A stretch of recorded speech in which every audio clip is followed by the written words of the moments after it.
gentlemen.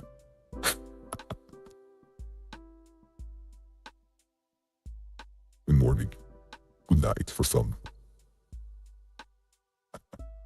Here. Ooh, we have here a cat, dog, Kenshi, Nostromo, Riding Hood, Dos Benit, Elhand, Federico, Joe.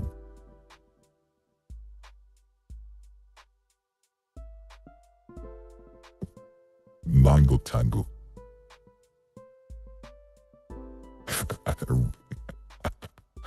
Reese. How are you guys doing? Alright, enough. How are you guys doing?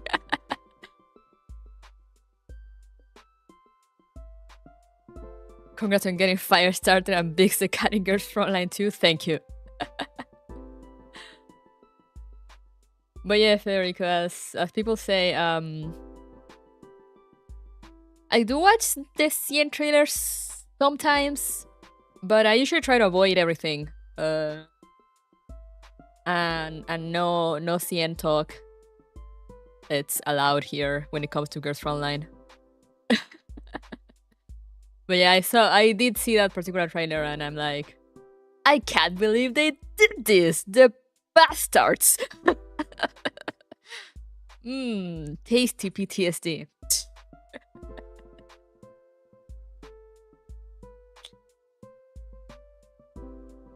Expedition 33 is so good. I'm so sad because I was like, yeah, I'm gonna explore the map like this weekend or whatever.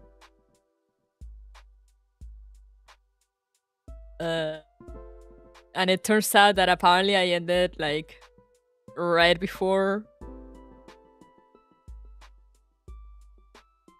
the guy that lets you like travel through water.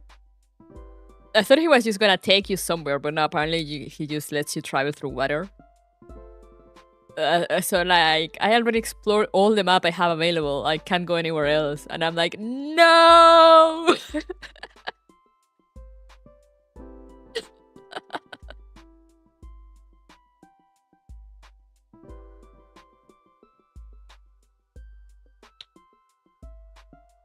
So now I'm sad.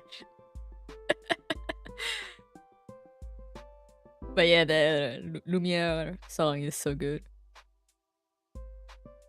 All the game is based on the Clair Obscur painting technique by Renoir. Oh, that I didn't know. I was wondering why it was called Clair Obscur. L'édition 33 fait par le français, c'est qualité. Oh ouais. Vraiment. I heard English dub is better than French dub for Expedition. I don't know about that actually. I only heard the prologue in French, but it was pretty good.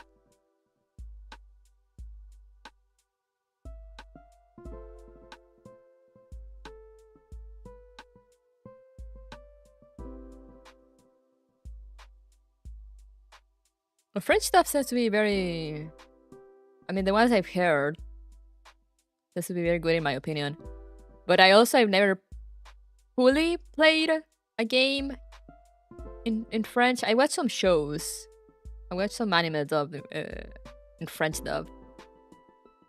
When I was learning French, you know, I used the same technique as I was like, I learned English through games and music, so I'm gonna do the same with French. And I put on my games. I actually played Danganronpa V3 in French. It was an interesting experience.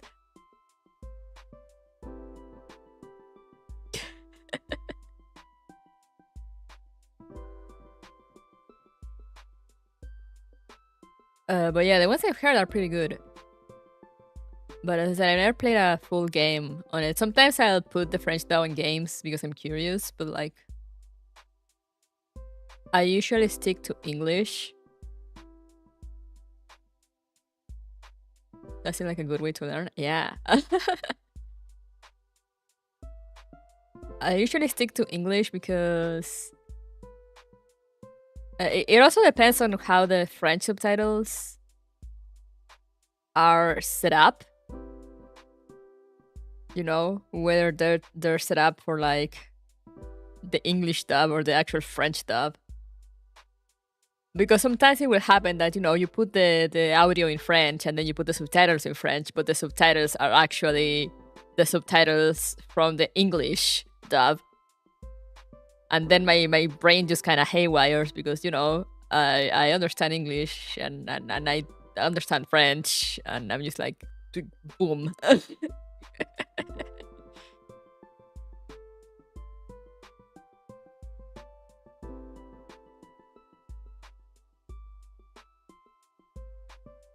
As someone who knows Spanish, I wonder why I have never tried Spanish stuff in games. The Spanish stuff have gotten pretty good with the times, honestly. Back in the day, they were not so great. I mean, English stuff weren't that great either. But, you know, by the time English dubs were getting good, Spanish dubs were not there yet. Which is, funnily enough, why I got so used to playing games in English.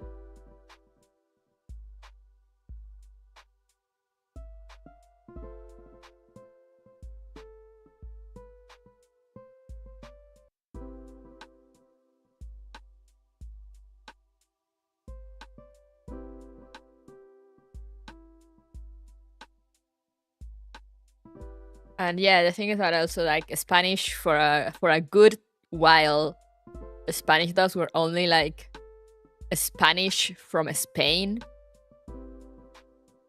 And to give an idea for the people used to like US Spanish, I mean US English, that would be probably comparable to like if all your games were dubbed in British English or like Australian English, Australian accent.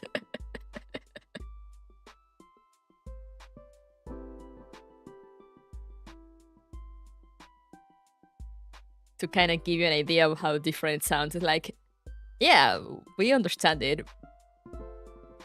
but like, sounds kind of funny to us. So, you know, it kind of takes away from the experience, especially with more serious games.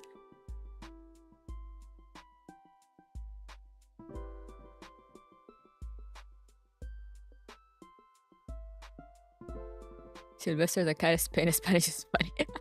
Yeah. I think the Spanish dub were good in the 90s with all the 90s all the Disney dubs being top tier. Oh no, Disney dubs have always been top tier. In Spanish. I haven't heard newer movies because now I go to the cinema and they're in English. So but I was talking mostly for games.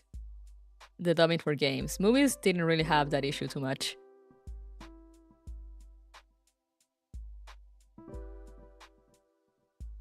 People beg for that kind of thing after Xenoblade did it. If it was a Scottish, then it sounded funny. British English voice acting is big though. Yeah, no, it's really good. But like when I say British, I mean like imagine like heavily British accent. And like all your games. That's why I also said like Australian or like Scottish, New Zealand. You know, imagine like just a heavy, notorious accent with like its own lingo, with its own slang, and you get all your English games in that that way.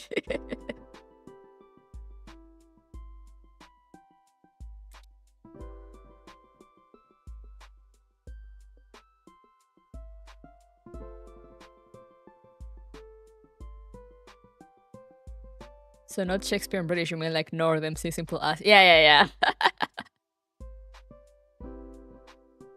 Like, I remember I watched a horror film now once in like Spain, Spanish from Spain dub, and I ended up finding it funny.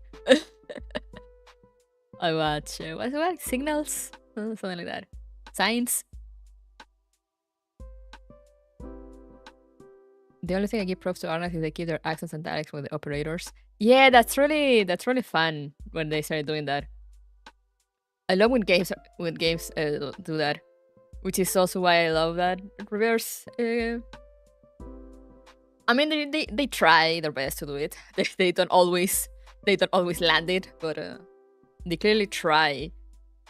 to get like accents or like people that speak the language.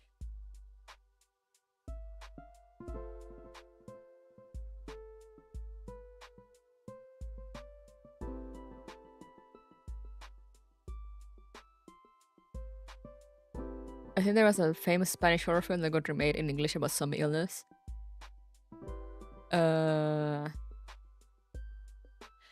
Yeah, the thing is that, you know, watching a...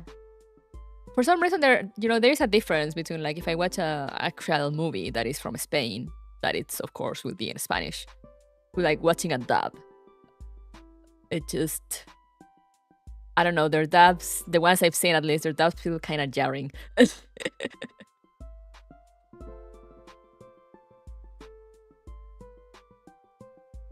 How Antonio Banderas the Puss in Boots also in the Spanish dub. Yeah, that's so funny. I love how he did the English and the Spanish. Good for him. Hopefully he got 2 paychecks for it.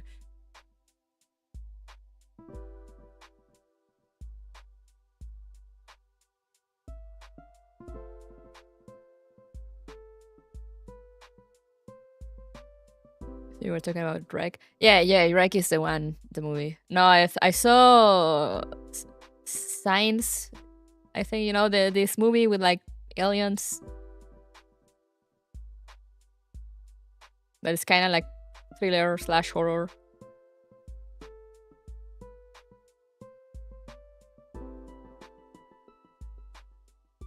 $19.99 has the best accent emo. Yeah, they usually they tend to land it pretty well. Not always, but you know, they try.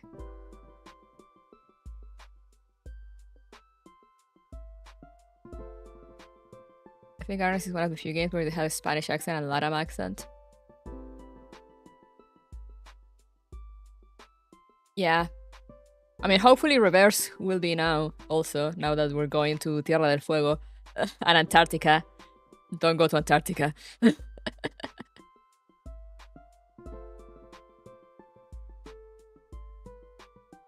Those are for sure hit and miss in Spanish. Yeah. Yeah, that's why I got used to playing games in English, because the Spanish dubs for games were all made in Spain. I don't know why for a good while there were no Latam dubs. So like on one hand, they kind of sounded funny to me. So like it kind of took away from playing games like say BioShock. And sometimes they were not that great. So I just kind of started sticking to English. And then they started dubbing games also in Latam. The few I've heard were pretty good. But also, as I said, I mostly heard clips, just as like in French. So like I haven't played like an entire game to be like, oh yeah, the dub is amazing.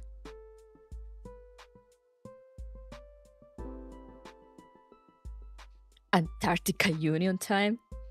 It's so funny because, you know, we got Reverse 1999 and Reverse collabs. What do they have in common aside from the name now? They both have eldritch horrors in Antarctica.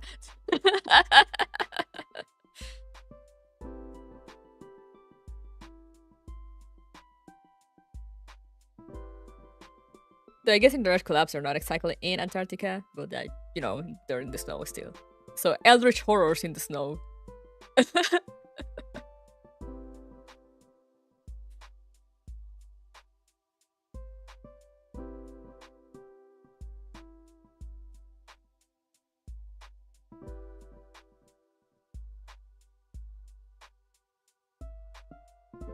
The thing really influenced a lot, real. Like I watch, I try to, with all my games, I try not to watch the CN trailers that much. But like my sister and my friends that play Reverse were really excited for the Antarctica update. So like I went and watched the PV, and I was like, oh goody! Eldritch horrors beyond human comprehension, my beloved. This is just like Reverse collabs. The reverse collab is real.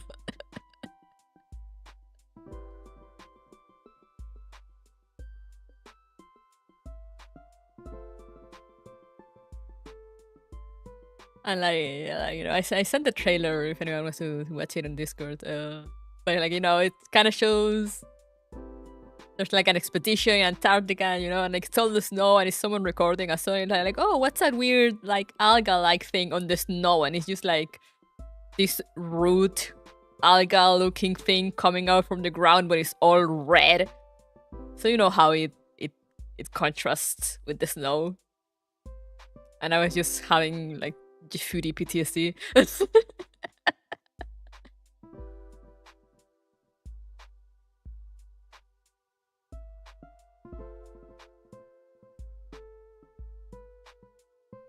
They are real to me.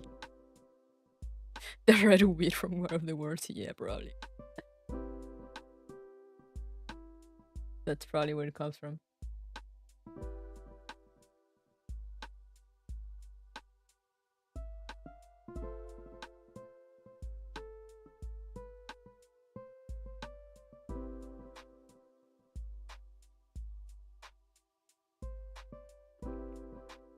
Wait.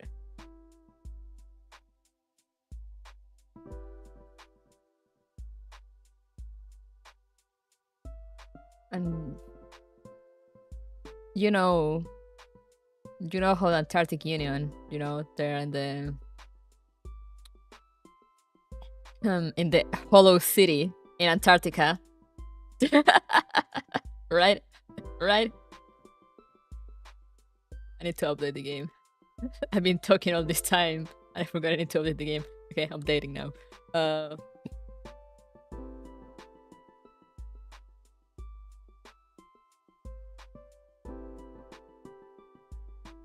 The hollow city in Antarctica, and like, you know, I was watching the Reverse 1999 trailer, and apparently they were looking for something called ruins of something called Hollow Earth in Antarctica, and I'm like, it's all connected.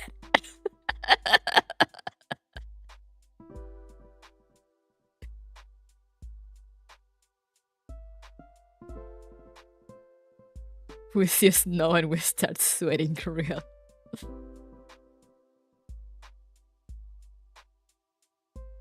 The hollow earth full of dinosaurs, yeah.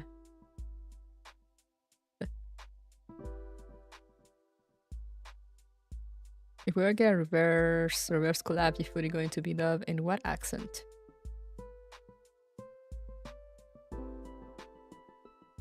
Probably from the area?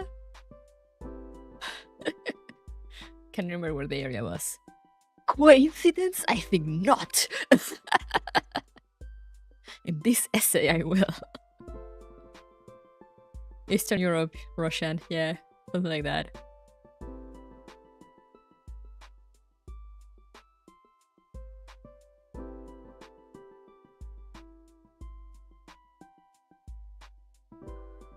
The Antarctic has bases placed in weird places. Double big yeah.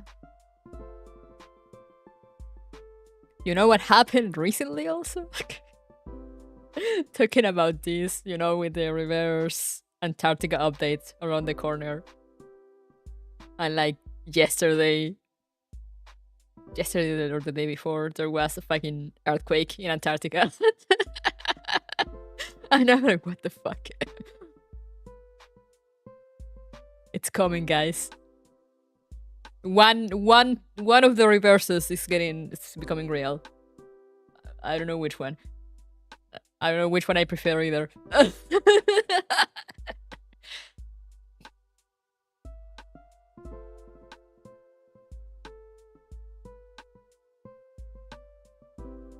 Flat Earth. Yeah, there's a lot of conspiracy theories around Antarctica. It's funny.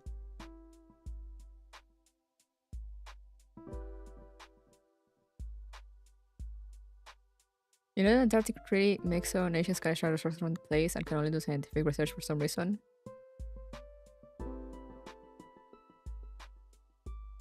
Very sus. I mean, it's probably because... I don't know why. Probably because it kind of doesn't really belong to anyone. It has like, it's kind of divided weirdly.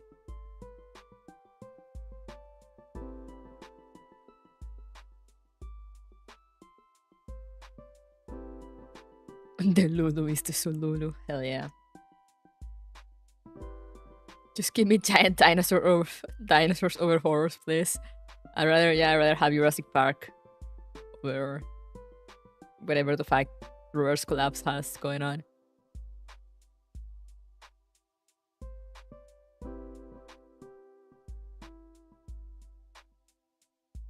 That never stop people from trying to scrape resources. Nothing will ever stop people from trying to scrape resources.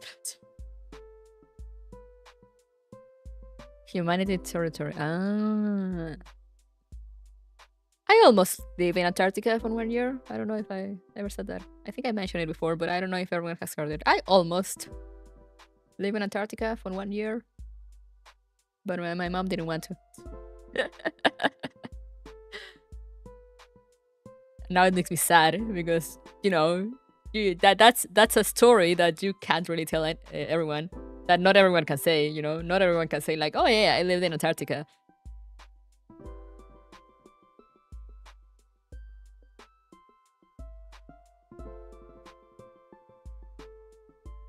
I was going to become the Eldritch Horrors Beyond Human Comprehension, and I was denied the opportunity.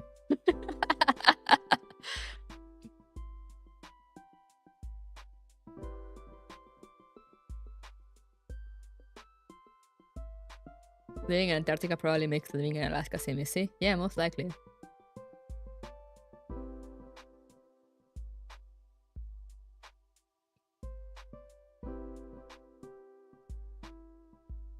To be fair, I was really young back then, so you know it might have been the right call.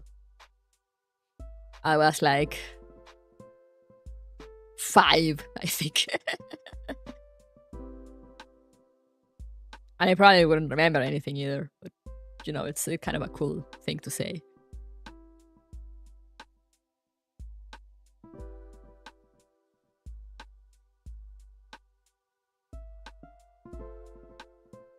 Five in Antarctica would be crazy, yeah. Isn't Chile very close to the South Pole? The South, yeah.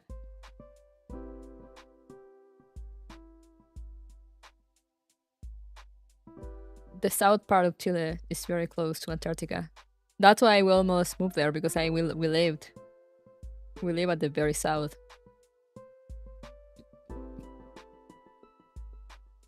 Maybe we should all go to Antarctica and start the Antarctican Union. Let's go. If you can live in Antarctica, every other place becomes easy mode. I was denied of the opportunity of character development.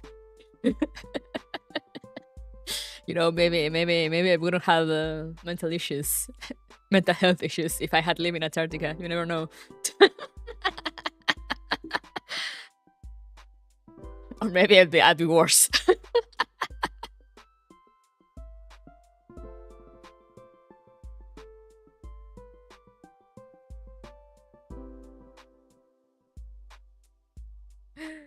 The children of Antarctica. We are not real. Wake up. I will never wake up.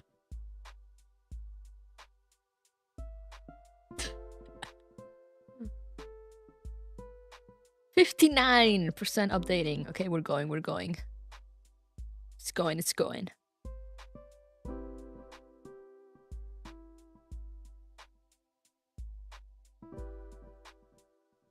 The fact, for some reason, in 1938, the sudden increase of sighting of UFOs after a certain nation established a base in 1936.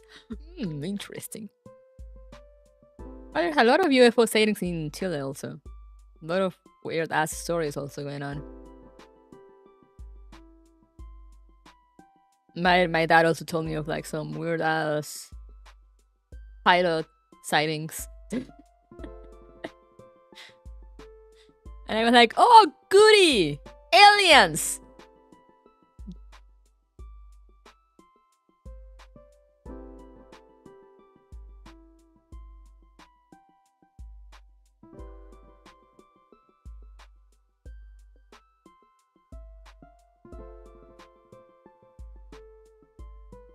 Looking at the progress bar going.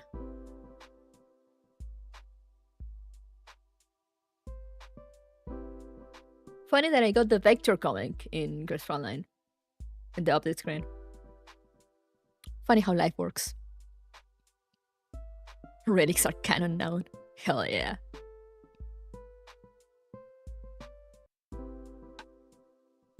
I did get vector in Frontline too, by the way. I'm sad the event's not voiced because we were missing out on Saori Hayami doing her amazing deliveries. But hopefully we'll have a voice event with Vector at some point.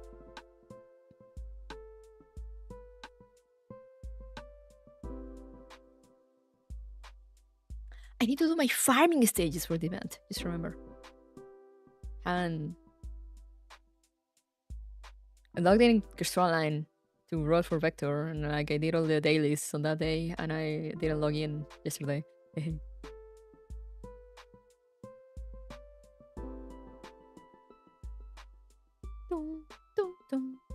She was having a baby back then?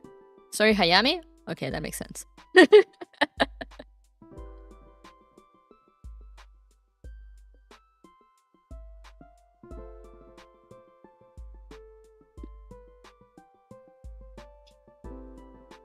Miss Saori, could you please record from the hospital?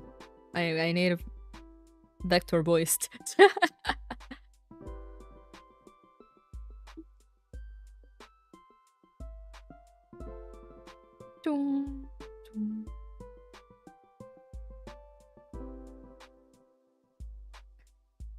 If Frontline was being buggy for me the last two events, we did closing the app and farming stages and then a final upgrade to LD Player 9. Let's go! LD Player, my beloved.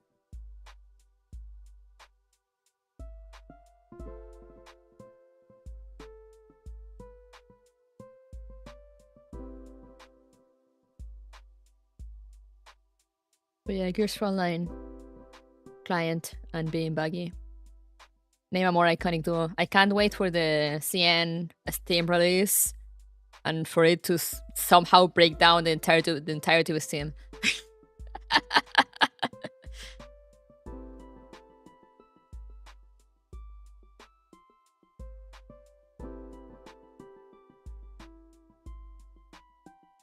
Me not having a single issue with BlueStacks. I did use BlueStacks at some point, I think. But it was too resource heavy.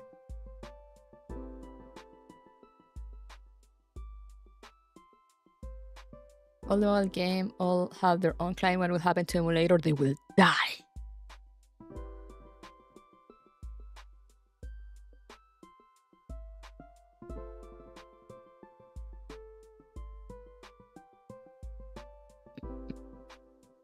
My favorite occult super weapon horror story is called The Bell, where it liquefied all the scientists into go after a high-pitched sound. That sounds interesting. I used BlueStack and moved to LD back in 2019, never looked back. Yeah. I used Mumu before. It was really good. But then it got really weird.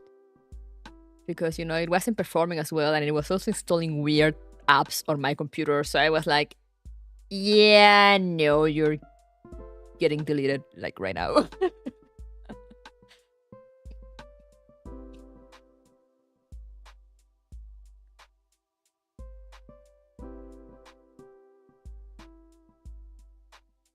I always used to hear Momo was great back in the day. Yeah, it was great. And I don't know what happened.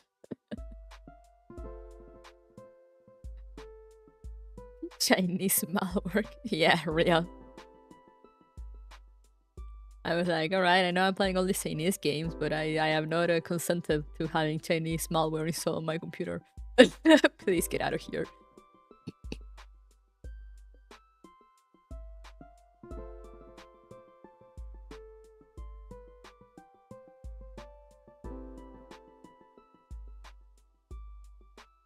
Now I need to play Antarctic Mission and SCP-5K. They based it on the movie The Thing.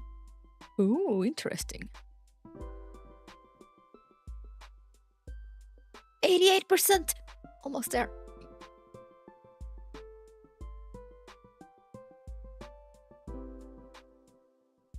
But yeah, I do hope the I do hope the Steam client works, and I hope it'll make it to global. They also said that we were gonna release it with like a story update, and I'm just like, what does that mean exactly? Are they a story update, as in like they're updating an already existing story, or are we getting more story? Like, Mika, I need details.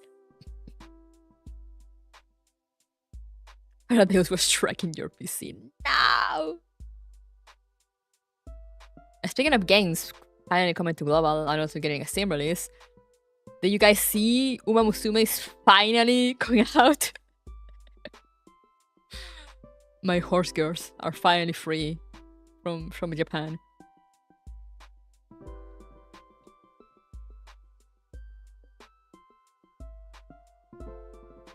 Horse racing, let's go! What do you mean, Yusheng? I hope it's a convolutional kernel rewrite. We can only hope. I got into Umamusume because of horse race tests. The pipeline is real. Amazing. I didn't see the horse race tests thingy, but I saw my friends like posting about it on their Discord. And I find it so funny that just as it was ending, suddenly side games came out and like, oh, by the way, Umamusume is finally releasing on the West. Coincidence?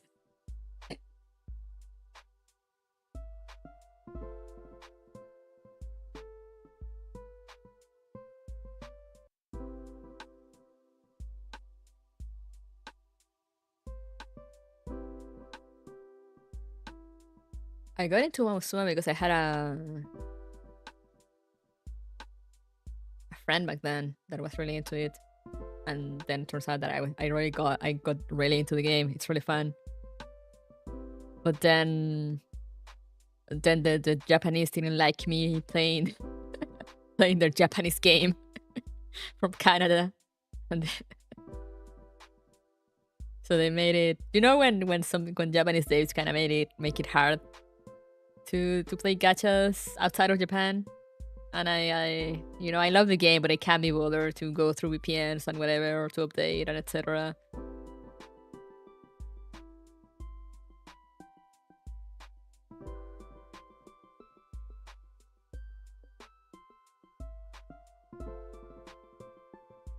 So now I'm like, the moment it releases on global, it will be over for me. And then they took fucking forever to release it. Considering the 40-50 USD 1 meter tall Agnes Tachyon plushie right now. Yeah, 1 meter tall though. Interesting. Umamusume's horse gambling and gacha gambling mixed into one for everyone's enjoyment. And also racing sim, yeah.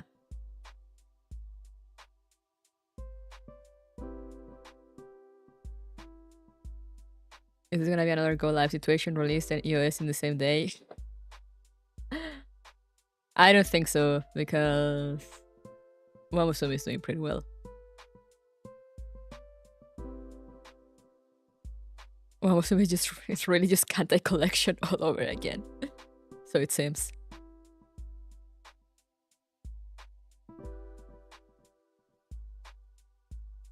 When it releases on the West, Kurumono will be like gone dead. Man, if I weren't so broke, maybe. But I have reached alignment in my life, and I barely waste money on gachas anymore.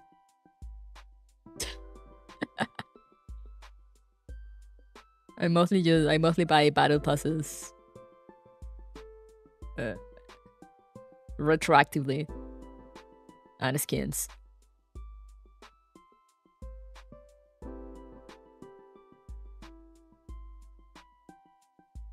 The Switch game is pretty fun. Oh, I never tried it. Apparently the Steam release will come with it.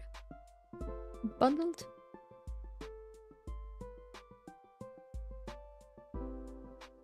Sit with the clown outfit again. I can't become broke if I already am. Hell yeah.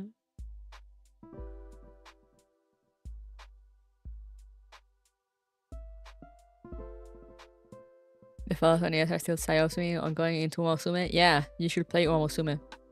I stream Umamusume. Should I stream Umamusume when it comes out? Just do some random Umamusume streams now and then. Everyone loved betting on the horses.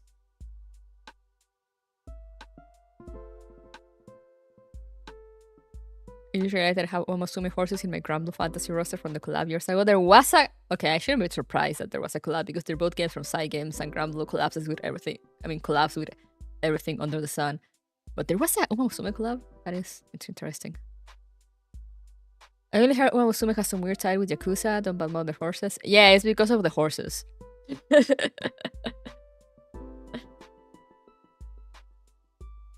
Which is why, I mean, people get as far as I know, people get away with it anyway.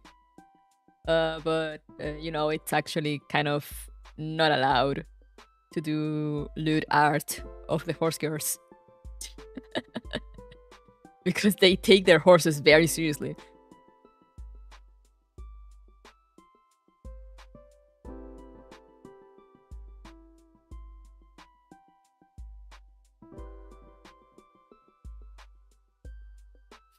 Buying a Yakuza hunting down a dodging artist. Insane. Some people were also saying that that's why it took so long to release overseas also. They were like, oh, they may be having issues with like protections and whatnot and the horse copyright.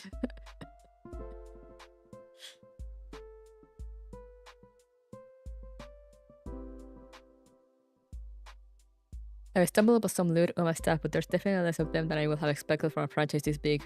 Now you know why. It's the Yakuza. It is actual horses? Yeah, because they're all real horses.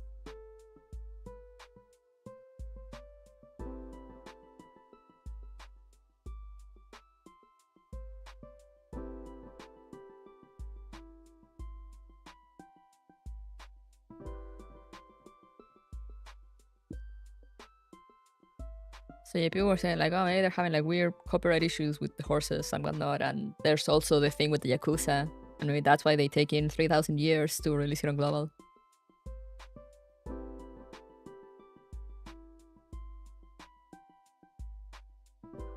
El Condor Pasa. I actually love El Condor Pasa.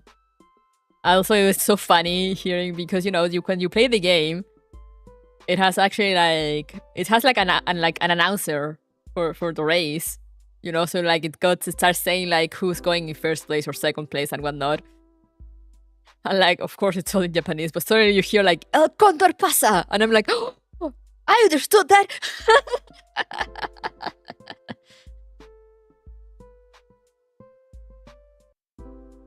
It's her. She's so goofy too.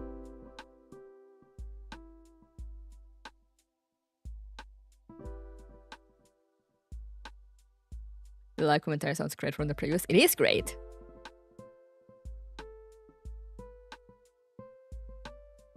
I actually raised my El Condor Pasa.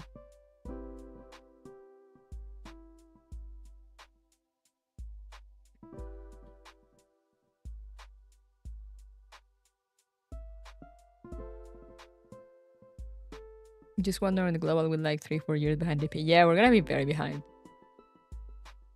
But it's alright. I don't even remember how reliant Umamusume is like on events and story and stuff. You know, I remember it had events, but you know, I kind of ignored them since I couldn't understand anything. I just kind of skipped everything. Sometimes I just kind of hear the voices.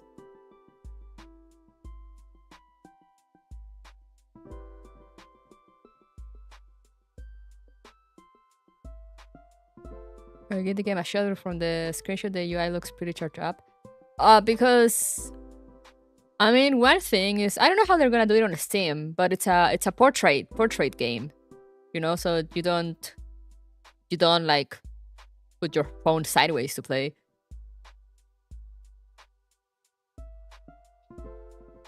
And yeah, there's a few options because also it's, you know, Japanese gacha and they love their 3,000 buttons on the screen.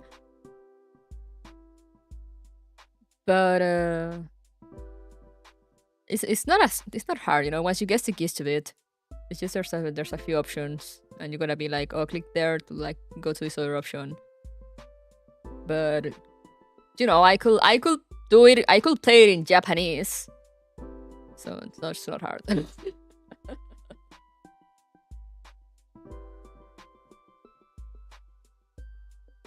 Most of the screen real estate on PC will be dedicated to guide chats and supplementary stuff, like what they did with Granblue.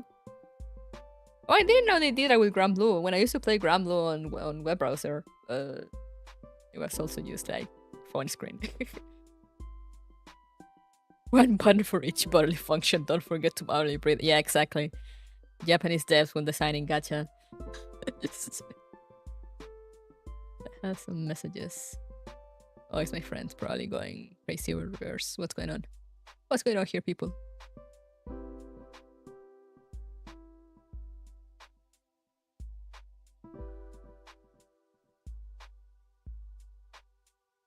All right. Horse co-op.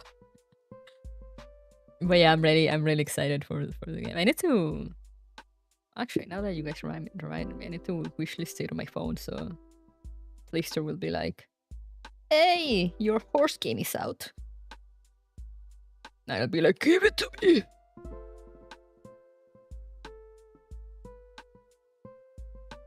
Should I try installing it in this phone or on my other phone?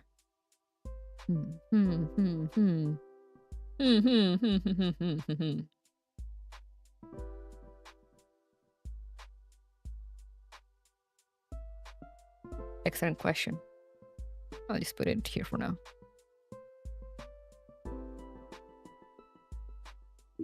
Should probably get it on my iPad as well. They kind of do based on real horses. A lot of horses have temper problems. Real. Sometimes the owner gets their input, e.g. one of their owners insists his horse needs to have the largest bunkers. I will not be surprised. But then they'll be like, but you can't dilute the horse. It's not allowed.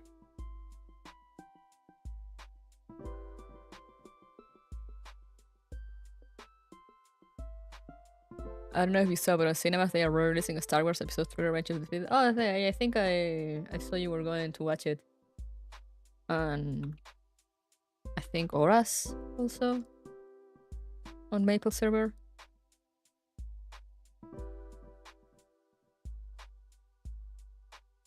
That's interesting. Was it for? I mean, I assume it was for because you know May the 4th, etc.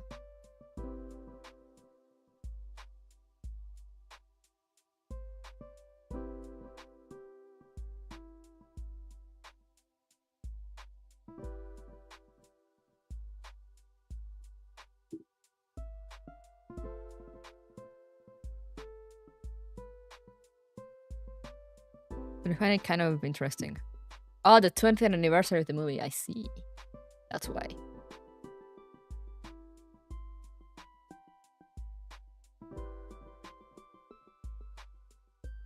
Disney earning more money from a release than new movies.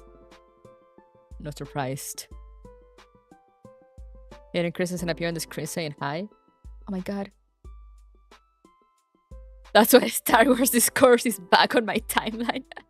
Now you know the reason. Now you know the context. I own them all, but only on VHS. Oh no, do you have a VHS player? Cram kinda low. I'm watching the little intro of Welcome Back that they're doing to me because I haven't opened the game since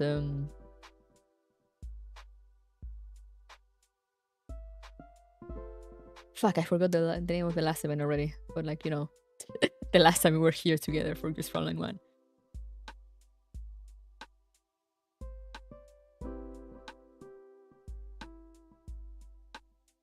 The entire thing is based on mutual goodwill, so Saiyans just don't want to start their relationship and stuff like that.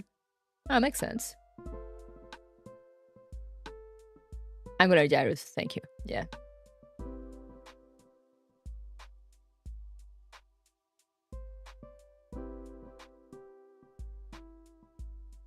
I love how they have two cars walk with me for some reason. I'll allow it. Oh, I just did a sponsor stream with Star Wars Corona. Nice. Another owner insisted that his horse needs to have larger bunkers than the rivals. Oh god, I love that. I actually love that.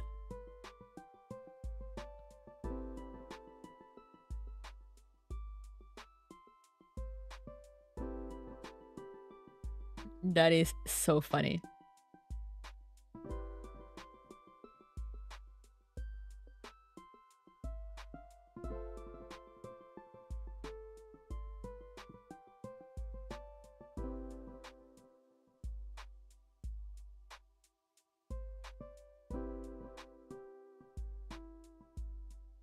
That brain when you know the one with angles.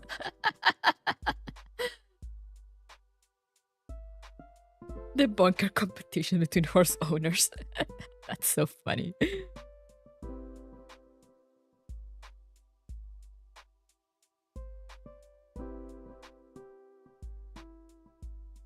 Man, now I want to Musume. I missed that game. I want to play it so badly. It's so fun. I was not expecting it to be so fun back when I tried it, but it's fine because, you know, it's kind of those games that you can kind of just play quickly, but also, like, if you want, you can just dedicate like an entire afternoon to it. But if not, you can just kind of play it on the go. And it's kind of a roguelite also, since, you know, your stats kind of get reset every time.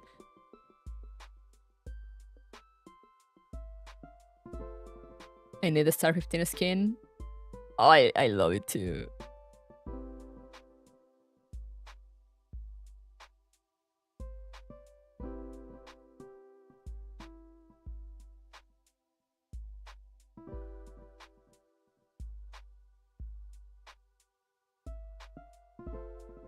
Interesting.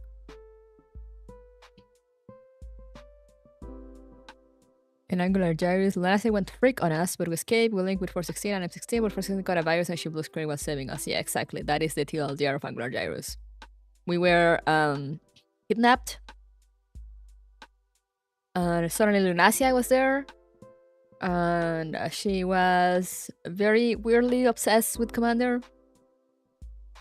But Commander ended up saving her anyway. And then turns out that when they managed to escape, they were on the white zone. And 404 and DeFi and what's left of our team were all looking all around for us. Some lady was trying to get nearly a girlfriend, a boyfriend, I mean.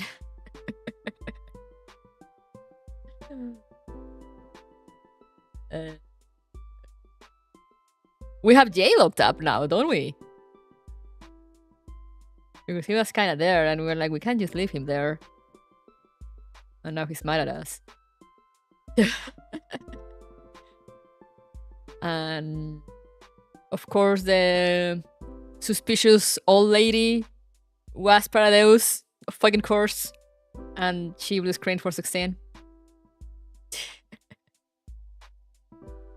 I've heard horse racing seems an entire genre that just almost never get talked about. I wouldn't be surprised. I remember watching VTubers play the JP version of the game back in the day. It was interesting seeing a gacha roguelike. Yeah.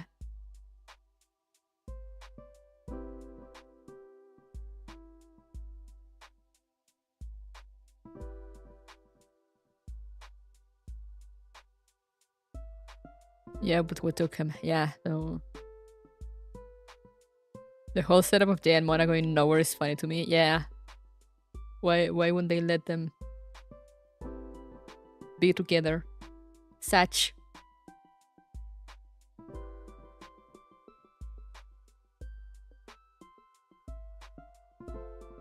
Wait, my sister talking to me.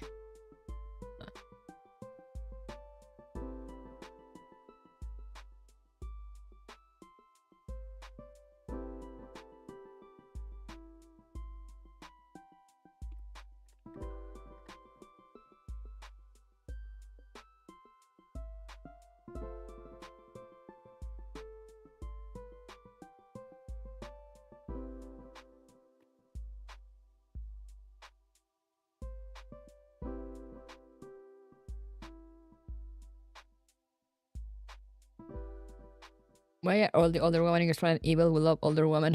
They are also hot, evil, ultra hot. But yeah, this snake lady that totally always existed all the time.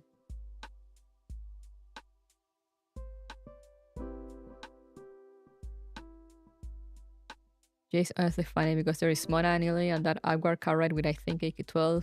Also the Q embarrassment incident. Honestly, it's a comedy he is. The car ride I think it was between K and N84 though.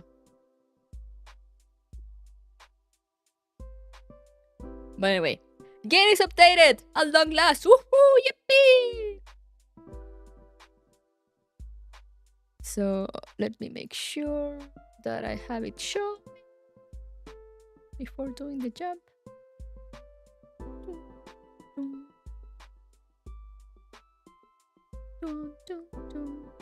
There we go. All right. Let's go. Yippee! It's time for depression!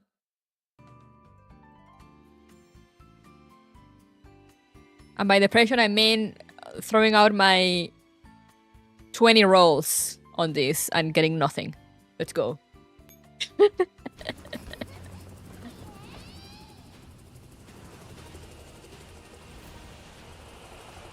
All of my 20 rolls.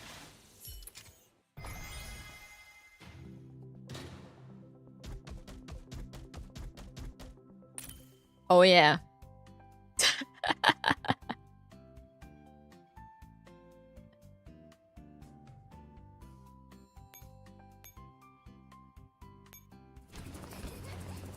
Let's get more chairs!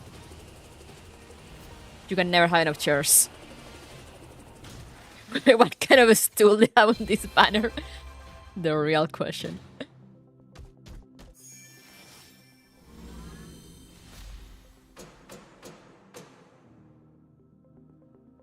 HS50.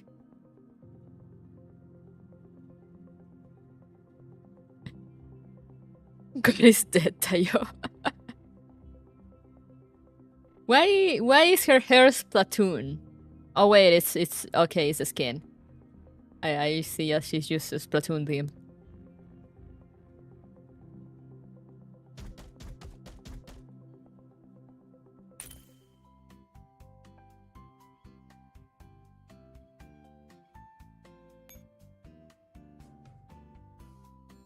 She's doing a tropic cosplay. She's a squid kid now.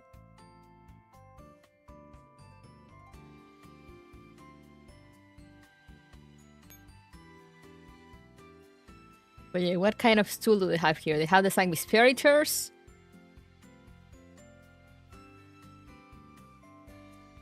These are all furniture sets though.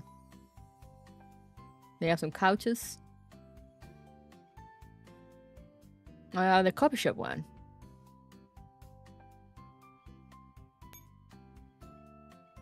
Diner gate cameras, yeah. I mean, they're security cameras, but they kind of look like diner gates. Are diner gates just security cameras with legs? Have I cracked the code?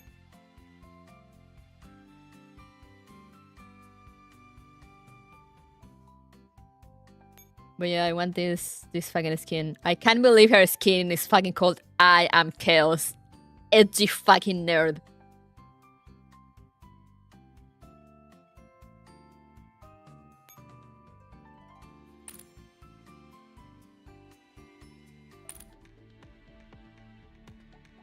Edgy fucking nerd. Where are you?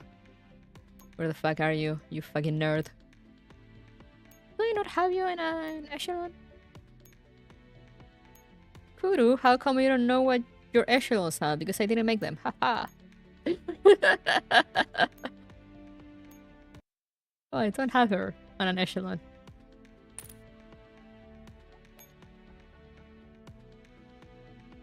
Where are you, you fucking chuny? There you are. You fucking chuny.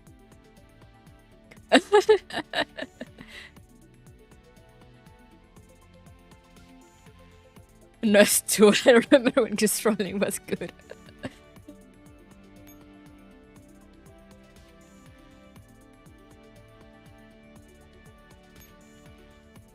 Oh wait, I missed that one. Look at this fucking chuny. She's my sister's favorite, by the way. I forgot she's voiced by fucking Emily Kato. Oh my god. Fucking chuny.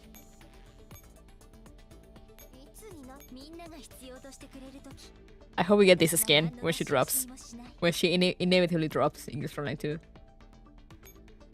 Though I wouldn't be opposed to this skin either. It's just so stupidly edgy.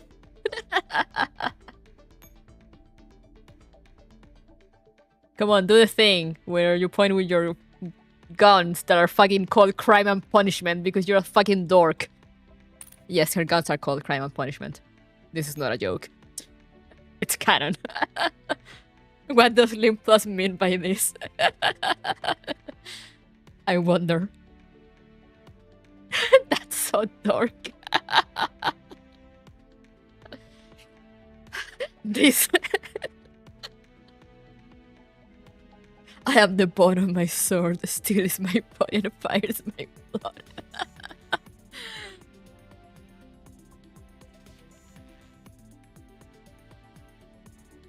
I think she might have a voice line about it.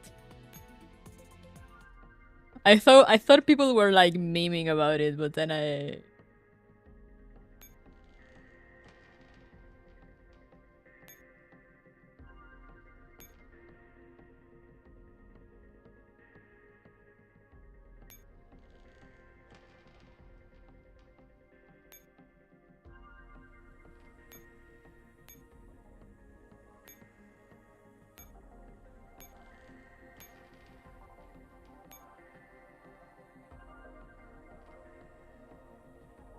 Oh wait, I got confused. She's 5-star. Then I saw the line and I was like, "There's no fucking way that is true."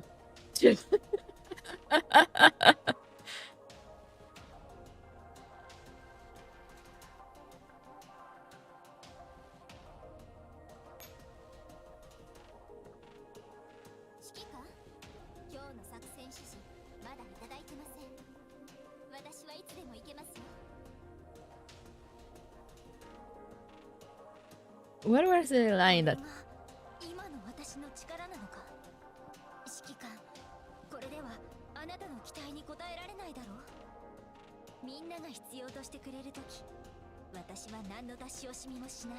Look at the fucking pose she makes also.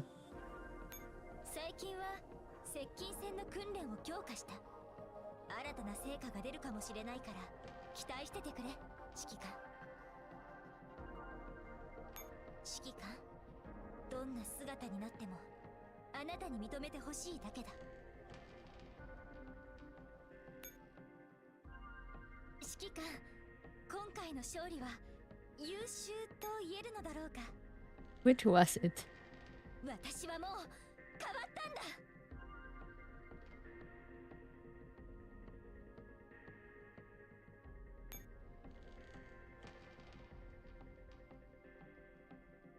Okay, I don't know where it was, so maybe it was on the announcement.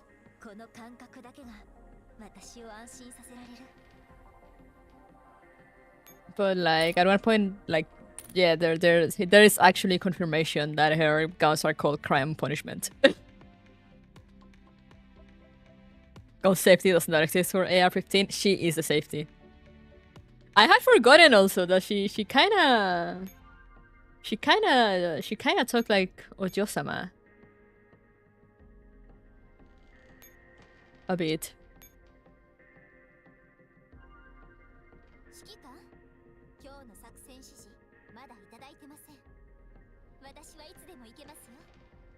Ikimasu wa? Fucking Chuni Oyosama. What the fuck is wrong with you? I love her.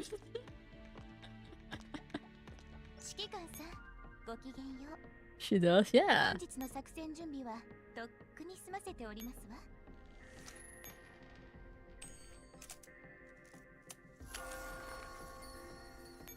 Like, listen to her intonations. 指揮官、今日の作戦指示まだいただいてません。私はいつでも行けますよ。行きますよ。この感覚だけが私を安心させられる。Oh, that's a cool animation. I hadn't seen it. ダメだ。ここで倒れるわけには。Yeah, she kind of talked like very politely kind of way. またこのような結果なのか。しかし諦めない。私はもう変わったんだ。Yeah, I didn't know it was a thing either. 苦しみから解き放ってあげよう。No, I kinda...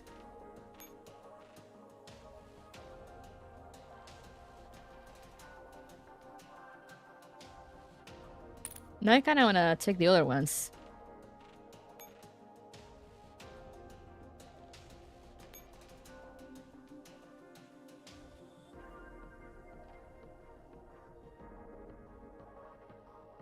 Starts at Chuni Oyo. Not quite, but kinda. 以前と比べてですか？さほど変わりはありません。完璧を上回るのもまた完璧ですから。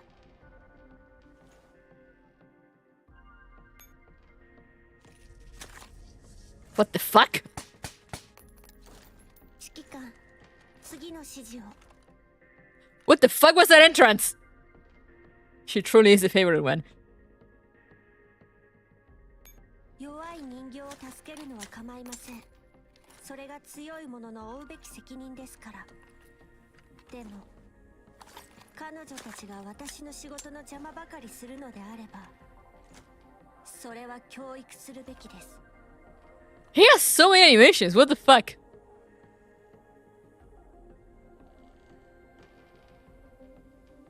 The golden child. Will she give us a cat like in Never Cloud? I missed the cat.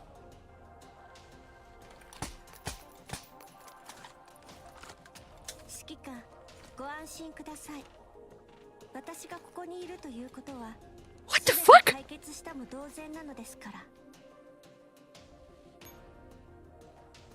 Also, she follows the mouse when I click on it.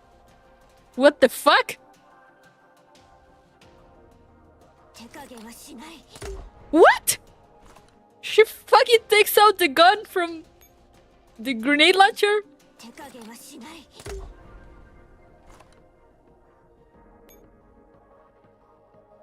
If you thought M4 was the main character, think again. And the out, of course. 指揮官も全部私のもの。すべて手配するから、指揮官は何もしなくていいのよ。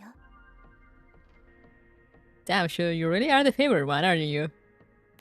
もし指揮官が私に興味を持てなくなってしまったなら、いつでも代わりを探していいのよ。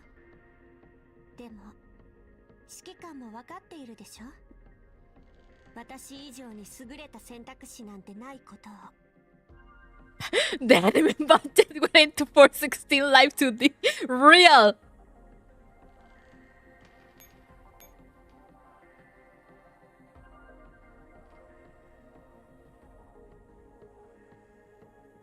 How was it that I changed to the... Oh, here. To the damage. Do you have any special for the damage one? 指揮官、ちょうどいい時に来ましたね。今から本物の戦術人形の実力を見せて差し上げます。 Why do you have an animation of that with your damage skin? Suspicious. この痛み、いつか倍にして返してやる。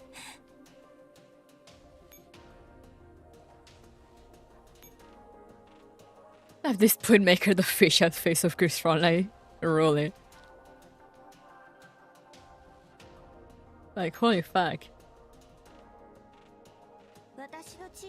Also, she's one of the few ones that I think has her whole lines translated.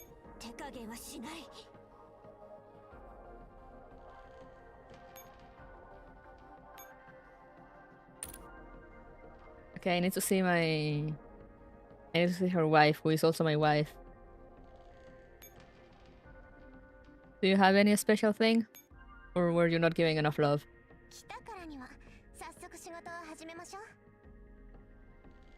Oh, he's also the old voice actor. Price. She actually says, "Say hello to my little friend when Grain launching." Yeah.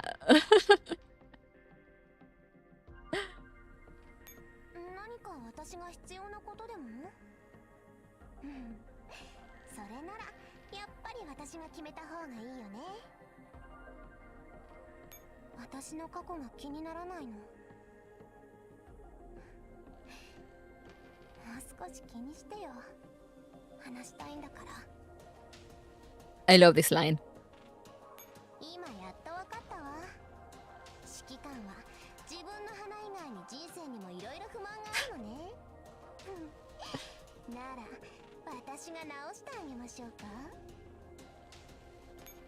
I never saw all these animations.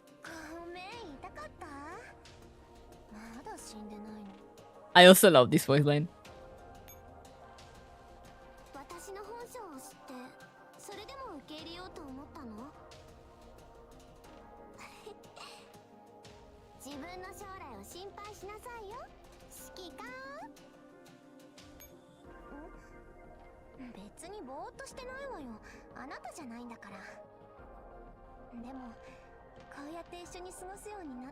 I love this line also.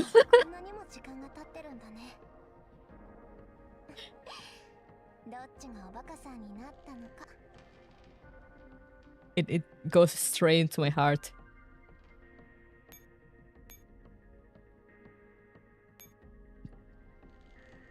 Do you have any specials for your damage one?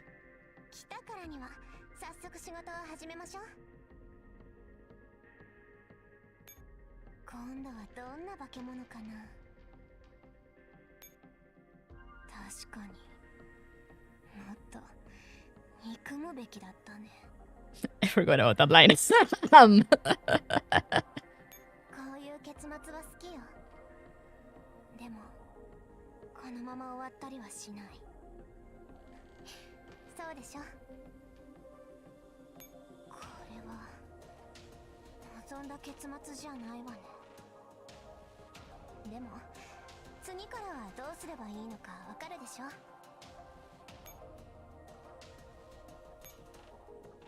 Raw has good animations.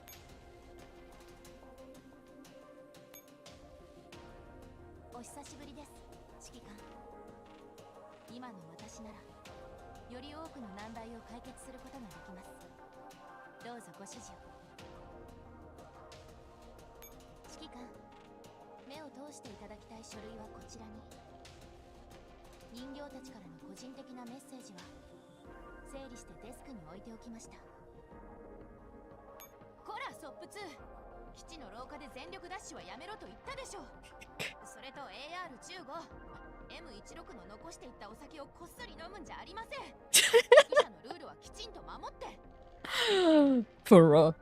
Have to deal with these two losers.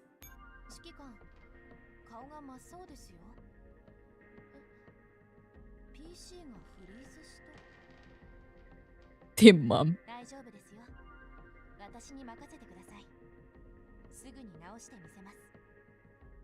I forgot her voice was so like calm and composed, since I usually just hear her battle lines.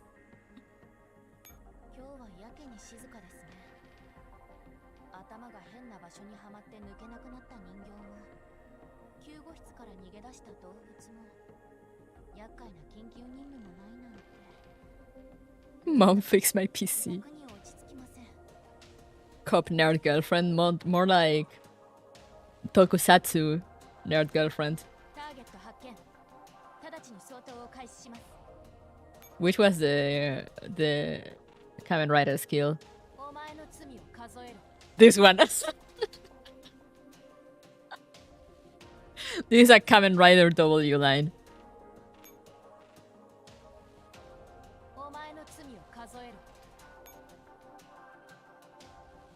私を選んでくれたのはきっと指揮官なりの理由があるのでしょう。でも近寄りすぎです。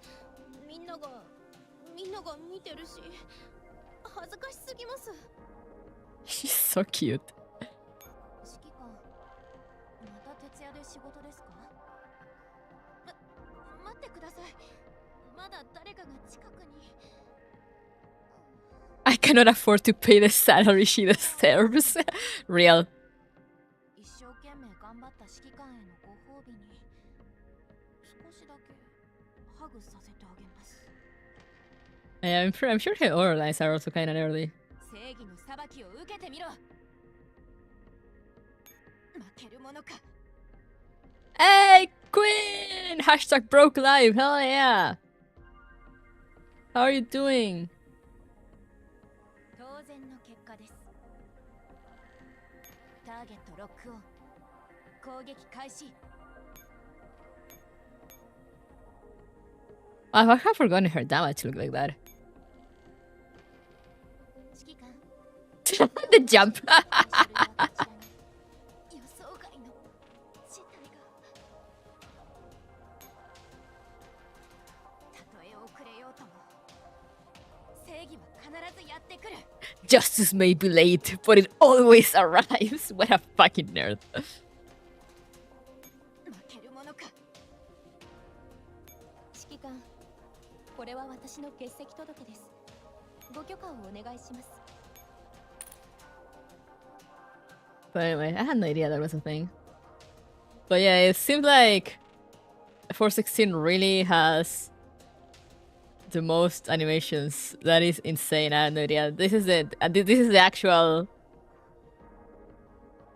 This is the actual game mascot, by the way.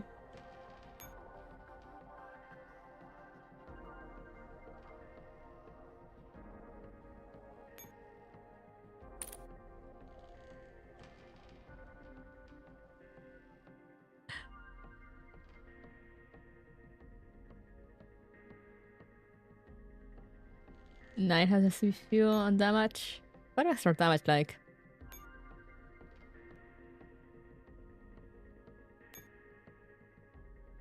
指揮官、今日の仕事はもう決めた？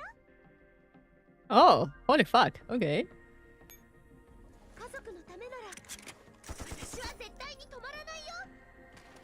Whoa, okay. 私一人で十分。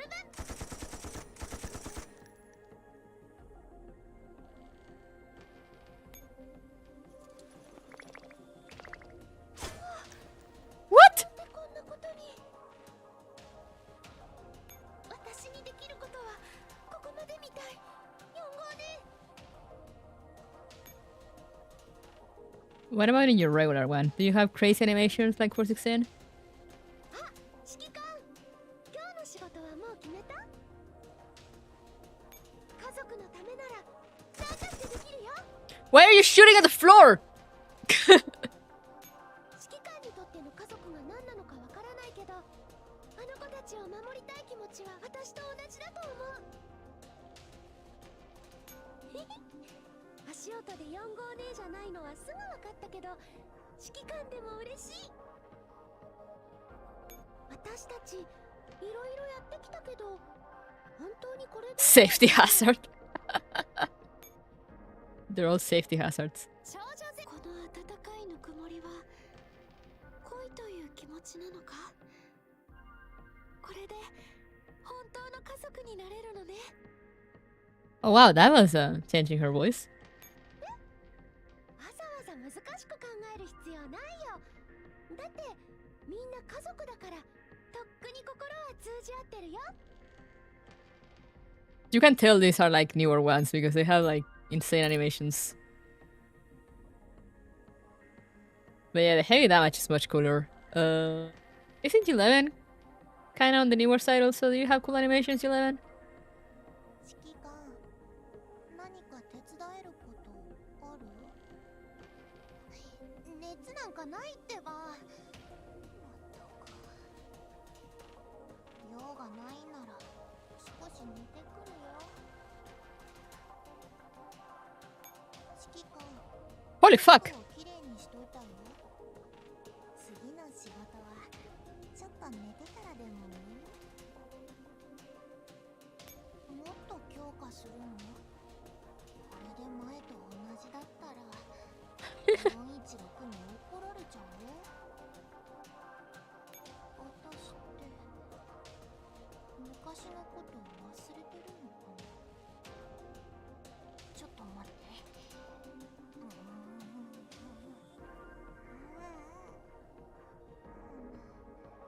She falls asleep.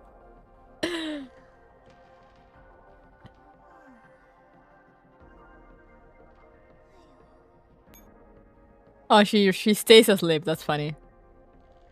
Let's see her damage one though. Do you have some cool animations in here aside from the default, like with everything spinning around behind you? Oh. 次の仕事はちょっと寝てからでもいい？よし、行くよ。今の私は最強だ。さてと、バッテリー残量は。え、やば。さっさと片付けなきゃ。全部この箱のせいだもん。The way she looks at the box. あっちゃー、バッテリー切れだ。私の目を見て。 Interesting.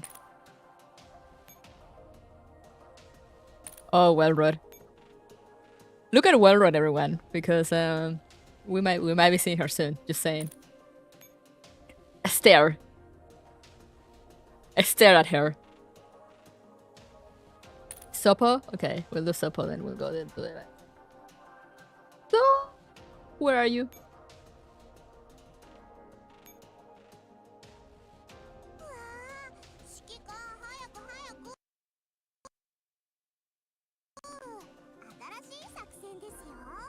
Wellrod needs glasses.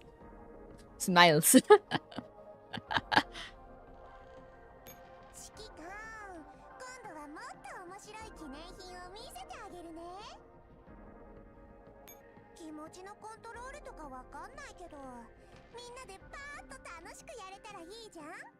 Okay, she has quite a bunch of animations too.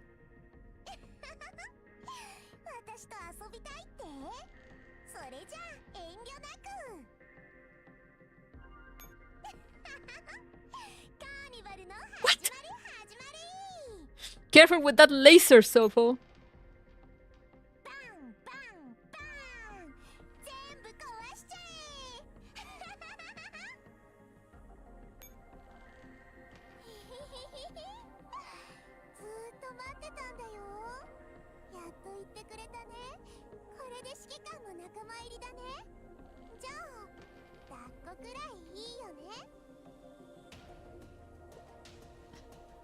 I miss the Wellrod face of you clearly don't own an air fryer. Wait, what is that face?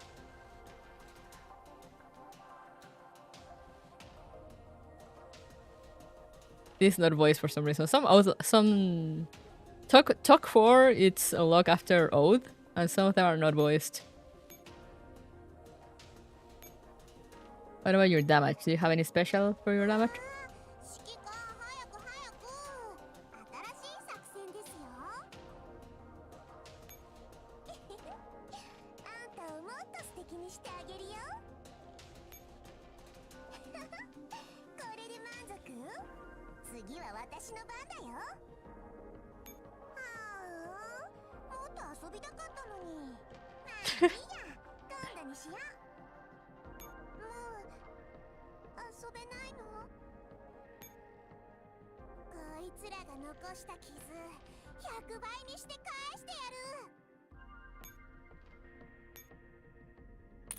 Cute dog.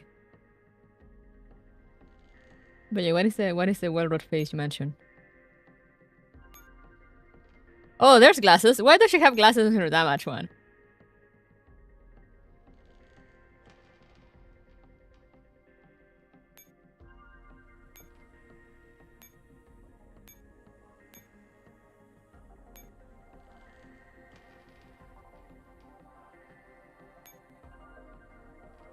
Oh, that's a cool pose, actually.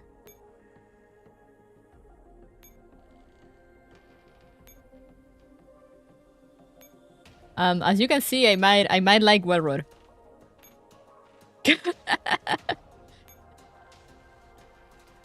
As you can see, the fact that I have all her skins.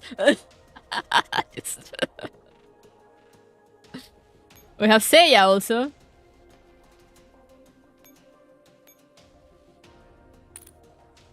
Just a bit, yeah, just a bit.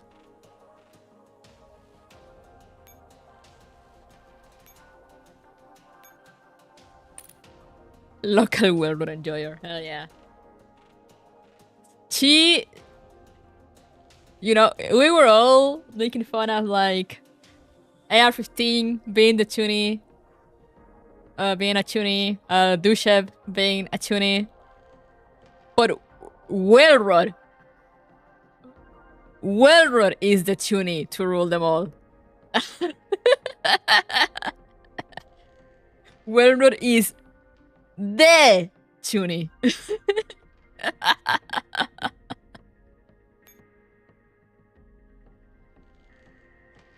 I don't remember if her lines it shows, but like she becomes quite the tunie.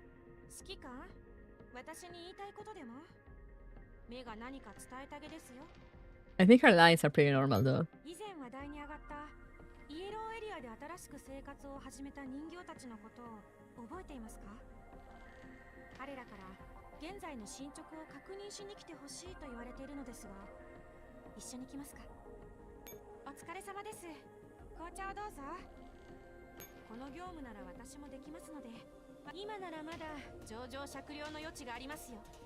Her lines are actually kind of cool.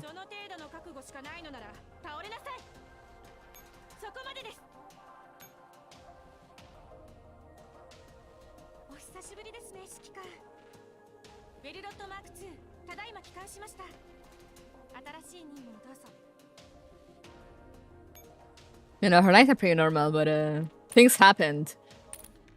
And things happened.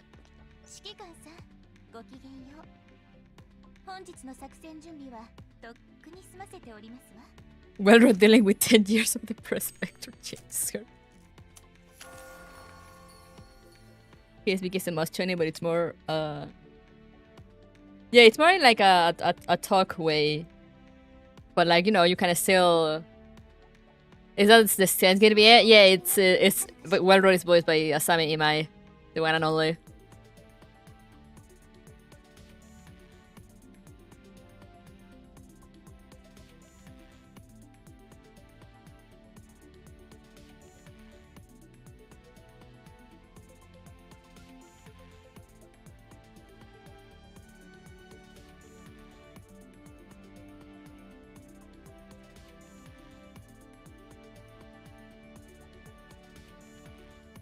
But yeah, I remember then at one point he's like, well-wrought gets onto this like all about like light against darkness and whatnot, and I'm like, you fucking tune it. I love her. You have Parachute Fairy on the ready.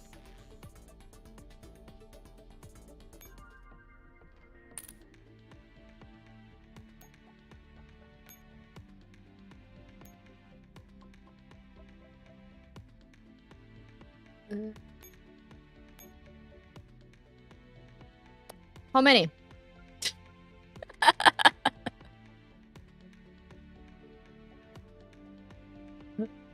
I used to have more, but I had like 5, but they were like, no, somebody told me like, no, you only need like 3, and like I got rid of a few.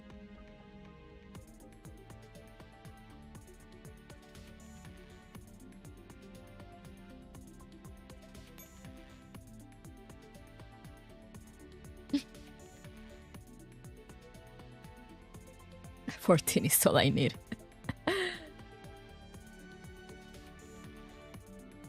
I mean, I have you know what's gonna happen. You know what's gonna happen. You know what's gonna happen here.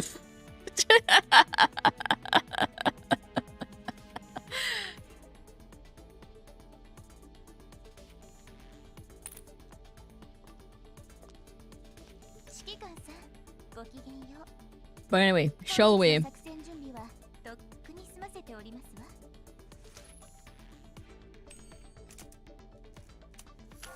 As always, when we're gonna watch it, I think the trailer still plays when I click here, so we might be watching the trailer.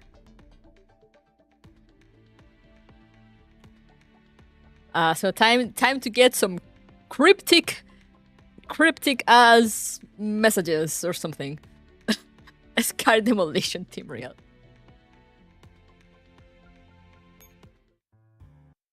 Oh yeah. Oh yeah.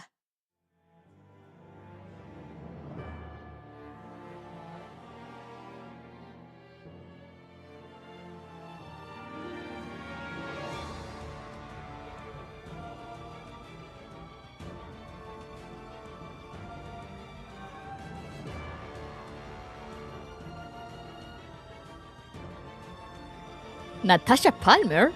Ah.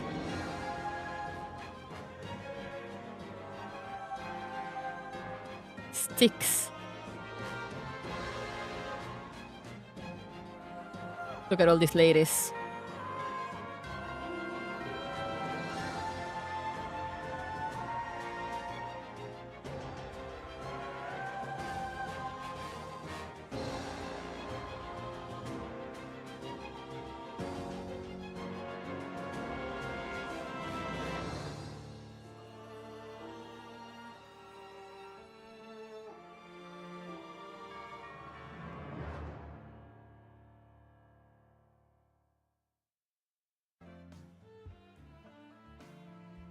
Hope all was clear, guys.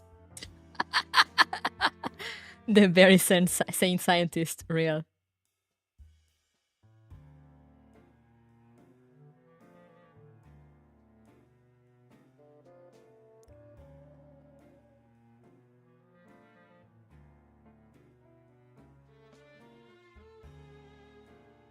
Made so much sense. Very clear. Yeah. You know, girl Frontline trailers are very easy to follow. Getting my drinks ready for how many shots? Yes, that is the spirit.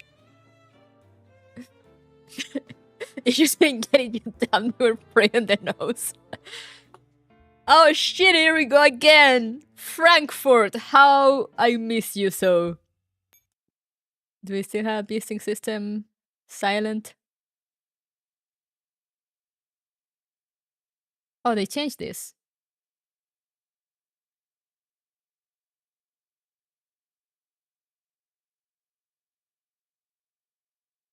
Oh.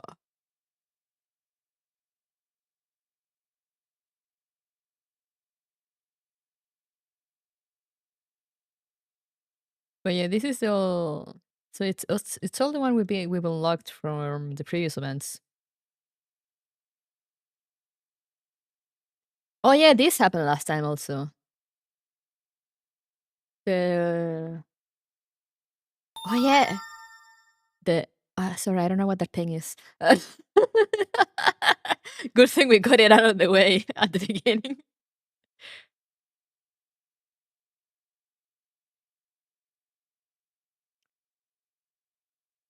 But yeah, we got a new doll regulation since you know that the entire AK-12 shooting Pandora got live streamed.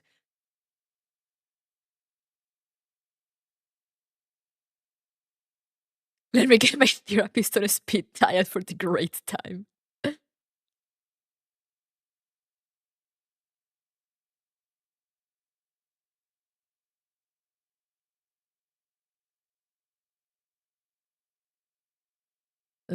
Children's Hospital.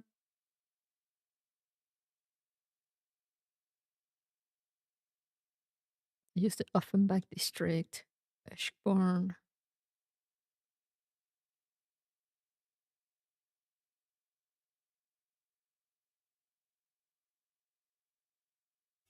Okay, I think we're good.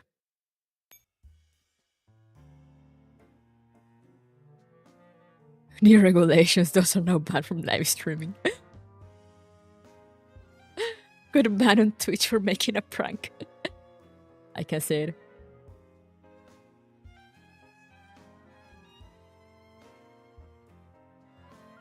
A good old depressive episode is ready for serving. Please pay the bill of faith in humanity. Let's go.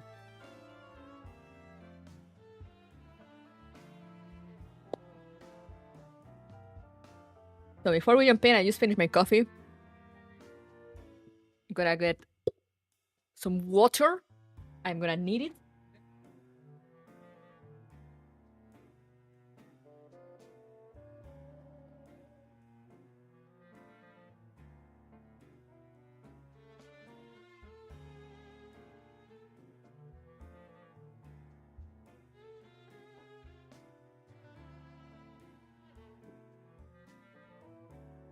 Water has been obtained. It's time.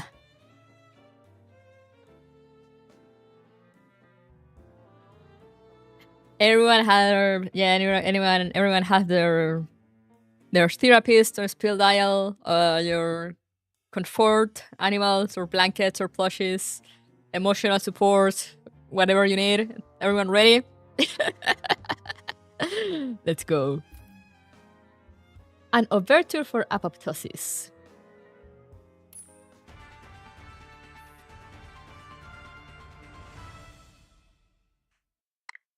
Good afternoon. It is currently 15:30 Frankfurt time on November 3rd. Welcome to the news. First, let us return to the hotly discussed topic of the regulations for adult security provisional version. Following the wave of terror incidents perpetrated by dolls, the Ministry of Justice is expediting revisions and improvements to the next iteration of the regulations for adult security. It is expected to be submitted for committee approval by the end of this month. This move is seen as a strong signal to the public that adult oversight policies will be tightened significantly. Sources report that news of the regulations, likely transition from provisional to permanent, has sparked widespread joy among citizens who have taken to the streets in a spontaneous celebration. Now let's join our correspondents on the scene.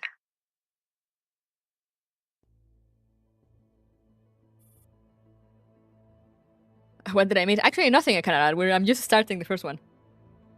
Spent a lot of time just talking because I forgot to update the game, and then I got distracted by discovering that a lot of the girls, the mod 3 girls, have like insane live 2D animations that I didn't know about. Hello, I'm currently standing outside the Johannes Gutenberg University of Mainz. With government dispatch human personnel arriving on site, many hospitals in this area have now resumed normal operations. We can see right now that there's a considerable crowd gathered outside the hospital. After hearing about the new progress on the regulations for adult security provisional version, many people have spontaneously gathered here to celebrate. Let's speak to some of them and hear what the regulations mean to them. Hello there. Hello. Could you share your thoughts on the regulations potentially becoming official? Absolutely. The regulations benefit me directly. A few months ago, I hired a nanny doll to care for my child. Over time, my child became increasingly distant from me. At first, I thought I was just too busy with work and neglected their feelings. But after installing surveillance cameras at home, I discovered that the doll had been mimicking my voice behind my back, abusing my child, and even claiming it was under my orders. This looks highly suspicious. From the... as I mean, the woman looks highly suspicious.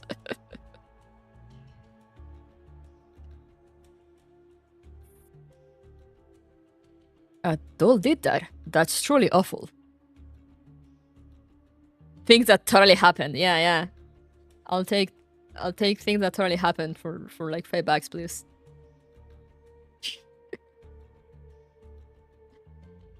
I was about to say, like, Oh wow, I wonder why your child is becoming more attached to the person that is actually raising them.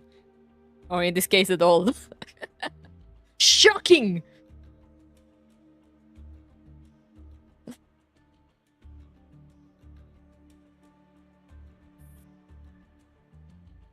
But after going through the screening and optimization procedures outlined in the regulations, that nanny doll no longer does anything unnecessary. My relationship with my child has improved a lot.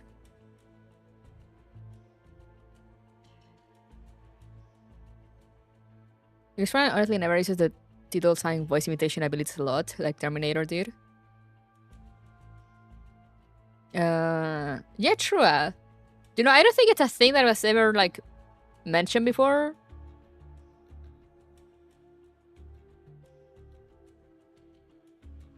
Or maybe it was, I don't remember. Was it ever used before? I'm genuinely happy for you, ma'am. That woman is lying. Sir, may we ask your opinion? A man in a hospital gown, his face gowned with illness, tucks a folded slip of paper back into his pocket, then nervously looks into the camera.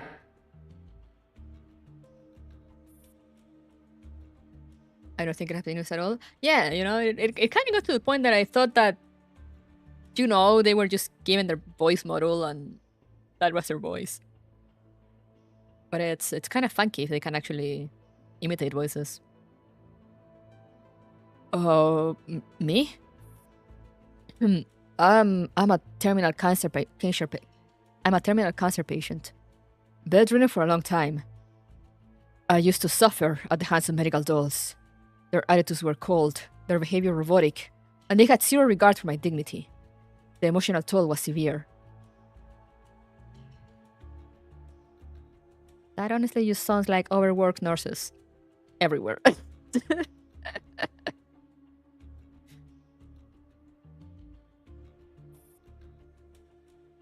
Since the implementation of the regulations for doll security, I finally felt the warm, meticulous care of fellow human beings again.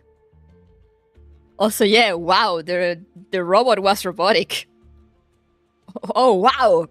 It's almost like they're just doing their job!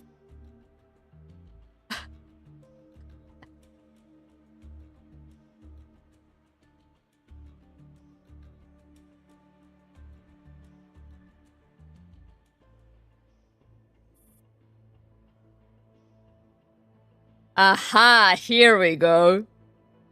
Speak more naturally, you sound too stiff. Dolls are machines, after all. Only humans truly understand what humans need. That's why I believe the regulations will be made permanent immediately. I fully support it. Thank you both for your responses. Now...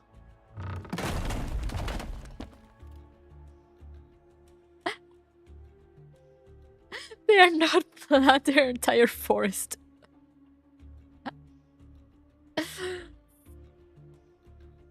A pile of miscellaneous items get tossed out of the hospital's front doors. They seem to be office supplies.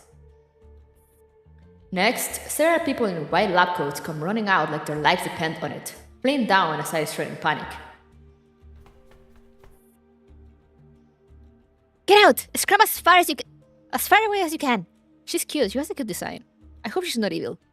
And I hope she doesn't die. If she's not evil, she's gonna die. So, I guess I'd rather prefer she's evil.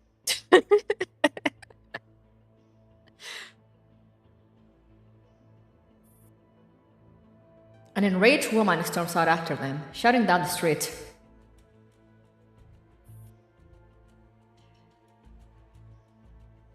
Stop messing around in the hospital. Just because the government crammed you through a few crash courses doesn't mean you can do this job. One mix up gentamicin with penicillin. Another turned an IV prescription into an oral one. And even better yet, one gave a 3-year-old with diarrhea 20 tablets of cetopiprazole in a day. Damn. Holy fuck.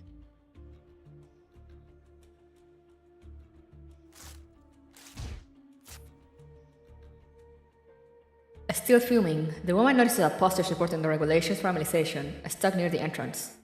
Her fear flares up again, and she rips down the poster and stomps on it repeatedly.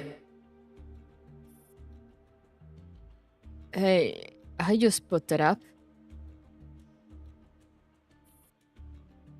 Does this still count toward my paycheck? Shut up! The camera's still on.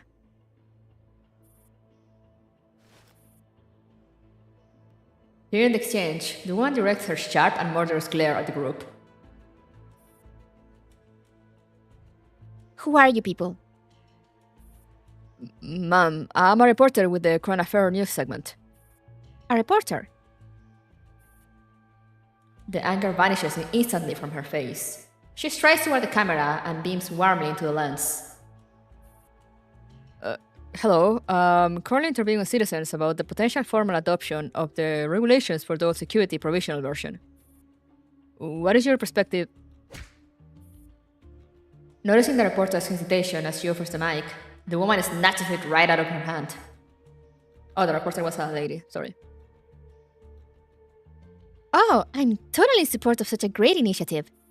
Sure, doors are cheap, efficient, quick reacting, professionally competent, and stay sharp 24/7. But even without them, hospitals have only descended into slight chaos, haven't they? Oh, I love your attitude. Ma'am, the government has dispatched over 100 trained personnel to each major hospital to fill the labor shortage. Don't you think your response is a bit... The reporter tries to retrieve the mic, but the woman sidesteps her deftly. Yes, the government rushed out a batch of medical personnel in just 3 days. Just 3 days! Train medical personnel. 3 days! Yeah, no, I will not trust that. Truly a timely solution to our burning problems. Had I known humans could become doctors in 2-3 days, I wouldn't have wasted time getting a PhD. Oh, I love her!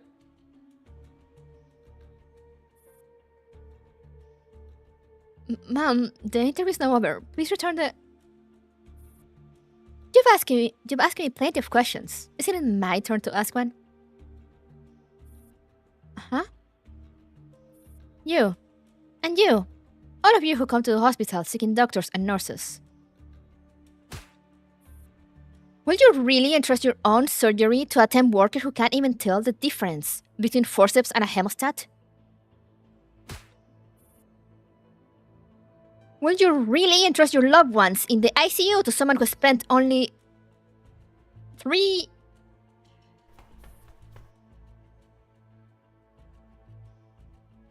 to someone who spent only 3 days learning how to care for patients?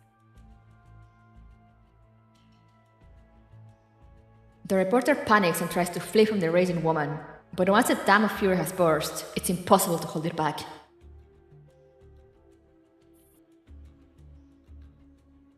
I heard the car owner's mad, but I'm a doctor now.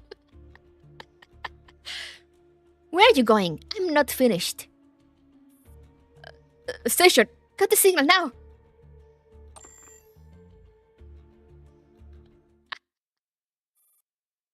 She is wife.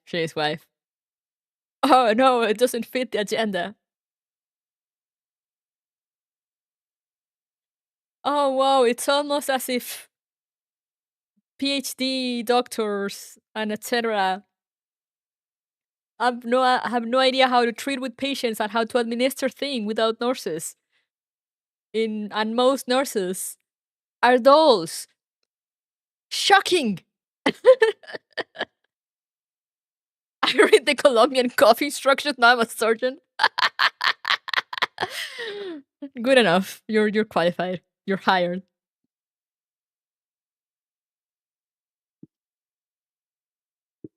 I watch Grey's Anatomy. I listened to How to Stay Alive by Hubasang. Do I qualify? Yeah, you're hired. We need personnel. Wow, who could have seen this coming? I listened to Staying Alive.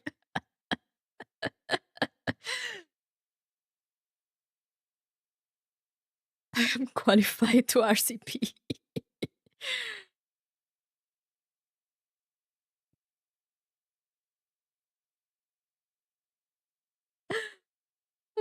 But yeah, my sister actually got training as a nurse.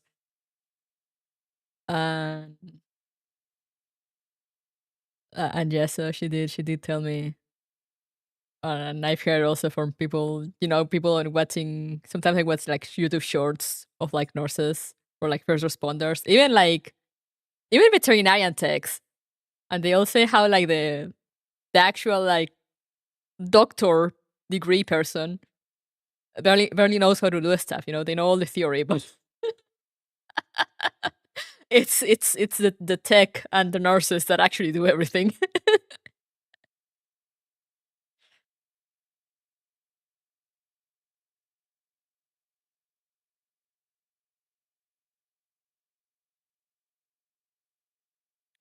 To be honest, this is happening in Mexico. This finding weirdly on point. Oh no.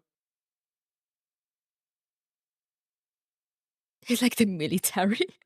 I can see it. It's kind of happening here too. But it's like, it's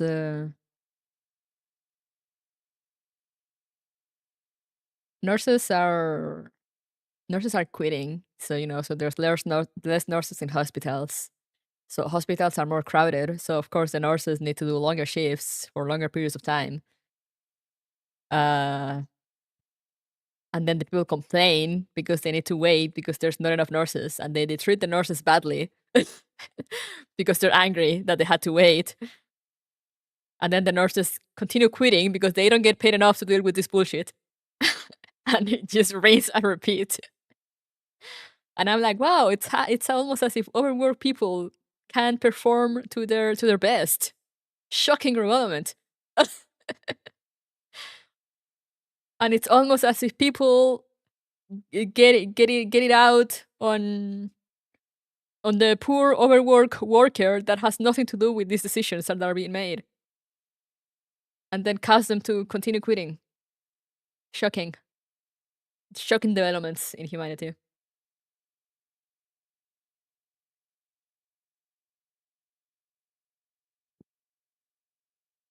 Nurses scare me, honestly. Why?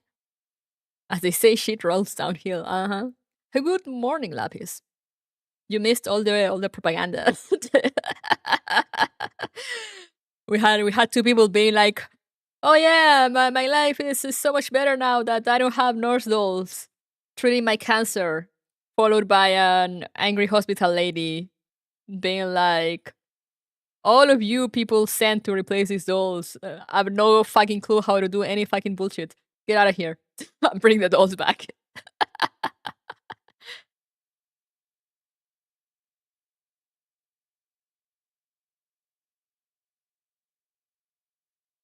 And that's why I try to be nice to service and medical people. Yeah, exactly. The good doctors have nurses have left my country, so the less qualified ones have burden of overwork. Yeah, same happens here. They live for other provinces.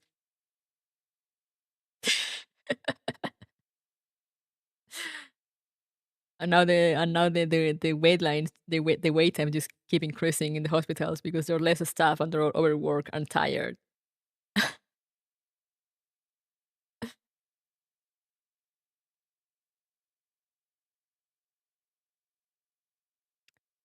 Hopefully someone produces dolls IRL, or guess they be adults first. Yeah, I remember I saw long ago. I don't know if it even went anywhere. But they were making, these robot hands, but like they were like super accurate.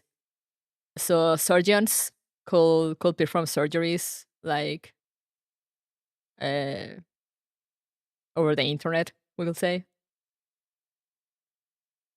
Because sometimes it happens a lot that more specialized surgeons are only on like certain areas or certain hospitals. That looked pretty cool, but I don't know if it went anywhere.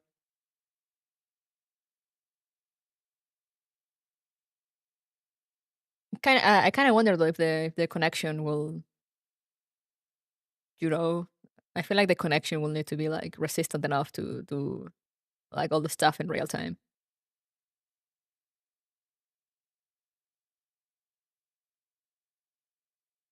But the idea was, I think the idea was pretty good. But I'm like, yeah, I don't know if the internet infrastructure could handle it in the with the stability required for such things.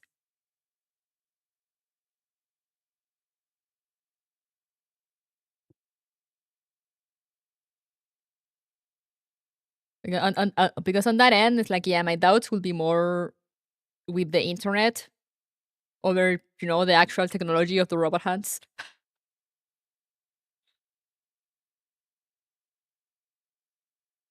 You know how hard it is to get a good spine surgeon? It's very hard. Oh, I can imagine. I mean, I have no idea. I never had issues like that, luckily. But I can imagine that it can't be easy. Surgery on low ping get good.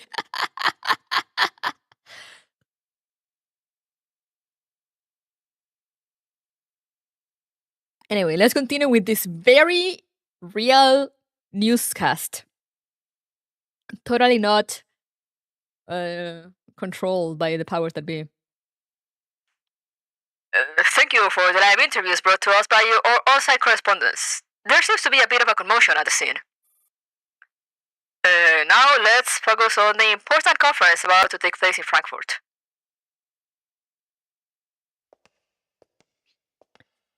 Honestly, I really thought it was pretty suspicious when they were like, oh yeah, the people have come out onto the streets to celebrate.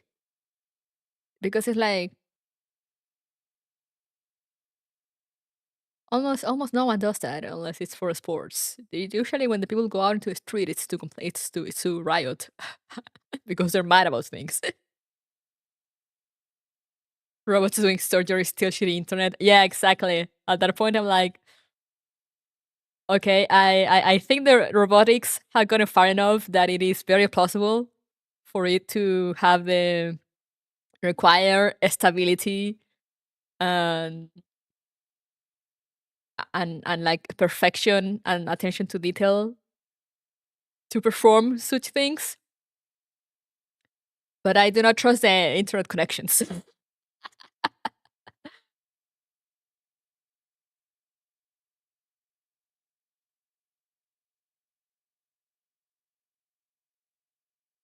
Hello, Kalios. The ping, the latency, the signal. Yeah, no, exactly. See, everything is like, it comes down to that. It's like, yeah, the signal, the latency. But if it were like, just kind of like direct control kind of thing, it's like, yeah, I think the robot hands are good enough to do all the small, delicate movements. Can your stream reminded me to the event? Let's go! It's called telesurgery. Wait, actually, I'm gonna go and I'm gonna continue going into this tangent a little bit because I'm kind of curious about if this has like gone anywhere.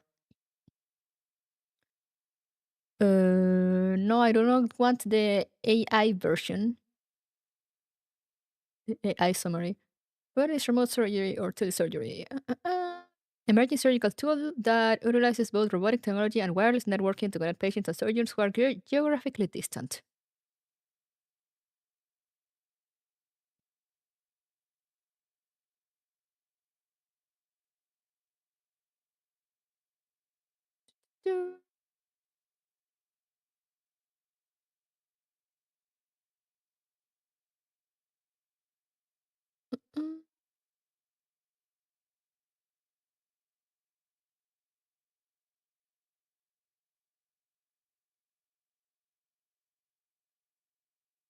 Facilitate collaboration, minimal collateral damage.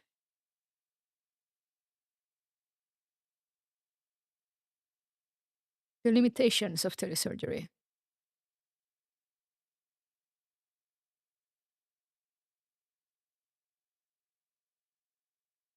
Oh yeah, also I didn't think about this. Privacy, particularly when sensitive images of patient data are transferred to the internet, is of utmost priority. However, cyber attacks and unstable connections may complicate the ability to carry out telesurgery safely and ethically. Latency may also result from an unstable connection, which can increase the chance of inaccuracy during the surgical procedure as well as extend the operation time.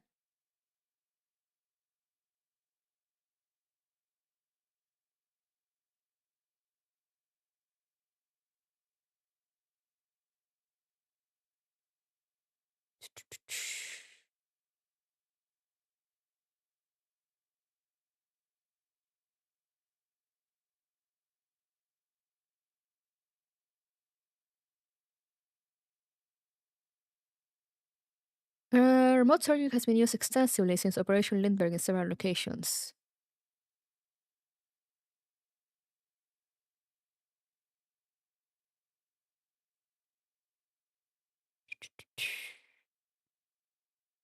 At present, the Da Vinci Surgical System is the leading company in the field of telesurgery, providing more than 210 devices. The company gained FDA approval in July 2000 to perform advanced surgical techniques.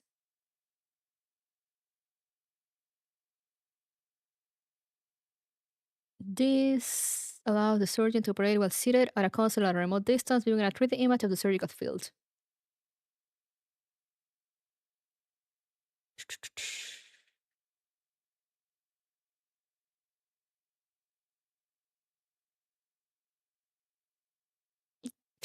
Interesting. Anyway, back to chaos, back to depression. Oops, I lag and rip out your spleen instead. Whoopsie.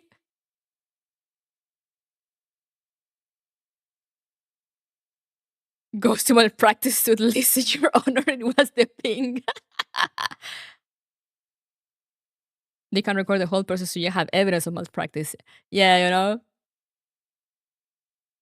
Never completing the event because of the tangents. I mean, that's why usually it takes me longer than it should, aside from reading everything.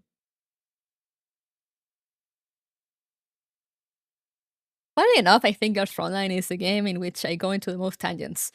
Probably because it's the games that tend to get me the more viewers.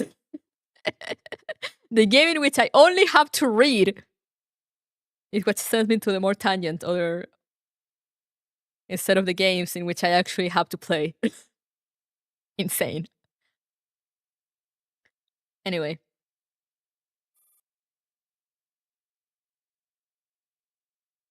Genetics Archive Room in the Faculty of Medicine, Johannes Gutenberg University of Mainz. Footsteps, still heavy with anger, come to a stop outside the door. Whoa, that was loud screaming! Holy fuck. Tangent Frontline, hell yeah. The moment the door swings open, a cacophony of heated voices bursts forth. New wife is here. What do you mean the founding of the URC has nothing to do with us? An entity that transcends national alliances means the end of all existing technological barriers. This marks the beginning of an unprecedented golden age for medicine, and science as a whole. I pity you naive idealists. If alliances between nations really worked, we would have 3 world wars. He does have a point. The URC is nothing more than a flash of a facade. You can't seriously think it will actually change the world. The world progresses precisely through these small changes. Do you really think? Yeah, Constance. Honestly, I feel like, you know, the concept of a URC, you know, like a United Nations ideal. I find the concept interesting. Will I think it will work? No. Not at all.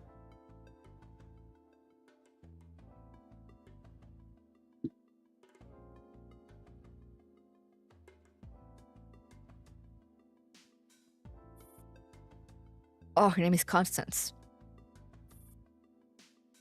Standing at the doorway, bag in hand, Constance seems to have no intention of entering the archive room.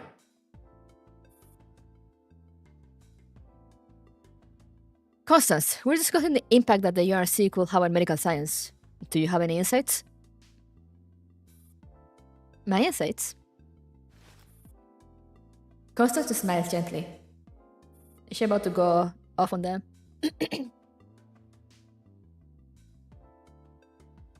The primary thesis presentations are in 2 days. Are your slideshows ready? No, not yet. I'm working on it. I don't need to remind you of the consequences of annoying Professor Lorak, do I? Sorry. The archive room quickly returns to its proper silence. Constance picks up her bag and leaves. I love how they were like, hey, do you have any insights on this very interesting debate we're having? And she was like, did you guys finish your thesis? You're talking about these world-changing events and the effects it could have in your careers and you haven't even finished your thesis.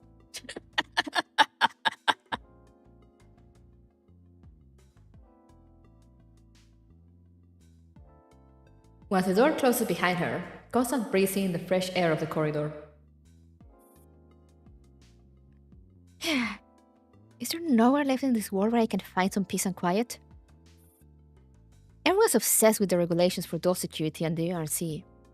What good is any of that to kids who can't even finish a research thesis proposal? I love her! Oh god, she keeps getting better. She's so dead.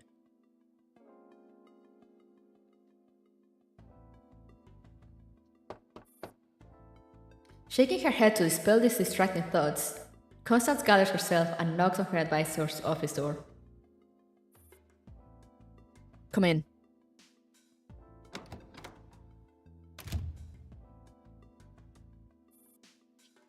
Professor, here's the material you asked me to organize yesterday. Also, I've already finished editing Thomas' thesis. I sent it to your inbox around 9 AM this morning. Good. I'll take a look shortly. Still as reliable as ever. Only you can handle all these headaches perfectly. You flatter me, Professor. Oh, by the way. Professor Lorak pulls out a few sheets from the towering stack of documents on the desk and hands them to Constance. Your lab application has been approved. That's great! Thank you so much, Professor. You're one of the rare few willing to stay focused on academia even in these tumultuous times. You must be aware that all anyone talks about lately are things far removed from us. As someone who lived through the war, I hope my students never get involved in politics. That's not a burden that young people with nothing but passion should bear. They're too young, too easily swayed. They know too little, and there are too many out there who want to exploit them. It's all thanks to your guidance, Professor. With you as my role model, I learned how to move forward. You sweet talker. Have you decided on your research direction? The tentative idea is to construct a recombination adenovirus expressing the apoptine protein. That's not exactly cutting edge. You can take more time to think about it. The lab equipment is good enough to support a wide range of projects, and the budget is decent too. Okay, I'll come up with a few more ideas. When you're free, I hope I can take up a bit of your valuable time to discuss them. Of course, no problem at all. Then I won't disturb you any further.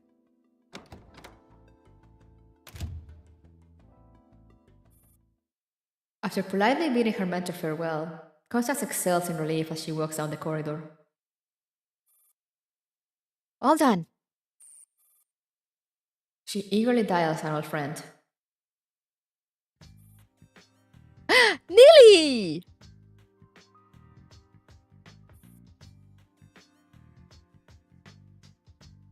Not so loud, Connie. You scared the crap out of me. I can't help it. I've got amazing news. The lab application just got approved.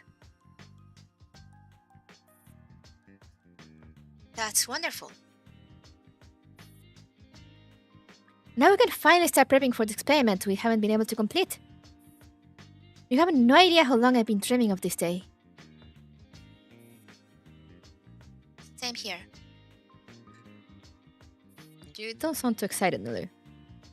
What's wrong? You don't sound excited.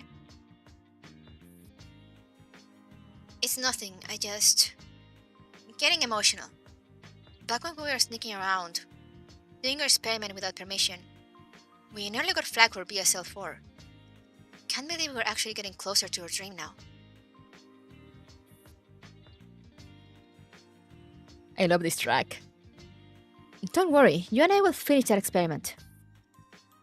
You know, the moment I saw you in the lab back then, I knew. No challenge could deter you.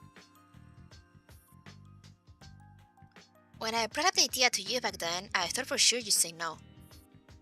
After all, if we got caught running experiments that don't match your proposal, you could get seriously punished. Don't worry, I got it covered. What, getting cold feet now? That's not like you at all. I'm just worried you'll get dragged down because of me. I don't have much to lose, but you have a bright future ahead of you. Oh, cut it out. I know what you're trying to say. That you've got family to fall back on if things go bad, and I don't. But I don't care about any of that. I'm an orphan raised on the government's dime, and that's exactly why I'm not afraid of anything. What could possibly be more moving? What would possibly be more moving than the pursuit of truth? You're right. Nothing in this world can obscure the truth. Even if Darwin had repented on his deathbed, the theory of evolution will not be undone. Bruno's body may have perished, but his insight will never waver. So what? Now that we're closer to the truth, you want to back down? Neely, that really isn't like you. You're braver than I am. Don't tell me you're still shaking from what happened with Galatea. You can save your reverse psychology. I know what you're getting at. Thank you. I hope you do. Got your materials and data ready? Yeah, everything's set on my end. Great. When are you free? Let's meet up and finalize the experiment. Sure, Connie. I got something to finish first. Let's talk later. Alright, I'm always online. They sound like very good friends. I mean, what?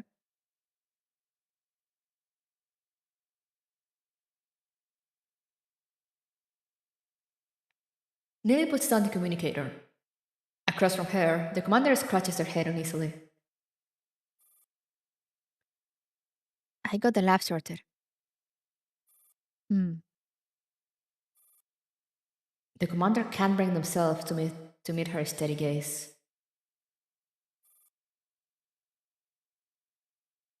Now all that's left is the materials. Their eyes settle on the door handle in front of them, but neither moves to open it. Gray. What's left of her is in there. What? Have we just been carrying Gray's corpse around? What? Oh, this is so... Oh, this music.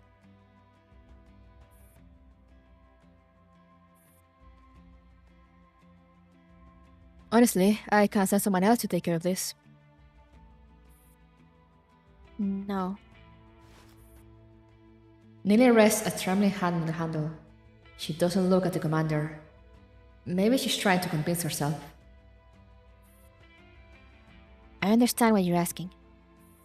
If Paradeus is to be completely destroyed, we need a perfect bullet that can strike it right in the heart. Even if Adol has top-tier electronic warfare capabilities, infiltrating their systems to gather actionable intel comes at an unimaginable cost. Right now, only my teacher can do it. No. I probably shouldn't even call her that anymore. Think of her as a cadaveric donor, or an insult to the Lady of Ashes. Whatever she is, she has to rise again and fight for us. Wait, is this how we get Grey? Yo tomate. Is us getting Grey as a unit actually canon? If this has to be done by someone, then let this someone be me. Oh god, I love her! The commander, at a loss for comforting words, can only sigh. If that's your decision, then Professor Persica will assist you with the technical aspects. She's already integrated Hume's human intelligence research with Dr. Shaw's research. It should be enough to support this experiment. Right, thank you. Neely looks up at the commander with a small smile. To be given a chance to avenge my professor personally. Commander, I truly am grateful. We both have tough battles ahead of us. Please don't worry. I'll prove myself as Professor Gray's most exceptional student. Neely pulls down the door handle.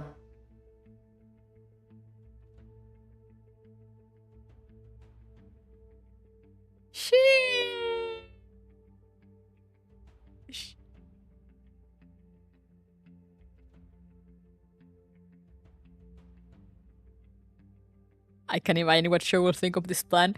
We don't talk about this. Desperate times and all that.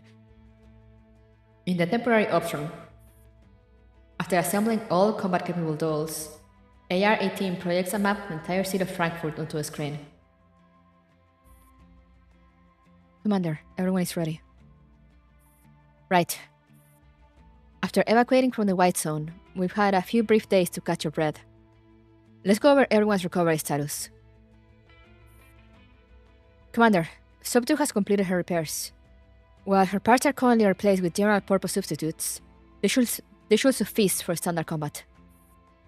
So the R team is ready to return to the field. You bet! I've been asleep for so long. I'm feeling super refreshed now. Understood. Tifa is also ready as ever. Unfortunately, 416 still can't be activated. Aside from her, the rest of 404 is ready for action at any time. There haven't been any casualties on our end. For now, we're focused on assisting 404 with electronic warfare. Got it. Everyone, we're running out of time. The commander presses a button on the remote control, and several red markers light up on the Frankfurt map. These are the locations of Paradeus factories we've identified based on current intel. 45 hack into the energy sector and verify the data. These sites are consuming an absurd amount of power and water in a short time.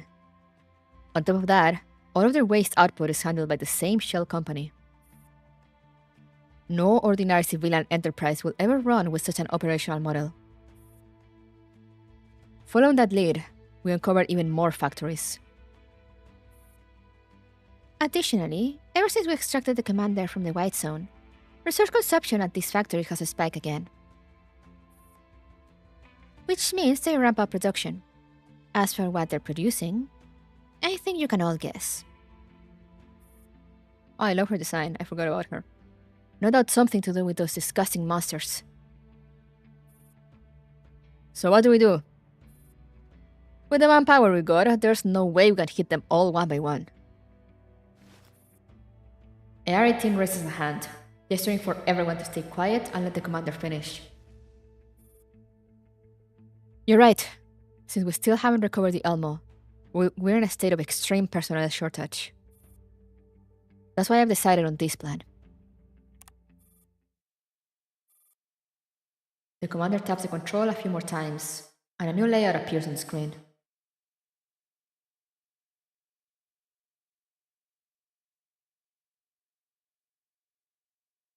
Oh, we're not getting the plan shown to us. Okay. Okay. Keep your mysteries, Mika.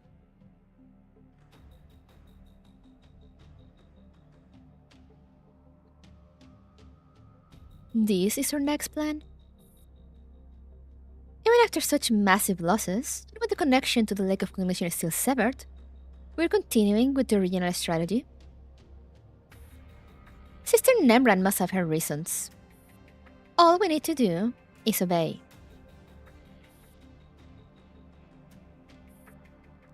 Nemran watches the two before her coldly. All the factories in Frankfurt are running at full capacity to power the repair of the passage to the Lake of Cognition. It won't be long before it's operational again.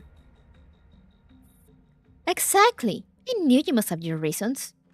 You mobilized all of our forces in Frankfurt while we were still in the dark. I don't need to explain my reasoning to you. Of course. At this point, we'll just follow your lead. I'm not questioning you. I'm just worried that after so many operational errors, the system may be overloaded and starting to misfire. That's none of your concern. Morido and Brameir exchange a knowing eye roll and leave the room together. Nemran picks up her communicator, which has been on call the entire time. Any issues on your end? Not at all. Though I heard you know who is now in position.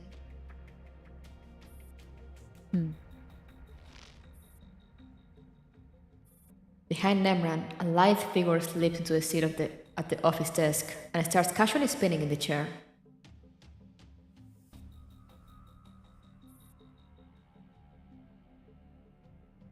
Oops! The fuck?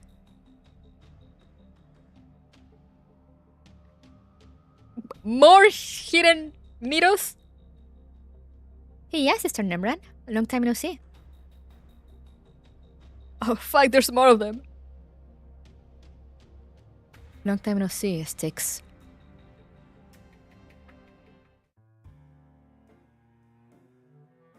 Just what we need. More needles. Yay! You love to see it. Let me get rid of my Discord notifications.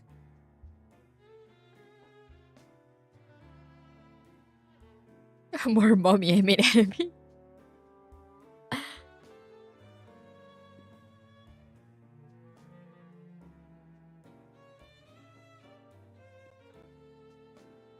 Alright, let's go to 2. Oh hey! It's Q! Secrets like skeletons.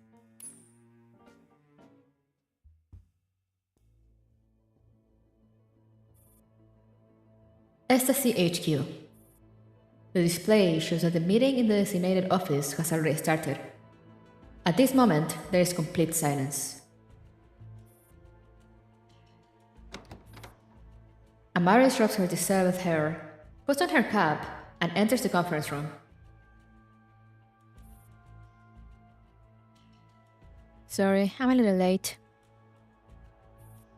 It's fine. The meeting hasn't started yet. Sterling glances at the empty seat opposite her.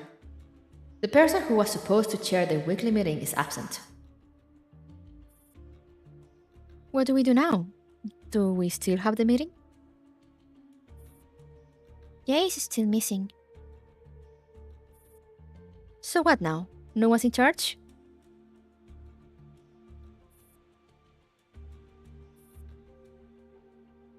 Good news! No direct supervisor, which means we can skip work.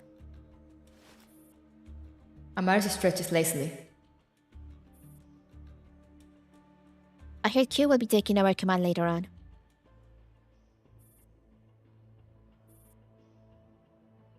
Who? That overtime maniac? Great. Q is way more reliable than Jay. Bad news. From now on, we'll be on standby 24/7. The door opens again, and Q enters the conference room. Q gazes from doll to doll with amusement. From the looks on your faces, you already know I'll be taking over. Yes, already made the announcement. Then I won't waste any time. You all worked with me before and know my style. Q drops a stack of documents on the table. Time to take some of the work out of my hands, ladies. Dagmar, Edith, you two continue searching the Elmo. Get me something useful from it. Yes, ma'am. Dagmar and Edith take the 2 search warrants handed to them and leave the office. Bridget, I'll assign a new agent to replace Jay in the White Zone. Go handle the handover. Is it a complete handover? Are we handing everything over to this person? No, just give him enough to hold the position for now. Got it. Brigitte takes the permit to enter the White Zone and also leaves. Sterling, please submit the paperwork for transferring the Dole Squad command for me. I already filled it out. Just look it over while you're on your way. Understood.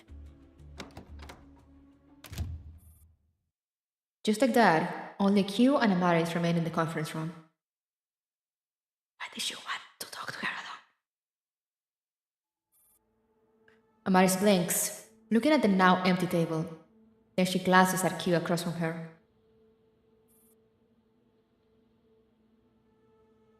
What about me? Do I get a holiday? You wish. Q opens the paper bag she has brought, pulls out 2 cups of coffee, and pushes one over to Amaris. Amaris, I have a question for you. Saying that the question is important enough for Q to treat her to a coffee, Amaris straightens up in her chair. About Daybreak? Yes, but more importantly, about Daybreak's designer, Dr. Martha Maidner. That's not really a question you should be asking me. I've had very little contact with her. The only thing she's left me is probably my name. You've never had direct contact with her? No, I've never met her. Not just me.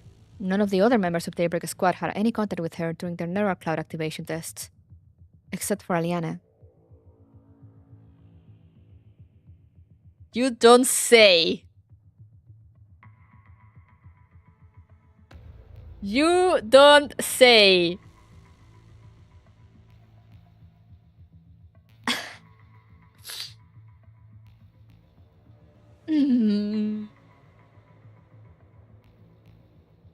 I don't like this.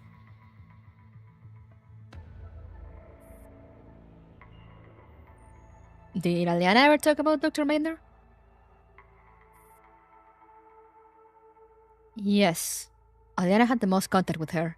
You don't say! She said Dr. Maynard was the most calm and rational human she had ever met. Always clear on what she needed and wanted to do. And capable of ruthlessly eliminating any obstacles. But she wasn't sure whether that was a good thing or a bad thing for a human being. Sounds like Aliana had a relatively positive impression of her. Dr. Maynard used to work for the US Relics Agency. Do you know why she left? No. I didn't even know about that part of her career.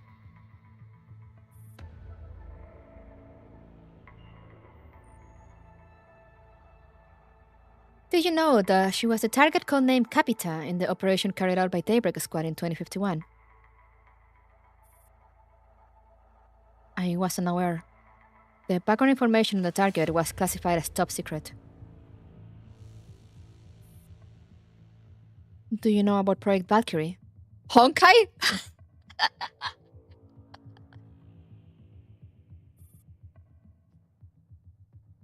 All I know is that it was connected to some small cult. Something about posing as a saint to deceive believers and scam them out of their money.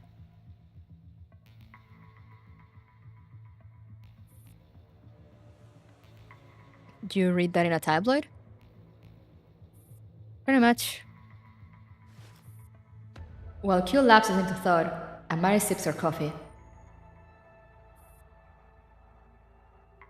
So, my mission is to investigate Dr. Martha Maynard? Amaris, you know we have no authority over you. You are free.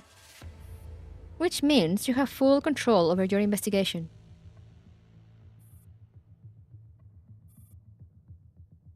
After all these years, you guys are still playing war games with me. Okay, so all of my upcoming missions are considered personal operations, yeah? Will I still be paid then? It's the taxpayers' money. Just take it. Satisfied with the answer, Amari sits up straight. Then state your request. I don't care about the mission regarding Capita. I just want to know what Project Valkyrie really is, and how it's connected to the Oberstein family and Paradeus. Obviously, all signs point to one person. Exactly. That's why you're the most suitable doll to handle this. I understand. Bottom line is, what I do from now on is entirely my personal action and has nothing to do with the ecstasy. Should I say I'm doing this to avenge Aliana? What a freaking joke. Good thing she won't ever hear a word of it. As a sole survivor of Daybreak Squad, how do you feel now? Like I got MVP, but there's no one around to clap for it.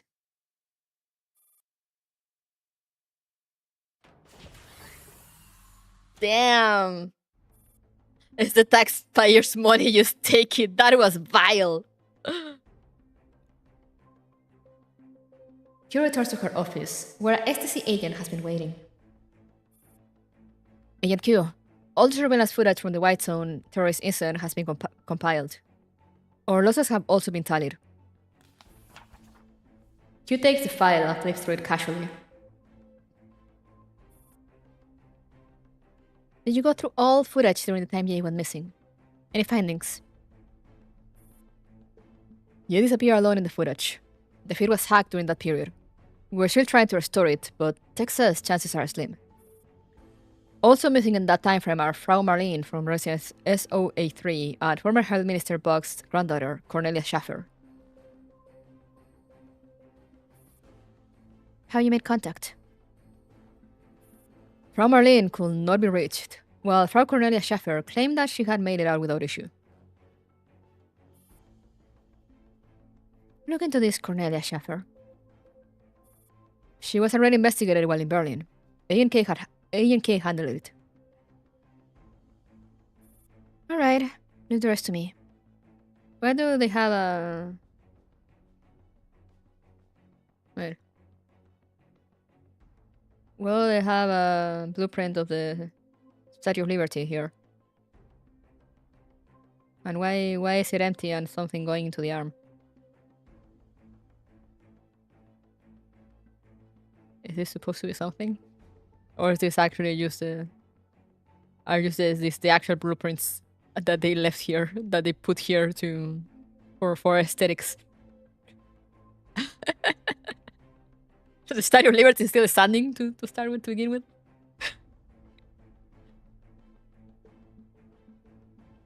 Yes, ma'am.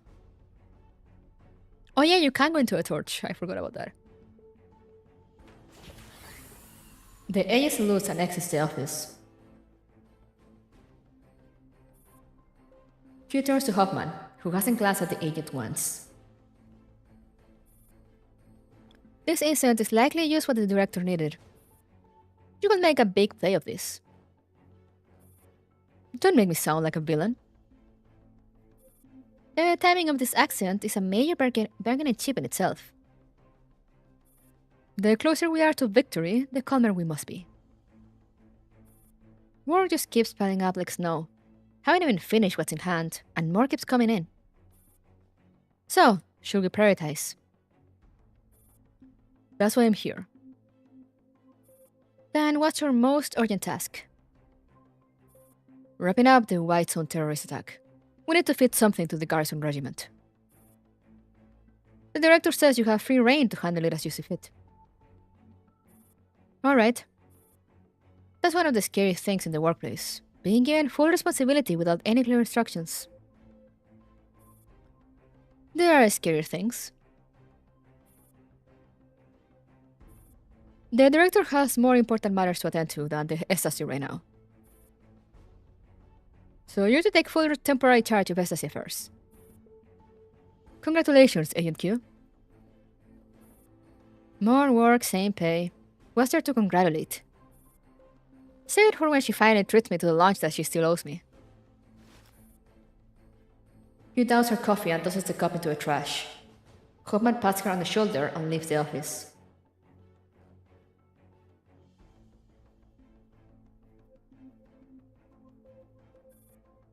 Encrypted conference room. After initiating the encrypted communication link, Hoffman leisurely brews himself a cup of coffee. Agent K, long time no see. How have you been? Oh my god, it's K! Still alive. Still as concise and straightforward as ever. What do you want from me? Just checking in on you. How are you getting on with Chairwoman Ulrich? It's both smooth and rough. Very slight. Points to my heart.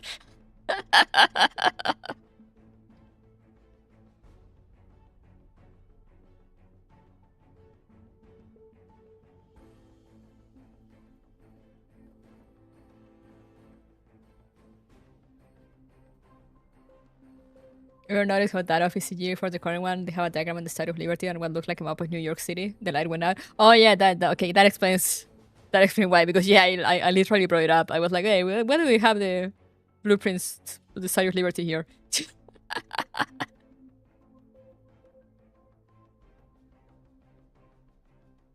I was not aware that was a map of New York though. I hope that's not some kind of wordplay. The chairwoman has her own position, one that's unshakable. But as an ambitious and capable woman, she's not willing to be confined to a cage either. Sounds like she's still swaying between the two sides of the scale.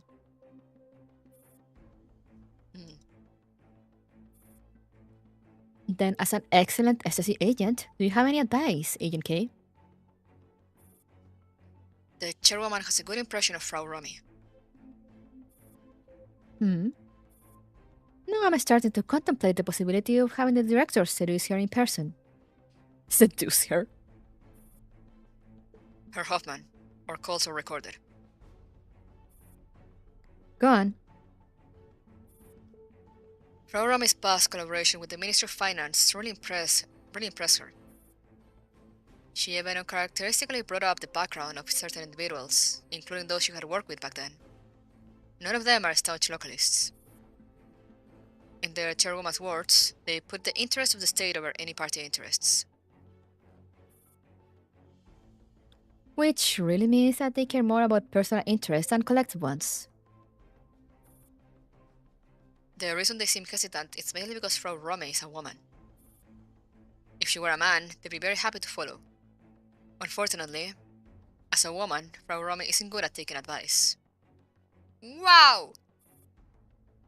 Ulrich is certainly more successful than our director.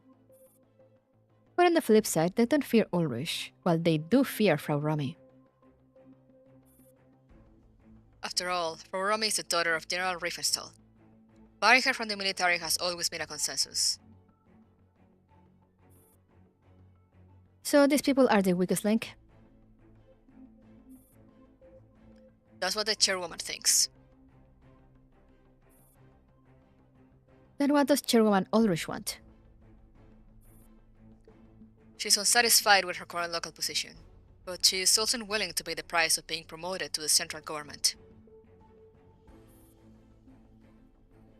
The only one who can give her the promise she needs is General Secretary Grubb. Which is why her real question was whether Frau Romy is backed by the general or the secretary. If it's a general, she'll likely maintain her current stance. But if it's a secretary, then her position may begin to shift. Understood. I'll report the relevant intel immediately. As for the task assigned by the director, please keep at it. I will keep my eyes wide open. Woman ends the call, and once again hurried footsteps echo through the corridor.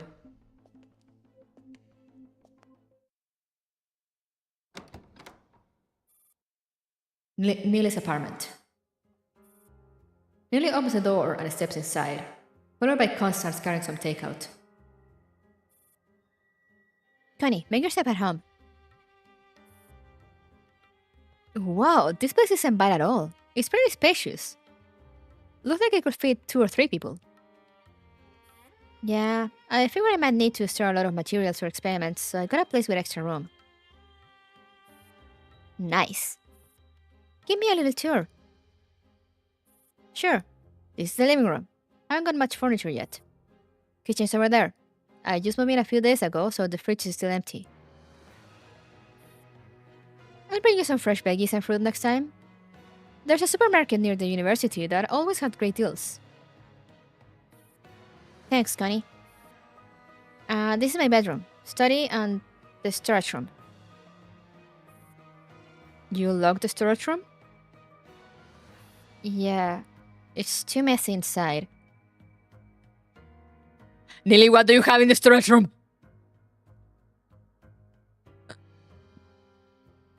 Neely, don't tell me. I mean, where else was she gonna put it? But oh my god.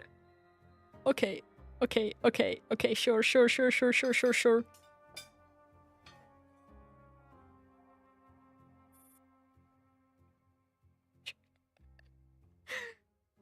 An ominous noise comes from the storage room.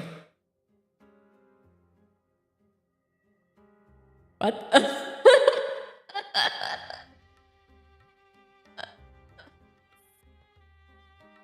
Neely, I think there's a rat in there. Meatbag talking vegan fruits and other grocery. A rat? There's been a rat infestation in Frankfurt lately. I remember you're scared of rats. This one sounds big. Don't worry, I'll take care of it. No. Constance rolls up her sleeves, but Neely grabs her arm. I'm not afraid of rats anymore. We used to see them all the time in Berlin. I've gotten used to it. Really? I remember back when we'd finished tending to the lab mice, we saw a rat about 12 centimeters long outside the dorm. Your face was as white as a sheet. I've grown since then. Neely pulls Constance back to the living room. Away from the storage. Didn't you say you needed my documents to finish registering the lab? I'll give them to you now. Just help me get it done when you have time. Sure. By the way, you need to register your fingerprint for lab access. Remember to do that when you drop by. Got it. I've got class soon. It while it's still hot, okay? I have to head out. So soon? Can you at least take a few bites before you go? I already ate. I just wanted to check on you and show you the best takeout near the University of Mainz. Constance gathers the documents Neely hands over. By the way, Neely, I haven't asked yet. Why do you suddenly want to restart the experiment? Smiles. You said our research direction has changed. Changed how? Let's talk about that in detail once we're in the lab. Neely averts her gaze awkwardly. She looks blandly suspicious to Constance. Aren't you going to be late? Crap, class is starting in 15 minutes. Gotta go! Alright, be careful on the way. Constance bolts out the door like a gust of wind. Neely bundles up the takeout and heads toward the storage room where the noise came from.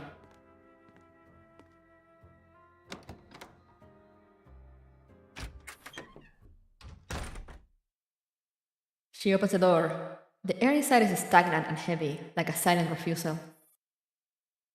The room is utterly still and deathly silent. Jay? On the chair where Jay should be sitting lies only a frayed piece of rope.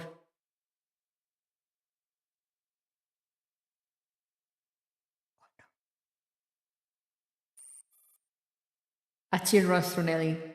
She quickly and calmly gives Mia a call. Mia, Jay is missing. I've captured Agent G from beneath the window. Give me 5 minutes. I'll return him immediately. Give it in his hands. 5 minutes later, Agent J is back in the room and in his familiar seat. Only this time, the rope has been replaced with chains.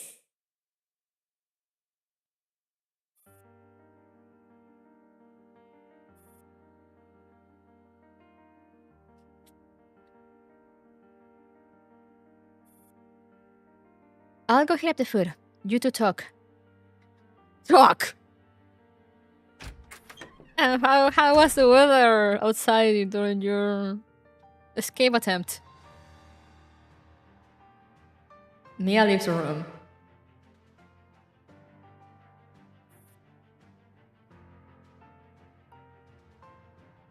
I forgot Jay was a hostage. You know, I remember, but I thought the commander had him. Why is he in Lily's apartment? God. I hope you didn't go to all this trouble just to get back at me for threatening you back in the ecstasy. Did you collude with the commander to kidnap me? So now you're my prison guard. I'm not good at lying, so don't ask me. I won't answer any of your questions. Did the commander use some kind of machine on you? Threaten you with Mia? Drugs? Brainwashing? Can you please speak scientifically? But nothing about this is scientific. You must have been tricked. Jay cuts Nearly off without hesitation. I wasn't tricked. I know exactly what I'm doing. You got to be tricked. Why else would a researcher with your prospects, your status, be messing around with some doomed PMC commander? Jay, I thought we were friendos. I have my reasons. Then tell me, what are your reasons? Aaron. Aaron wasn't your fault. That was Gray's fault. Galatia's fault. Stop blaming yourself for what others did. Professor Gray wasn't at fault. Do you still believe in that woman even now? The fact that you just said that proves I made the right choice. I won't let her name be smeared, not even after her death. Professor Gray was used. What exactly did the commander tell you? How could they drag a civilian into something this dangerous? I'm telling you, that commander has gone rogue, and you can't follow them down that path of insanity. You barely made it out of that fire alive. Why are you walking right back into it? Answer me! I saw Professor Gray's body. It wasn't human.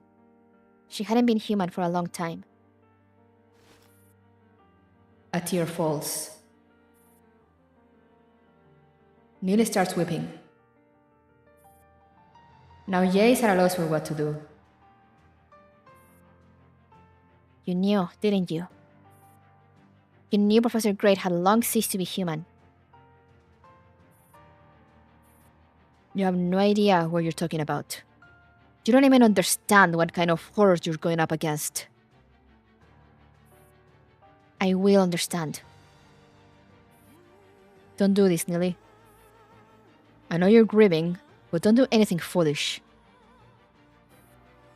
And what are you to me? What right do you have to tell me what to do? Because I know what it's like to lose someone dear. Because there once was a similar fool in the ecstasy. It wasn't even part of his job, but he still gave himself up to those monsters for something stupid. Isn't the ecstasy a spy organization? Yes, everyone knows we're spies with no principles who have sold their souls to the devil. But that fool, he still cared about so-called honor. He still held onto the ecstasy's duty and mission. He even had ideals.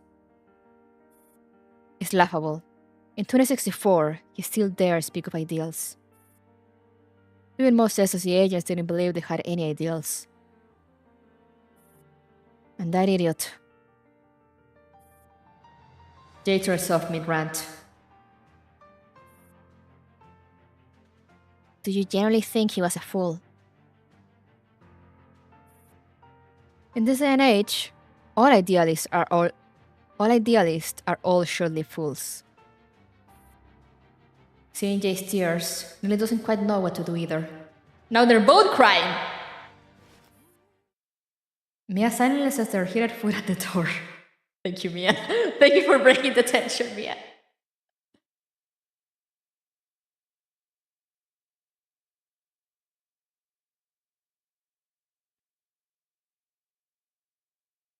Thank you for all the salutes for our boy. He will always be remembered. Mia silently sets her heated foot at the door. Lily brings it inside awkwardly. I don't know about others, but if you keep this up, you're going to die real soon. You save your energy. I'm not letting you leave this place. And since that's the way it is, how about lunch first? Yes, if you want to leave, eat properly. Lily brings over a small table and sets it in front of Jay, then opens the takeout for him. Jay looks at the mushy mess in front of him and rolls his eyes. See? I told you there's no future with Griffin. Even their takeout looks pathetic. I may grab out the ecstasy, but at least their food and coffee are decent. That's my food. If you're going to complain, you'll be having heart attack for every meal from now on. I love you.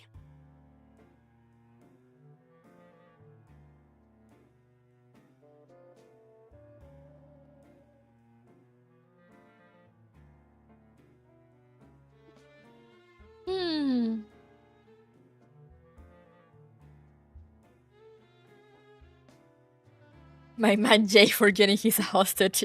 Yeah, like... My man, maybe don't...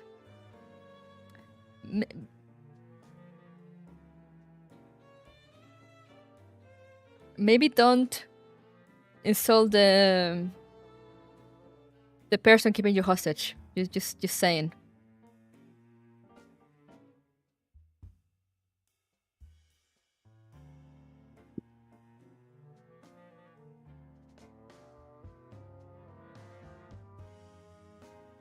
Did you get the K letter?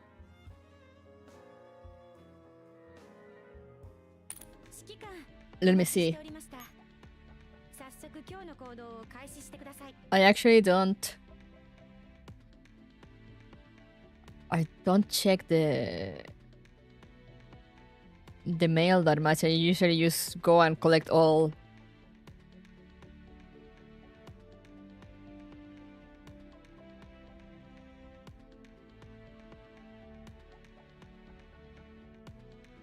No, I only have mission rewards.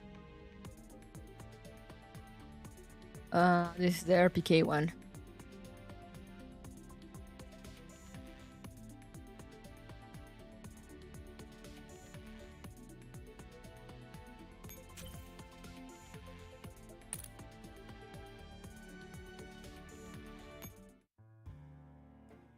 You don't have a SSC agent in the storeroom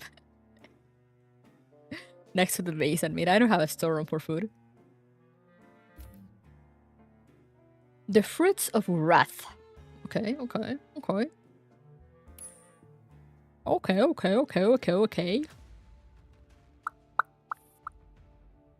Inside a Paradeus factory. In a quiet room, Ashley reviews the wiring layout and projected output of the new facility. I forgot Ashley is still alive. It's Himi's dedicated channel. Please go ahead. Sister Ashley, I am calling to update you on our progress. Have you finished taking stock of Sister Himi's factories? Yes, including all the facilities in Frankfurt and subtracting what's already been used for the White Zone. We have around 1,000 units of manpower in reserve. That still isn't enough to meet the requirements of the plan. Sister Himi has already ordered full-scale production across all factories.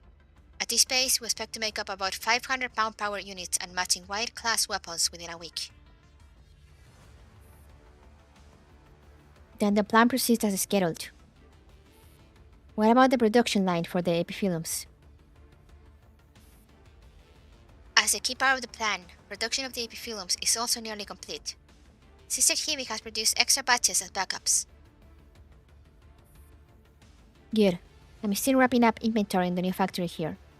Once that's done, I'll send you the final report. Understood. Anything else? Sister Himi asked me to pass along a message to Sister Nemran. She's found a lead on the rat's hiding place. Got it. I'll inform Sister Nemran immediately. Once the call ends, Ashley compiles the conversation and has the summary to Nemran behind her. Upload it to the backseating system. Yes, sister. Ashley activates the backseating system and inputs the authorization code. Sister Nemran, I've completed the data entry. Once you approve, we can begin the upload. Any difficulties with the new encryption protocols after the system overhaul? None. Just takes a little getting used to. The backseating system now requires dual authentication for every action. A bit more troublesome, but definitely more secure. Good. You're dismissed. Yes, sister. Ashley leaves the room. Nemran completes the second layer of authentication and glances at the time. 3 minutes left until the scheduled time. The second hand lines up perfectly, Nemran initiates an encrypted communication.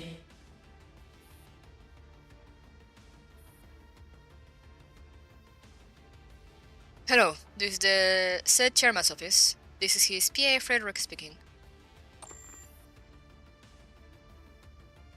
Nemran hangs up immediately. Seconds later, the line rings again. Frau Nemran, the call has now switched to encrypted line 39. Good. Do you have a message for the chairman? I have intelligence to report. The chairman is currently unavailable. Please relay the message to me, and I'll pass it along at the first opportunity. The preliminary preparations for Coronation Storm are complete. Received. Anything else to forward? Laplace's experiment is nearing its end. We're about to move into the White Zone. Please reserve sufficient space for us. Understood. Leave that to me.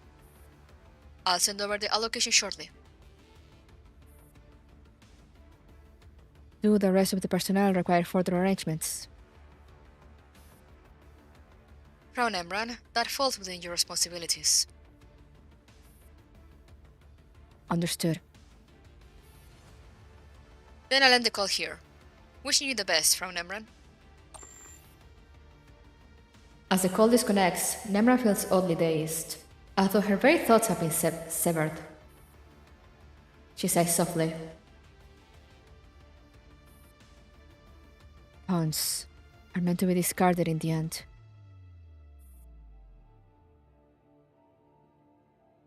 What does she mean by that? Who is the pawn here? Without a second of hesitation, Morido picks up the line. Morido,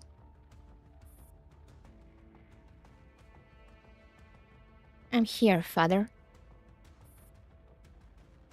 commence the mission immediately. Their operation has begun. The call ends even before she can reply.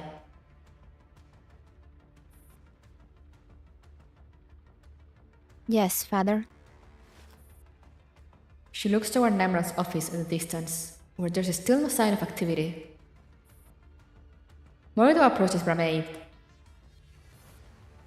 What now? Another change of plans? Let me guess. This time we're doing inventory on that pile of junk in the warehouse.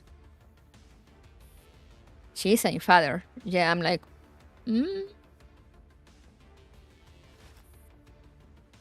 Morido scans the area again to make sure they're alone. She presses down on the nearest listening device and leans in close to Bramaid's ear.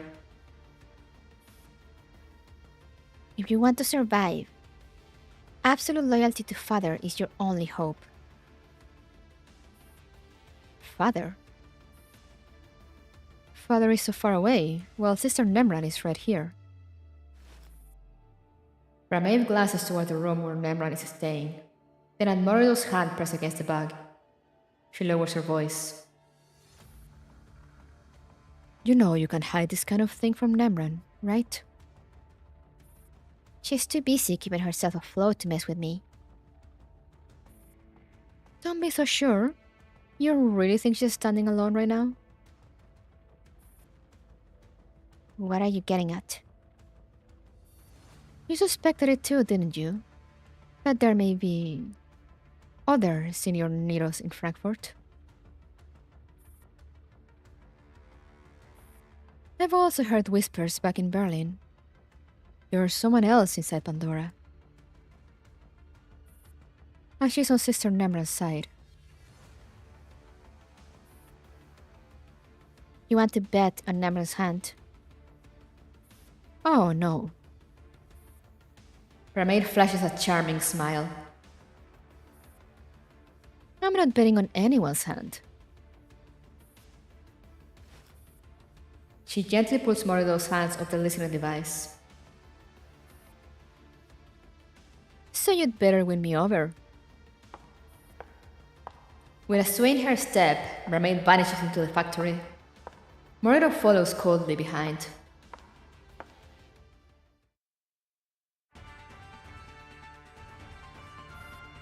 Sheesh!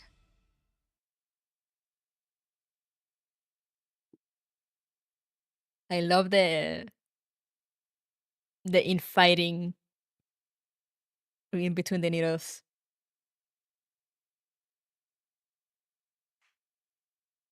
Good evening. It is currently 18:30 Frankfurt time on November 3rd, and you're watching the news. Ah, there she is. One of the key leaders of the anti-relic organization Pandora and its official spokesperson, Styx, delivered a public statement today by a large screen setup outside the Alte Oper in Frankfurt.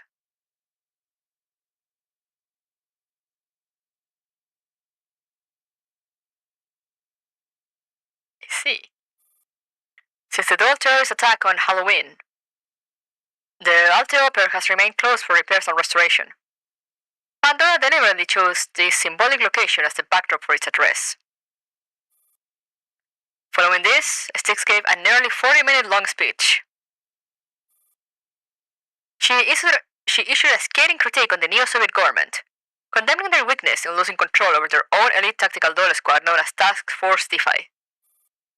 Her criticism directly targeted the still missing member of the squad, known by the codename AK-12.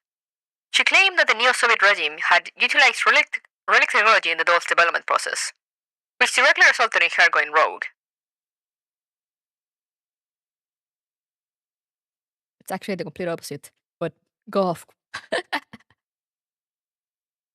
They are doing psyops hard. Yeah.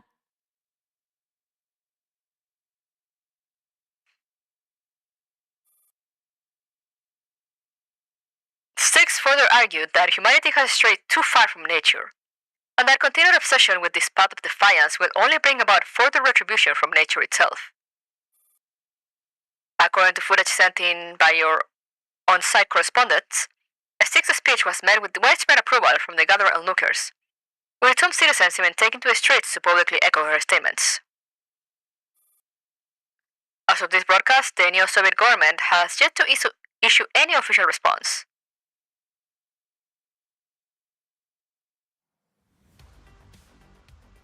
A spokesperson for an anti-relic agency, Saniro. What are they planning now? Also, this is some nice music, what the fuck?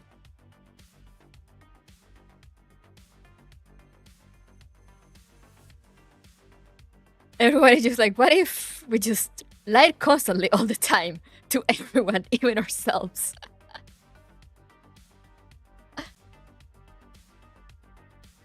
University of Maine's online forum. A speculation on the neo-Soviet Union's use of relic technology. What impact might relic energy have on daily life? Exploring the possible changes in those after exposure to relic energy. Styx's speech is like a massive stone thrown into a frozen lake. Hairline cracks immediately begin to spiderweb outward.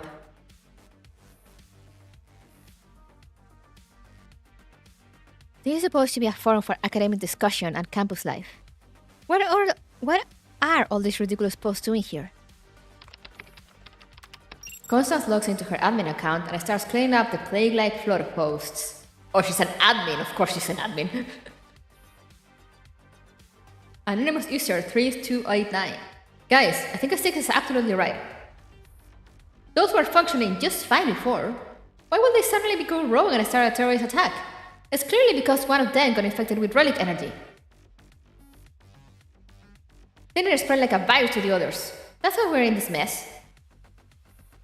Anonymous user 0903 83. This is to spread rumors, hard to debunk them. Have you even read Professor Persica's article debunking all this? Dr. Shaw, the designer of the DeFi dolls, published her research long ago. All her papers are public. She's a staunch anti-relic scientist. Why would she ever infuse her life's work with the very thing she opposes? Exactly! Someone with common sense on the internet? Shocking!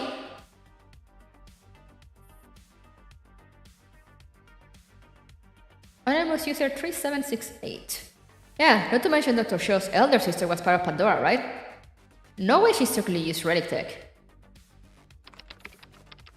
Constance selects this batch of overly active users and mutes them temporarily.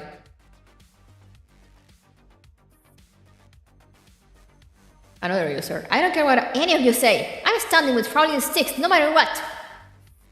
She's just so gorgeous. And that body, wow! If only she could be my wife.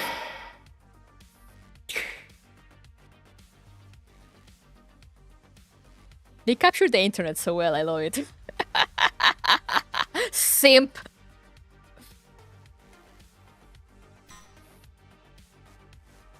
Resisting the urge to roll her eyes, Constance promptly bans this user.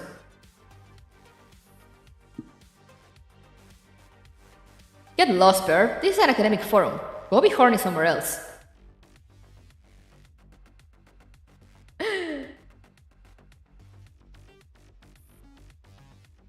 As for Styx's accusations about the DeFi doll AK-12 being a product of relic tech, there's no solid evidence so far.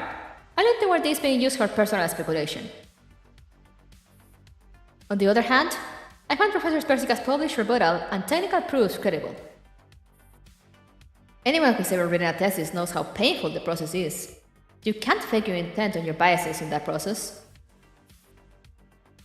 And I could totally see Dr. Shaw's hatred for the relics bleeding through in her work. If it really is all nonsense, then why hasn't the neo-Soviet government said a word? Shouldn't they be jumping in immediately to denounce this defamation? Maybe there really is something they can't admit. Hard to say. Even if they didn't use relic tech, the new Soviets probably resorted to some other shady methods. Otherwise, why were their dolls the first to go rogue? Look at us. Our dolls are still behaving just fine.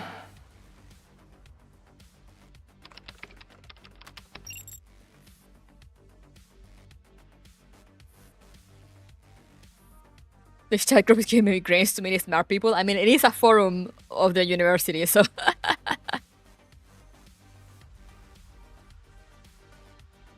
The Soviet Union is too busy falling apart. Yeah, exactly.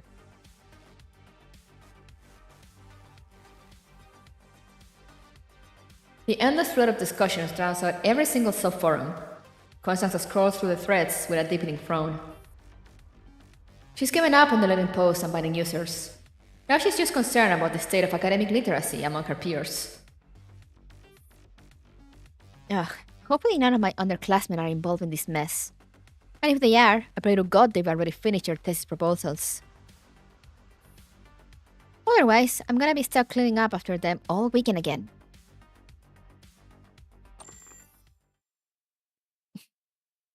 This chat forum is unrealistic. Too many actually smart people. I mean, again, they said at the start that it's the university's forum. It's not a public forum.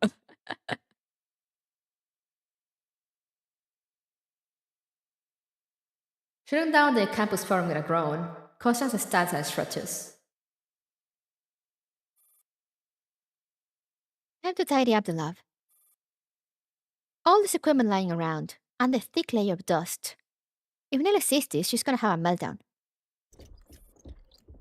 She picks up a brush, ready to start cleaning. That's when she notices Nelly standing silently in the doorway. Her hair and coat are soaking wet, as if she has walked here through the rain. Nelly, when did you get here? Why are you just standing there like that? You're soaked. Let me grab you a towel. Nelly takes the towel absent-mindedly, her eyes fixed on Constance as though she's made some kind of decision.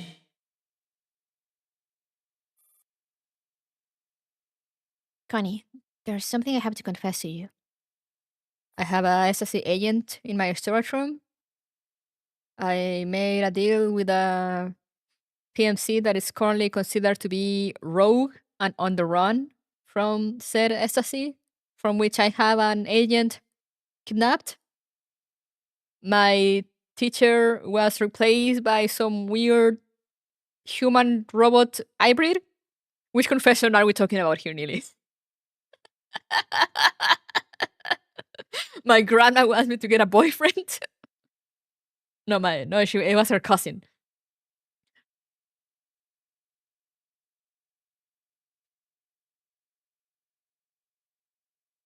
What is it? The truth about the experiment. Oh yeah, I'm trying to revive some weird hybrid human-robot technology for an underworld commander that is running from the ecstasy. By the way, I have an ecstasy agent kidnapped on my apartment.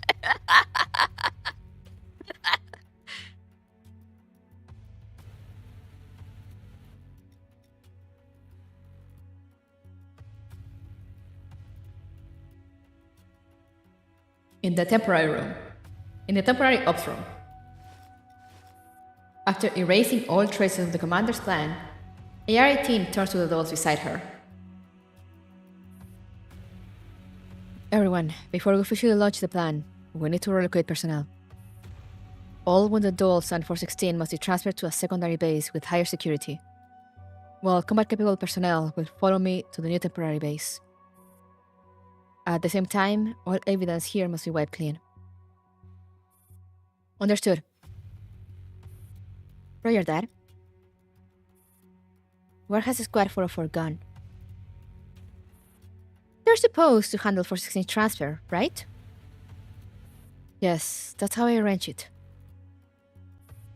Then we'll take care of 404's communications gear. Estimates N550 gestures at the dolls behind her. Sure, I'll go check their equipment list. I've already sorted most of it. It's over here. AR-18 moves past the dolls, busy with the organized chaos of cleanup, and a step to the side. 45. Where are you? Come to the ops room immediately. There's noticeable static interference in the transmission. Oh no. 45. 45, what is going on?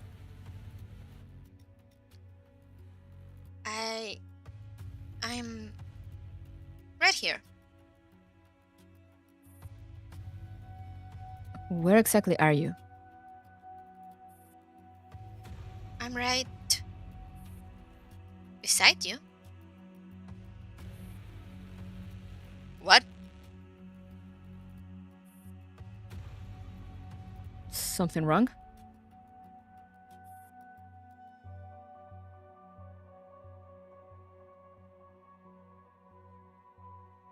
Or did she... What's going on? 45 signals is off. 45 signal is off. She says she's right here. What kind of creepy nonsense is she saying? Taking IR-18's communicator, Row 65 tries to speak into MP45. 45? Why is she repeating the same words over and over? I am.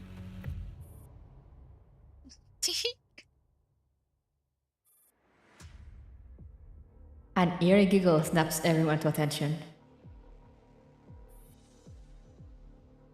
Wait, that's not 45 signal. AR-18 cuts the transmission immediately. Almost at the same moment, the alarm starts blaring. The enemy has already infiltrated. I'll cover the retreat. I'm going to. AR-18, organize the defense. Right. AR-18 turns to the surveillance footage. On the screen, a graceful, poised woman waves at the camera. Oh!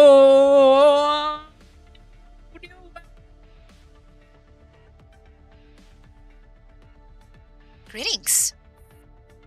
It's terribly rude of me to be taking your lives on our first meeting, isn't it? I do beg your pardon.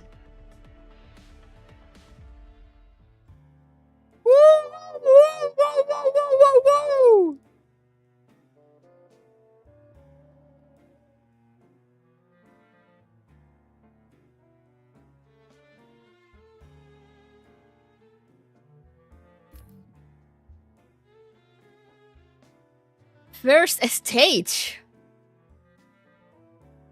Oh, goody. Grabs tightly the roars of storms.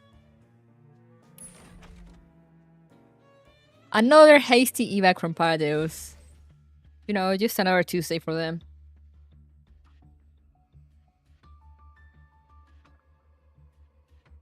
I don't like this music. I don't like this BGM.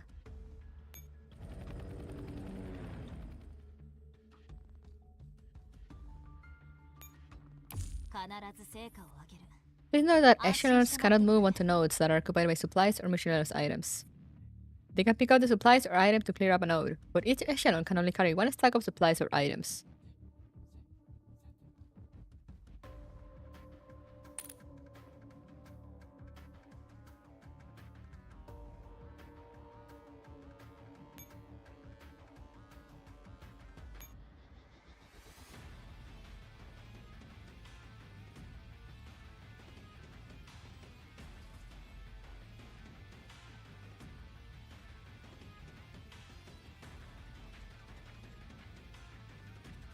I don't like that there's no enemies.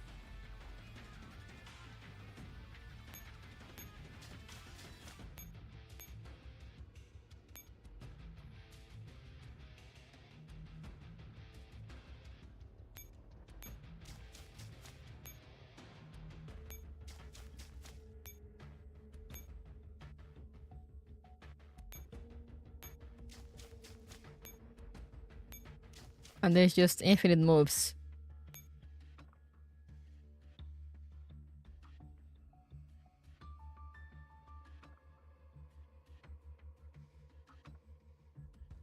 Wait, where do I need to put the radar node? Okay, never mind.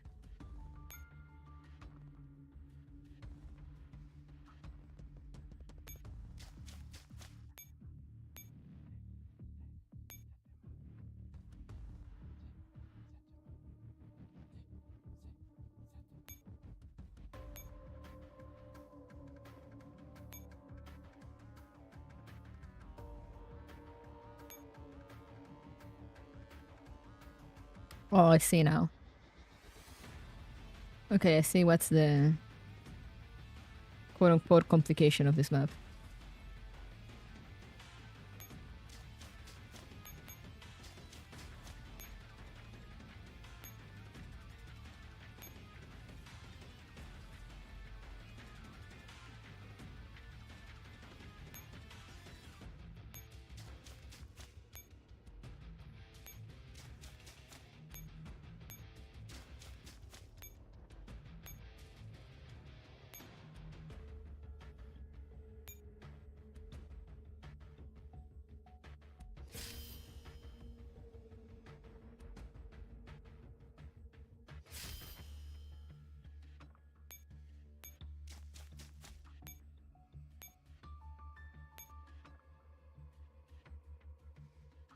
Can you help me with one thing? Depends. Wait, did I stack it there? I'm gonna assume I stacked it there.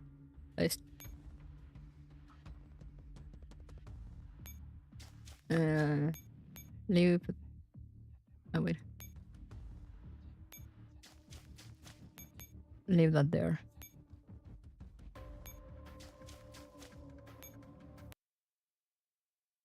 Oh.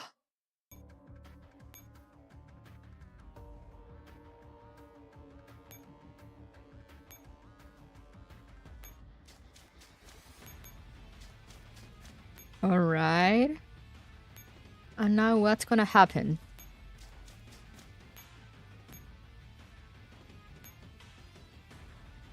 Ah, here we go. Rescue and retrieve a minimum of 1 disconnected titles. Occupy a specific neutral radar. Okay. Where radar? Got some death stacks around here, but the other should be no problem. I'm gonna rescue over there.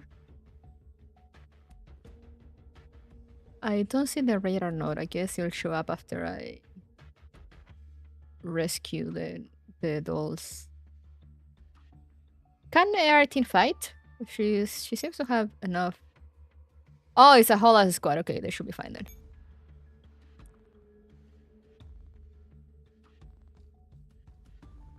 Oh, there it is. Okay. Past the death stacks. Lovely.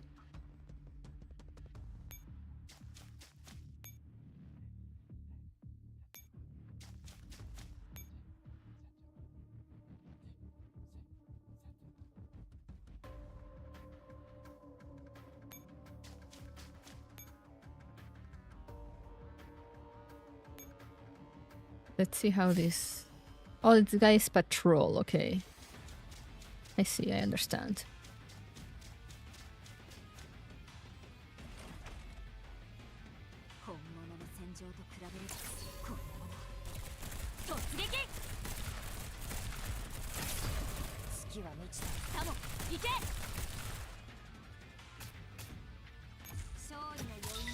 Let's see how the NPC team performs.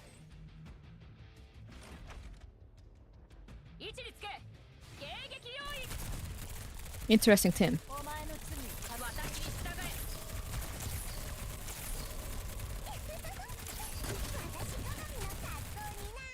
Okay, they do well enough.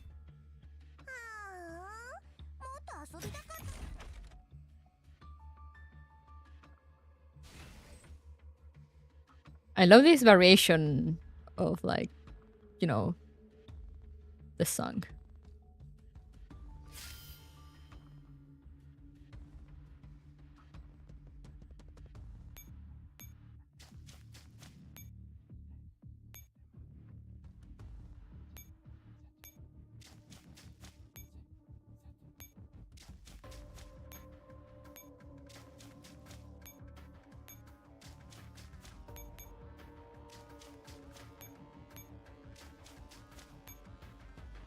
Now let's see the patrols for these guys.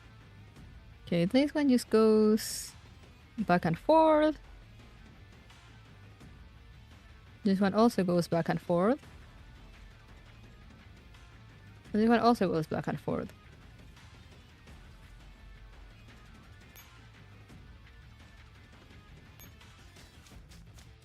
Okay, shouldn't be too bad then.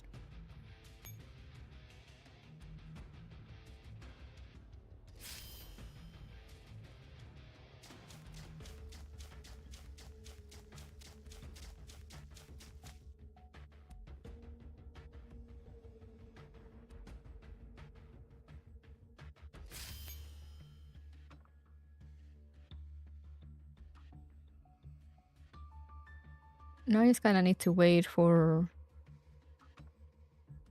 the next turn.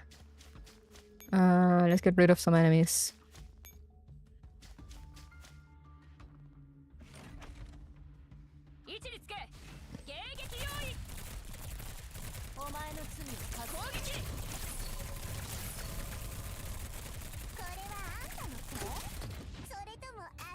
Okay, okay.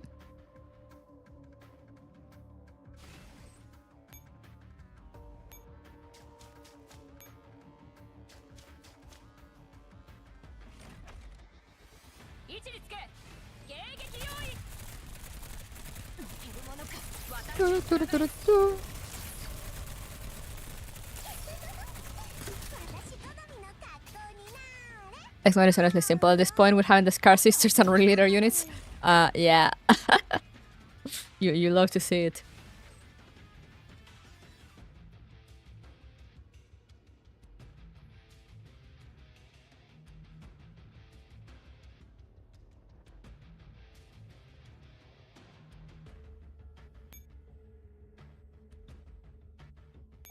Now come back here.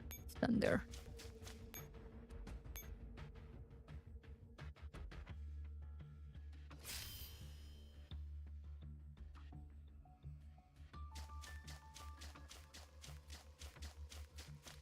All right.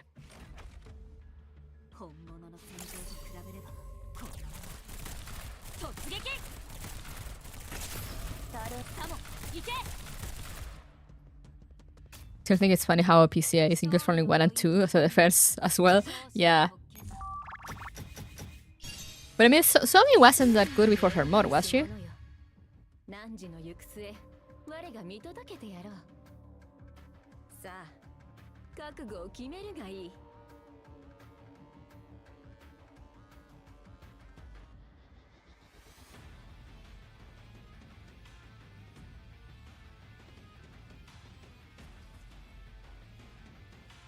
I don't think I had KSBK.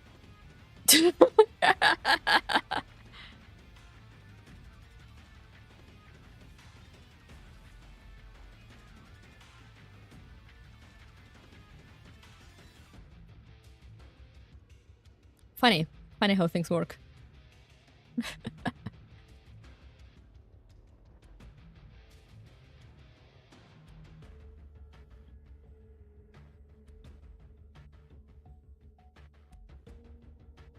My sister is talking to me.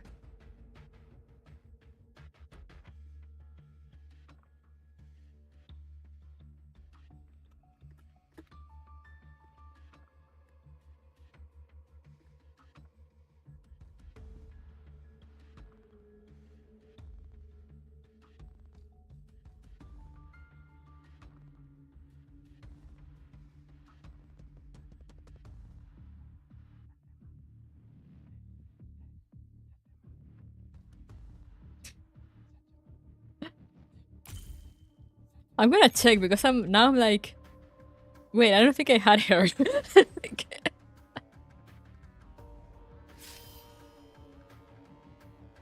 Okay, now the important question is, can I get there?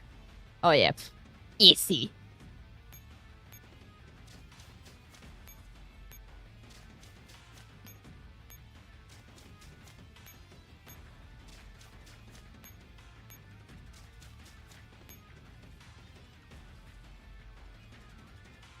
Gonna take back the teleport just cause.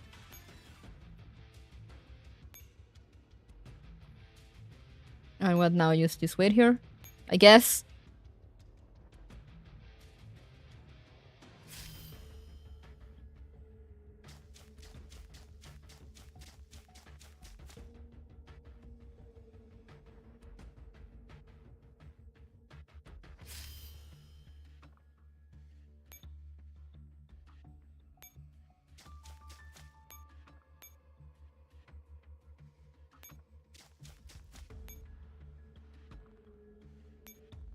And that's it. Oh, that's it. Okay.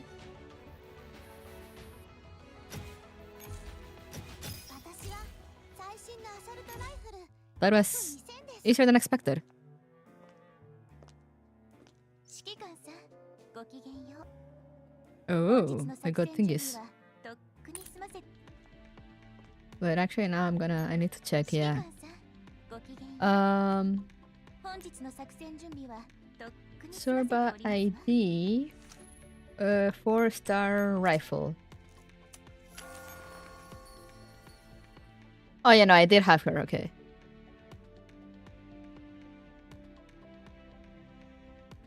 I have the Children's Day skin, that's why I didn't remember.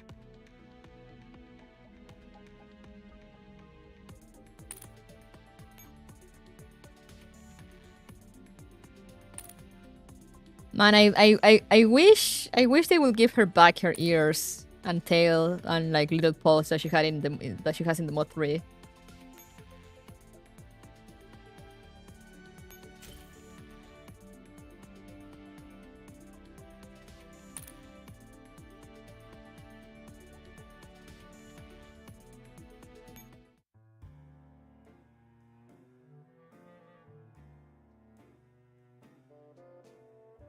Alright, now where are the new ones? This is the farming stage. Here. Oh! Oh! Oh! Interesting!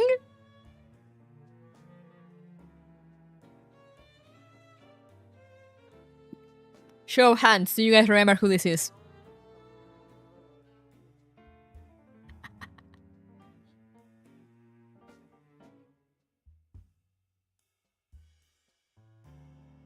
Excellent, excellent. Interesting, interesting. Yeah, this is Sana, Martha's daughter.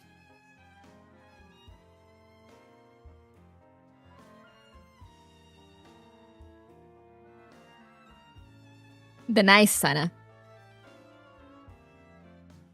A life that has yet to bloom. Interesting title. Okay. You pique my interest.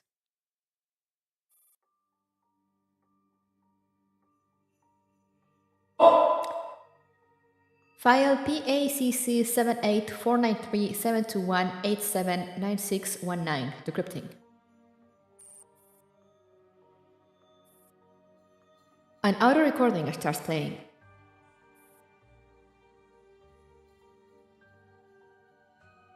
Hello, Washington, D.C. Police Department. How may I help you? My ex-wife took my daughter. Sir, please tell me about your daughter. Her name is Sana. She just turned 6. She can't leave her father. That woman must have kidnapped her. By that woman, are you referring to your ex-wife? Please also tell me about her and yourself. My name is Sean. Sean Rodriguez. Ah. My ex-wife is called Martha. We were officially divorced 2 months ago, and I was given custody of Sana. She took Sana while I was at work today. Are you certain it was Miss Martha who took Sana and not anyone else? Absolutely. The CCTV camera at my door shows Martha coming back for her stuff. Sana opened the door for her even though I warned her not to let that woman in. Then they left together. So Sana was taken away by her own mother? Yes. Mr. Rodriguez, we now have a general understanding of the situation. Please come to the station to submit your divorce agreement. for court ruling, and will provide supporting evidence for your legal claim. Aren't you going to find my daughter? I know Martha booked the earliest flight to the new Soviet Union. She's going to take Sana with her. Apologies, Mr. Rodriguez. According to the law, we have no authority to prevent Miss Martha from taking her daughter out of the country. What do you mean?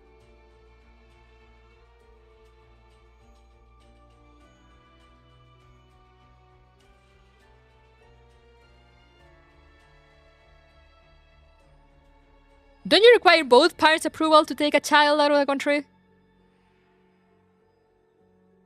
Also, shouldn't it be like registered in like, you know, all these law online thingies? All these legal files? Like, you can't... I mean, I know it happens a lot in games and movies and whatnot, but like, you can't just... You really can't easily take a minor out of a country in like a regular way, you know? You can't just go to the airport and be like, oh yeah, this is my daughter.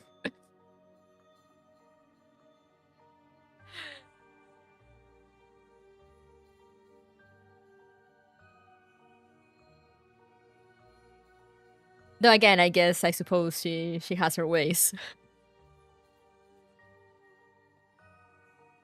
But this is like, according to the law, we have no authority to prevent Miss Martha from taking her daughter of the country. Yes, you do! She does not have custody!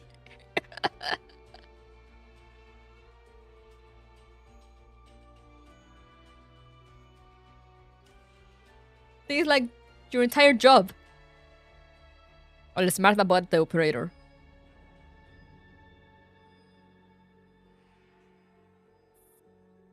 We advise you to take legal action. If Miss Martha has already left the country, you can apply for international legal assistance, and we'll help provide supporting evidence.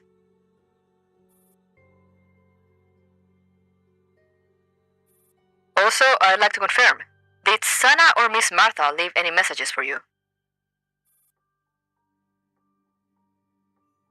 Martha got off all contact with me long ago. Sana left me a note. Did the note say where she was going? She wrote, Mama has nothing left. I want to be with Mama. Based on the note, Sana went with Miss Martha voluntarily. There's no indication that Miss Martha took her by force. She's 6 years old! What kind of police? You don't understand. Sana's only 6. She doesn't know anything. That one must have forced her to write that note. She can't possibly take good care of Sana. She's a workaholic with no human emotions. How could she possibly sacrifice time or energy for a child? Mr. Rodriguez, please calm down.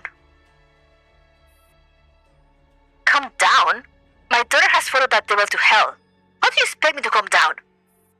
Sana's life is just beginning, and she's already made the worst possible choice. She shouldn't be in some backwater town in the new Soviet Union, scorned by ignorant locals. She should be at Silver Friend School, growing up alongside the future elite of America. Sorry, sir. Please come to the station once you've calmed down, and then... The caller hangs up vehemently.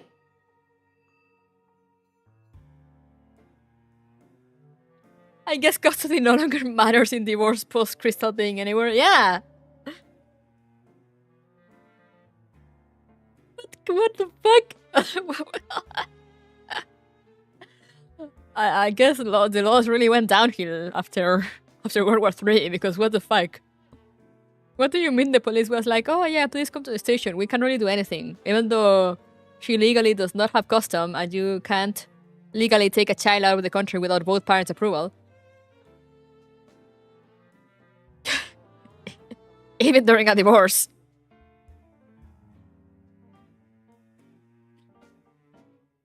Like, what the fuck?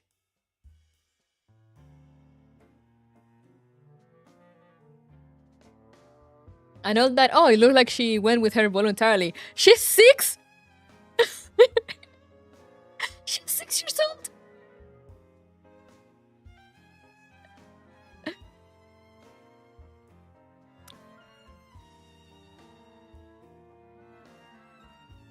And we know how this ended too, yeah.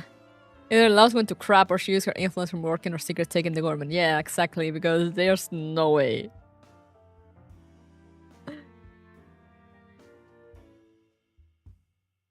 I know there's something fishy when a man wins custody of a kid. Yeah.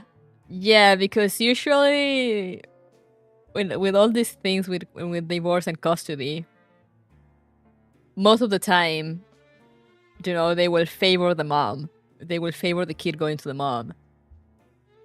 So the fact that he went to the dad is like, Martha was already sus. Since the beginning, it seems.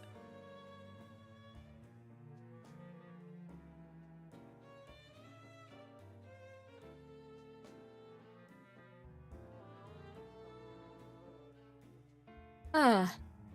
Let me go get more water before we jump into the story continuation.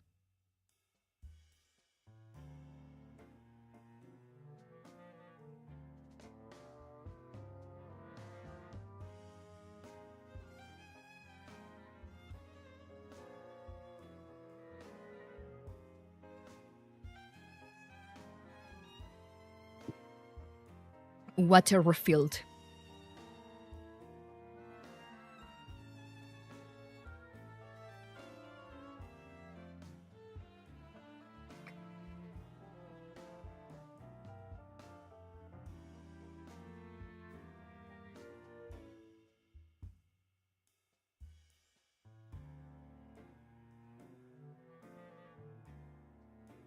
So yeah, I'm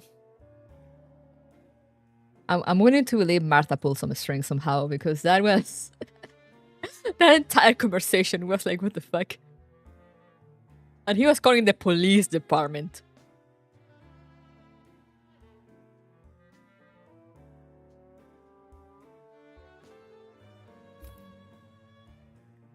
Now we continue the story. An aquamarine silence. Back to Neely. Late at night, in Neely's room. Neely is fast asleep. She rolls over in bed, pulling the duvet tighter around herself. Wrapped in her cocoon of warmth and coziness, she mutters softly in her dreams. Laran Police Department. I mean, the other thing I thought about is racial profiling, because the dad was called, the dad was Latino, you know?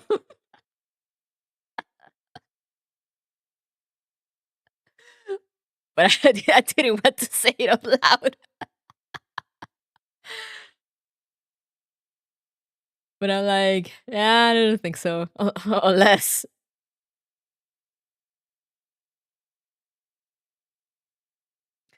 they were in Washington, as if the entire of America isn't racist. Of the US, I should say.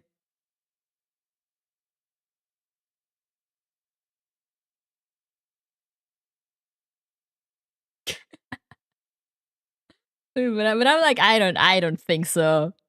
Unless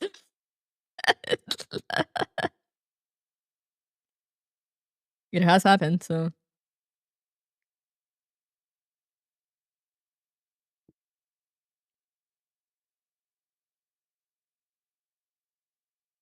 Anyway, what Neely dreaming about? I'm to enroll in my courses for this semester. Oh no, she's dreaming about a school.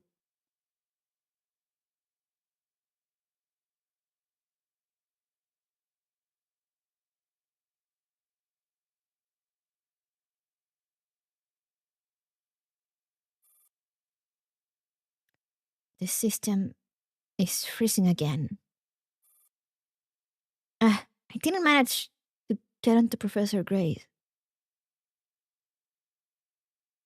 Neely, wake up.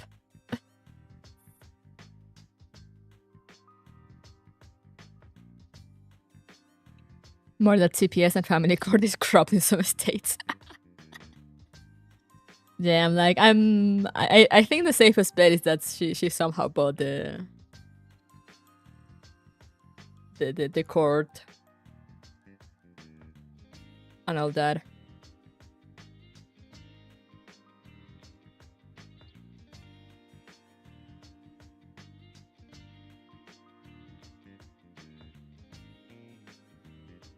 Either that or their laws were really went to shit. In a corridor of the lecture hall building in Heidelberg University,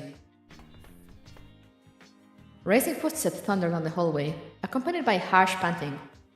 Nearly around the corner in a full sprint. I made it! With 5 minutes to spare.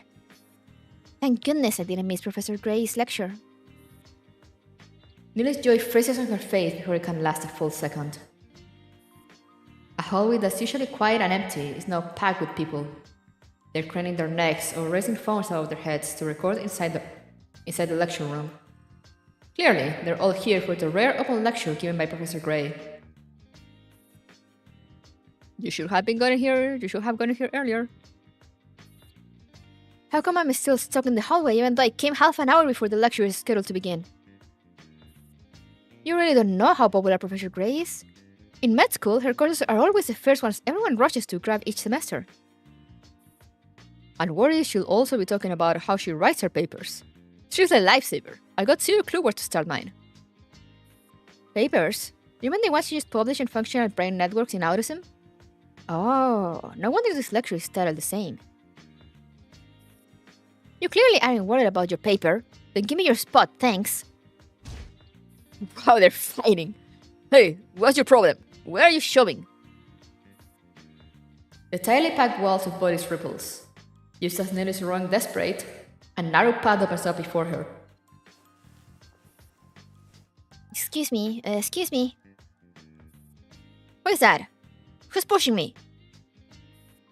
Don't play dumb. You're the one pushing me.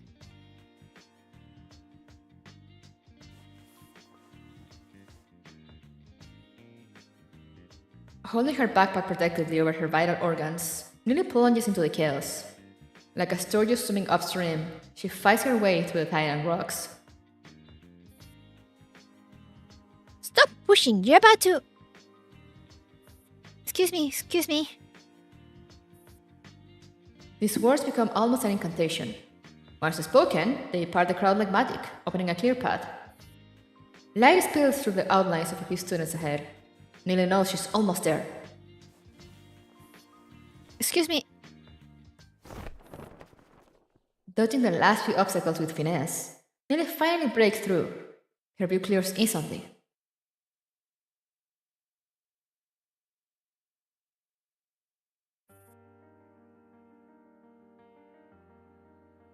It's her. But is this the woman or not the woman? It might be the actual woman, since...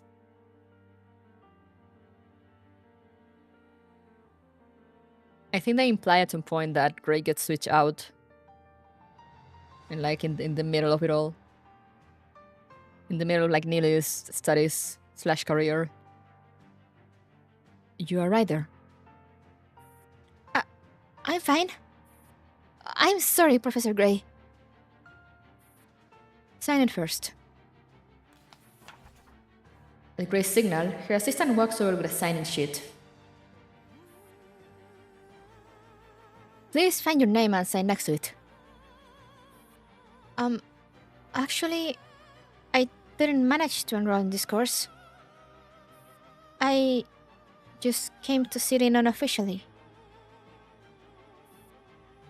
Whispers start to ripple through the seated students.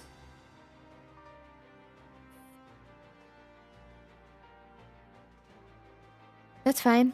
Due to the size of the lecture room, this open lecture had limited registration. I know many students weren't able to get a spot but still came.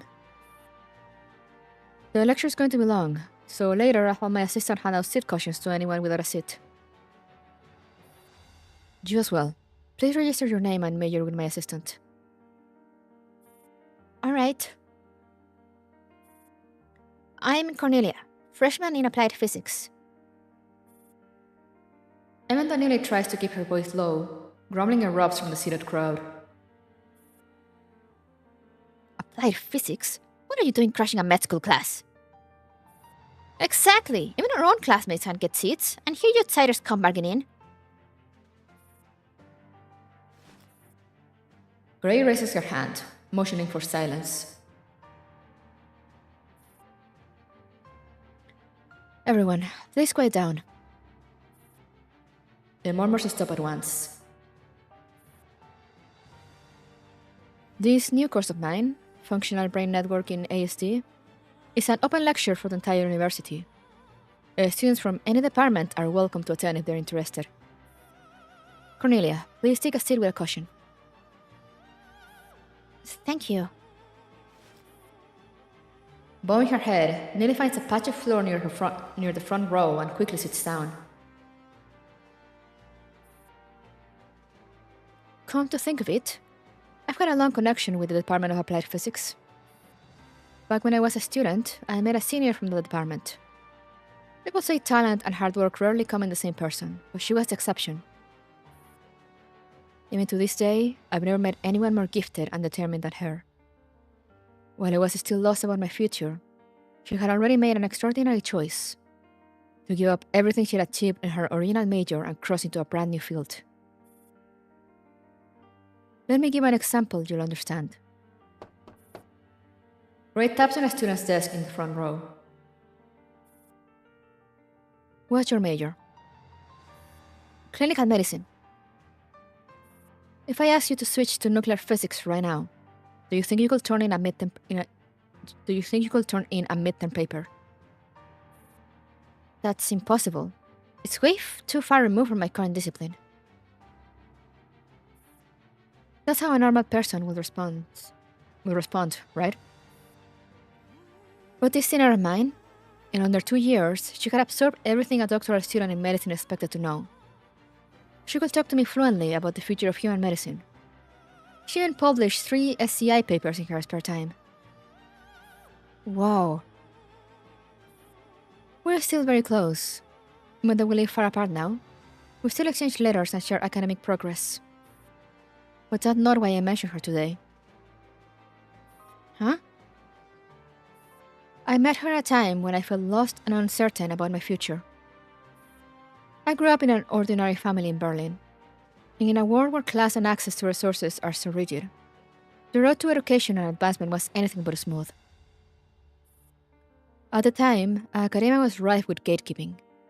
The gap between studying medicine and becoming a doctor was immense. Coming from a family of doctors was almost a requirement. If your family had any clout in the medical field, your academic path will be guaranteed smooth sailing. I loved the subject, but I had no background, so whether it was project experience or further studies, I had no doors to knock on. It was that senior in applied physics who brought me into a world-class research project, and she invited me, someone with no background at all. That project's name alone was enough to open the doors of any hospital. She told me, "Gray, I believe in your talent and potential more than anyone. Come, stand by my side. You'll be indispensable to the field of medicine. Just your presence will influence an entire generation." People often ask me why I still bother with public lectures at this level, why I waste time grading graduate papers when I already have my own lab. But even now, I still give 4 weekly teaching clinic shifts. I want to give newcomers a chance, the way that senior gave me a chance. That's my answer. My lab is open for applications to everyone. If you're interested in interning, you can speak to my assistant afterward. I don't care whether you live in a luxury home in Frankfurt or a little cottage in rural Bavaria. As long as you have a passion for medicine, as long as your dream is to heal people, then we are companions.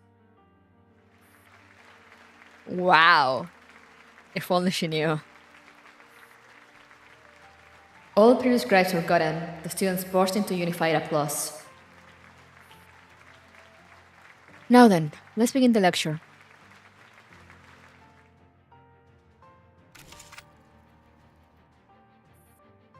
Ray finishes presenting the final slide. On the screen, several children with autism gather around her, smiling shyly at the camera. That concludes today's lecture. I hope everyone gains something valuable. Gray bows. The audience erupts into thunderous applause. Nearly feels tears welling up in her eyes. Gray's professionalism, combined with the gentle patience she shows toward people with autism, leaves Neely deeply moved. We now have 5 minutes of Q&A. If anyone has any questions, feel free to raise your hand. Perhaps still caught up in the emotion, the students remain respectfully quiet. The questions don't have to be limited to this topic. If you have other academic concerns, I'm also happy to address them. Neely is the first to raise her hand. Professor Gray, I read your recent papers and the journals you recommended. I've noticed your interest in the connection between doll technology and human neurology. So I wanted to ask, if those were someday to possess independent consciousness, emotions, and self-awareness based on the human neural network, what kind of impact do you think that will have on human society?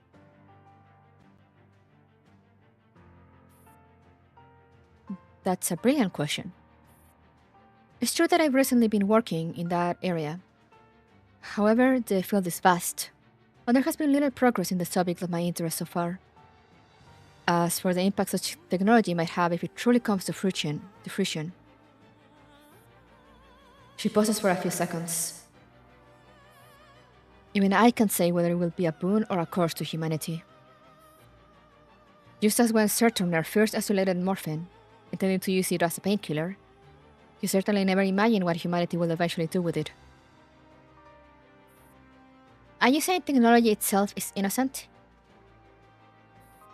What I mean is that the development of science always surpasses human imagination. We, limited by the time we live in, cannot foresee the future.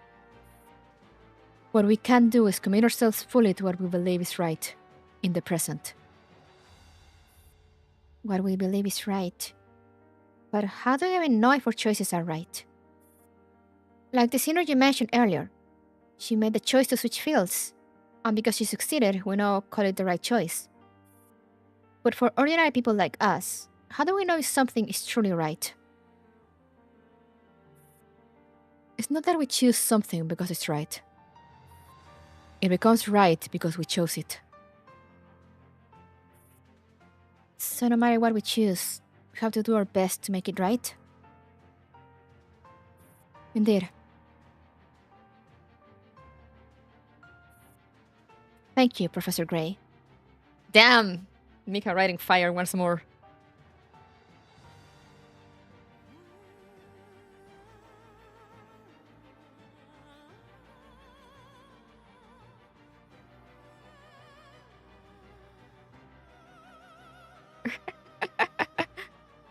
But she doesn't know.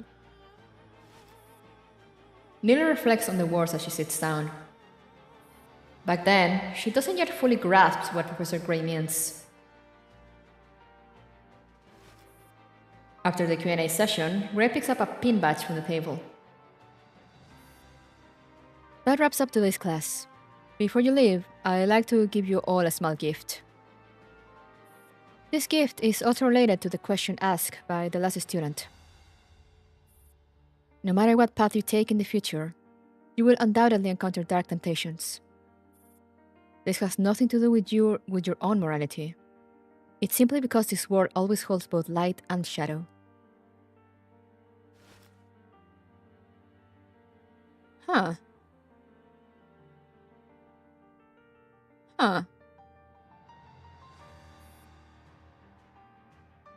The badge in her hand catches the overhead lights. When darkness knocks on your window, remember, you are here to change the world, not to be changed by it. I hope this badge can serve as a small reminder during your moments of confusion. Wow. The students, full of enthusiasm, rush up to the podium, crowding around Gray's teaching assistant until he completely vanishes from view. Neely hesitates. In the end, she decides against taking a badge for herself. She's just an outsider from the Department of Physics, sneaking into a medical course. It doesn't feel right to take something that isn't meant for her. Sheffer. Neely looks up in surprise. Something flies toward her. Swish, she catches it out of reflex. It's the badge. Professor Gray. Nelly wants to thank her, but Gray has already disappeared among the sea of students.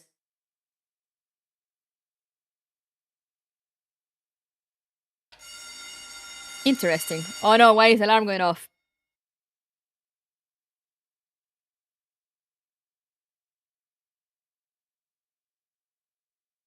Remind me how the Nobel Peace Prize was formed. The inventor of dynamite invented the tool as a way to clear rocks when it comes to road constructions and mining and stuff, but he was shocked by how it's more utilized in war and killing people that he set up.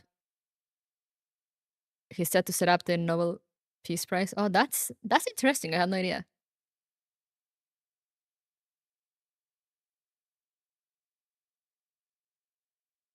I mean, isn't it similar with atomic bomb research?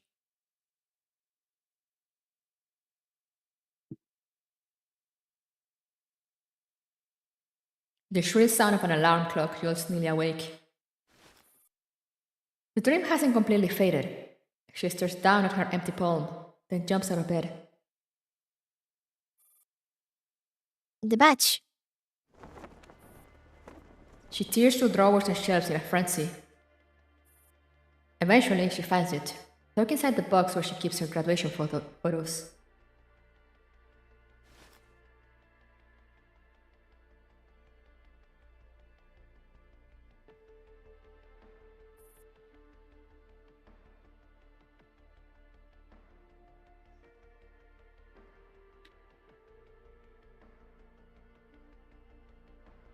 I don't know about the history of the atomic bomb, but it seems it was set to make us a weapon from the get-go.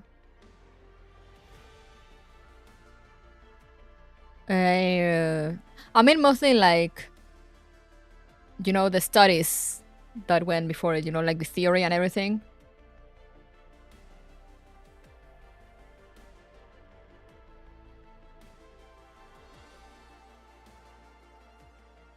But yeah, I remember, yeah, they weren't expecting it to make such, like, the amount of damage that it actually did.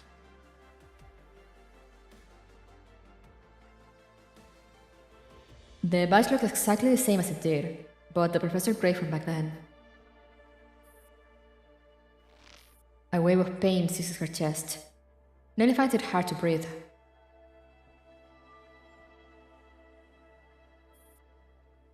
Like a broken glass pipette, drops of tears start rolling down her face. Now's not the time to cry. To distract herself, Nelly wipes away the tears and rushes into the kitchen.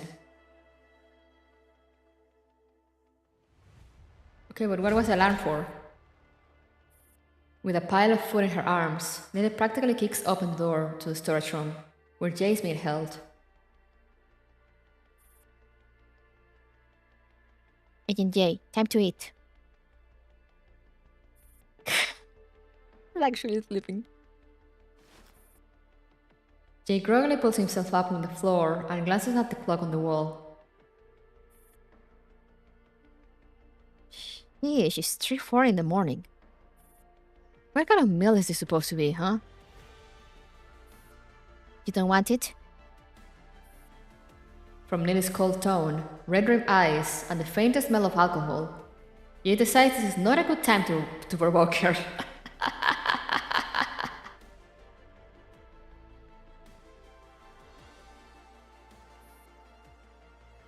Fine, I'll eat.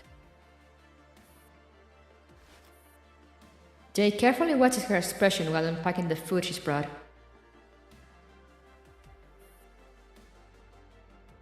What's the matter with you? Nothing. Did the commander piss you off? Hey, that's just how they are. Cold as ice, always ignoring messages, making you sick with worry and furious with them. Oh, are you salty, Jay? Is that all this is about? Are you salty we've been ignoring you? Are you jealous?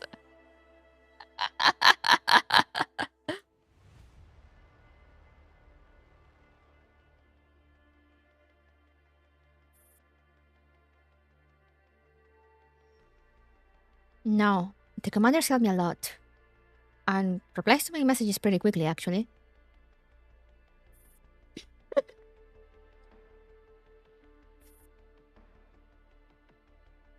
Then what's bothering you?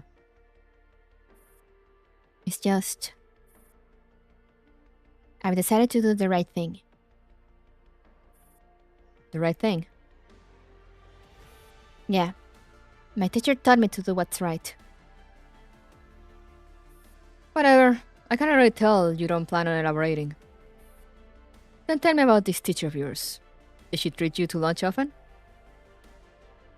Not really. People who offer you food out of nowhere are usually up to something, don't you think?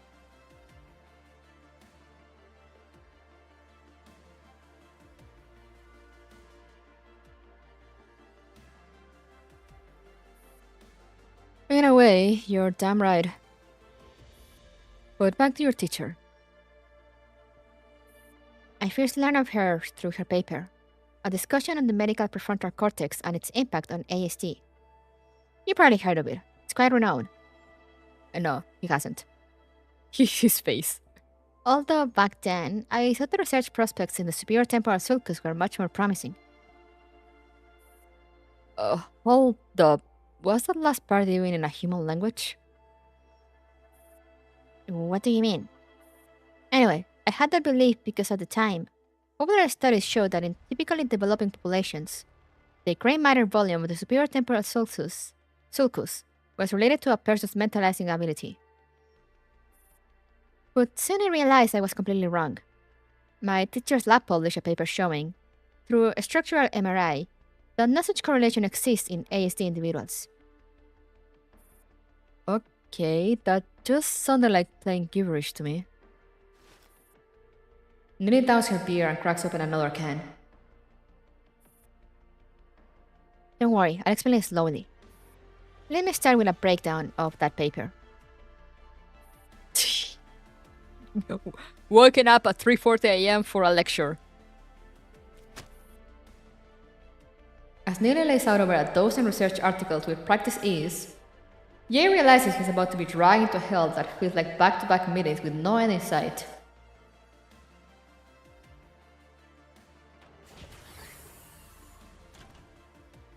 Get wrecked, Jay.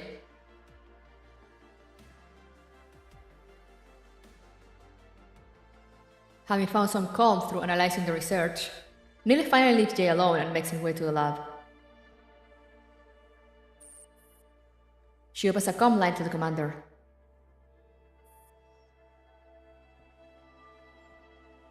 Commander, it's me.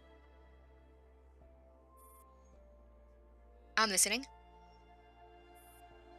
Starting tomorrow, no, today, I'll officially begin the experiment with Professor Gray. I'll ask you one more time. Are you sure about this? Yes. Please help me get in touch with Professor Persica. I need her help.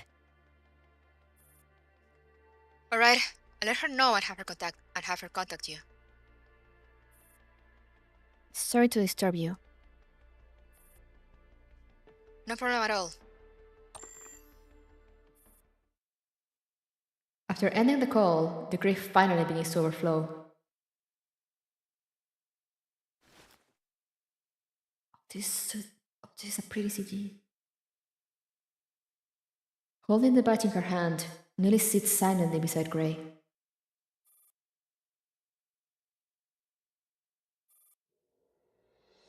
Professor, am I walking the right path now?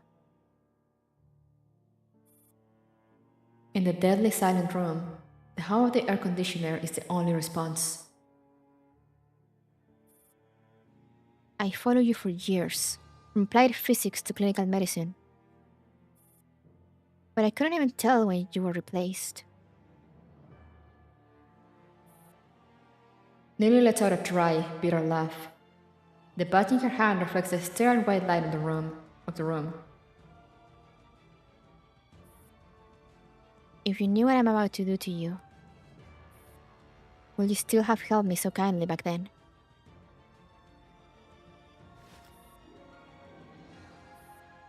As Nelly sits motionless in her chair, she can almost hear the faint sound of a lab coat shifting. Just like back in the professor's lab, when she was focused on an experiment, Professor Gray will sneak up quietly from behind to check on her progress, only to be betrayed by the sudden rustle of her coat. She has always associated that sound with Professor Gray's gentle attentiveness. What we can do is to firmly carry out what we believe is right. I know she's hearing voices now. Once again, Nelly feels Professor Gray's warm hand wrap around her own.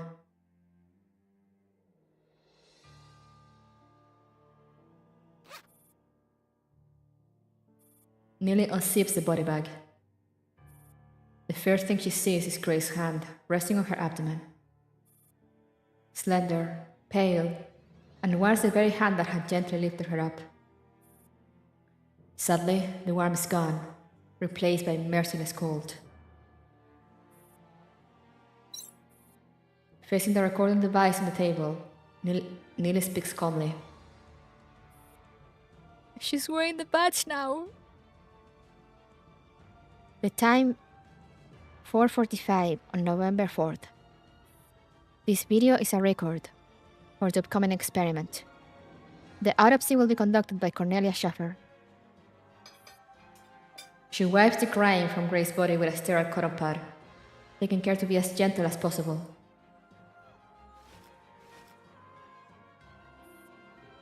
Initial cleaning is complete. I will now examine the modified parts on Professor Gray's body. Starting from Gray's head, Nelly carefully parts her hair, searching for surgical traces. Confirmed craniotomy scars. Specific procedures unclear at this point. She moves onto the neck, shoulders, and arms, then gently lifts Gray's hand. The left arm is missing. The right hand has been modified, with an incision between the middle and ring fingers.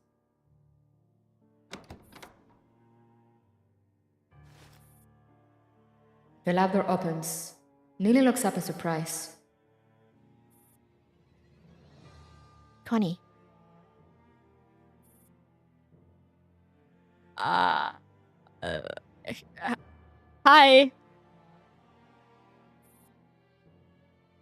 Constance, already changed into surgical scrubs, suddenly looks at Gray on the table, then at Nelly's bloodshot eyes. I thought you wouldn't come.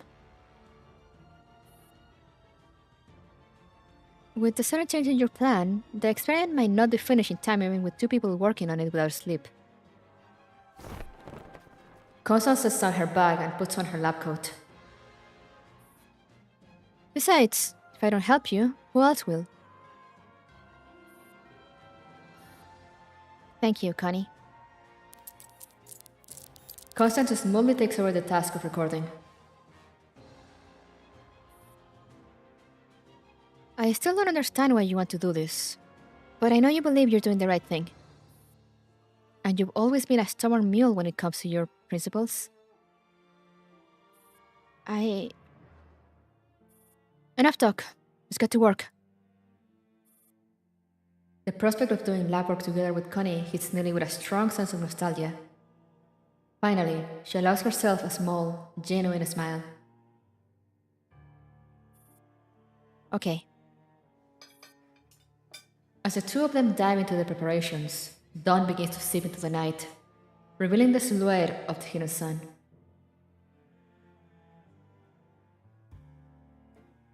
What a friend! I don't mind the body, yeah.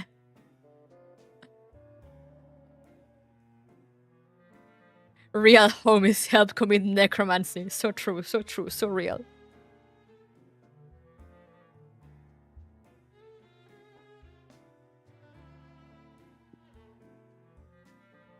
Alright, I've drank copious amounts of water. So it is time for our scheduled 5-10 minute break. While I go get rid of all the water that I drank. But yeah, so I'll be back. I'll be back in a bit to read some more before ending.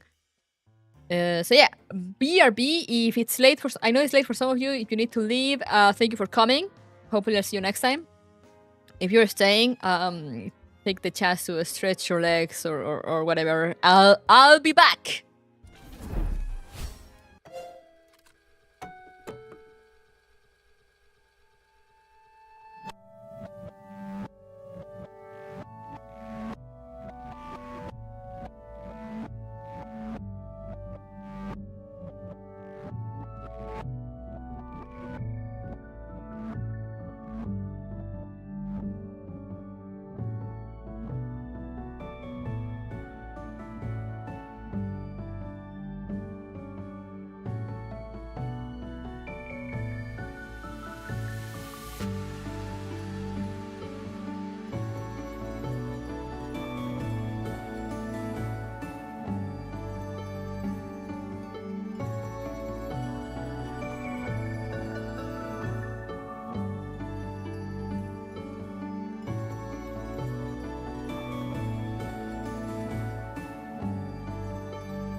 I return.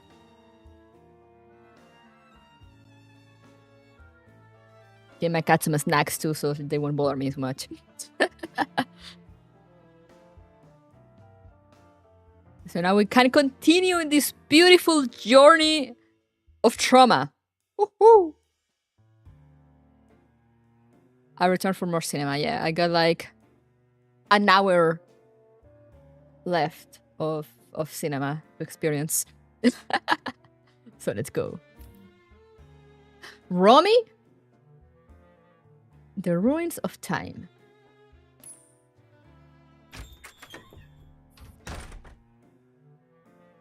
Inside the bar at SSC HQ, Wiesbaden district. The server bows respectfully and leads the guest into a secluded box. 2 non-alcoholic Negronis, please. Where are you going to a bar and asking for non-alcoholic drinks? Yes, ma'am. The server soon returns with 2 glasses filled with pink liquid. After putting down the drinks, he leaves the box in silence.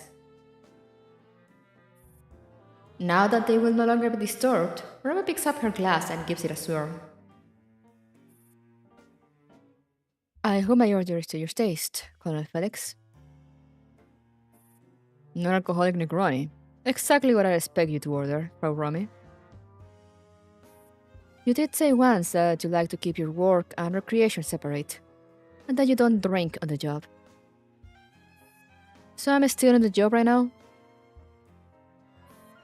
I'm guessing you don't like any of the bars in the Wiesbaden district.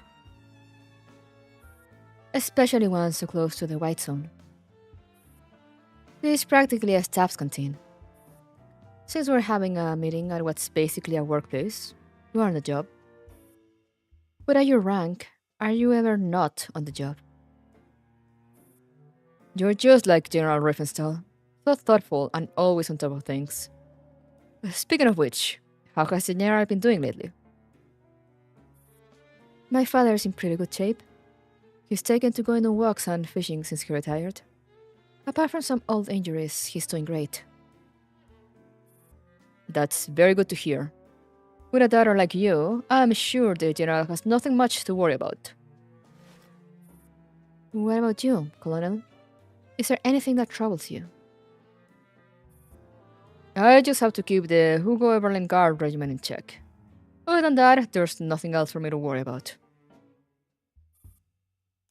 No wonder they say General Schweinsteiger is the foundation, and you are the sturdiest chunk of granite on that foundation. And you are, I guess it meant to say there. The Everland Guard regiment remain loyal to the Socialist Unity Party, and we accept the leadership of every party chairman. I suppose I'm not the first to have heard this. You're obviously not the first to have asked me that question. Nor will you be the last. And no matter who comes asking, my answer will always be the same. Even if the party falls apart? Frau Romy, what I'm about to say may sound a bit blunt, but I speak from the heart. I am a natural-born soldier, not a natural-born politician.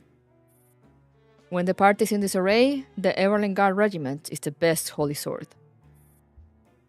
When the party falls apart, we are the empty crown.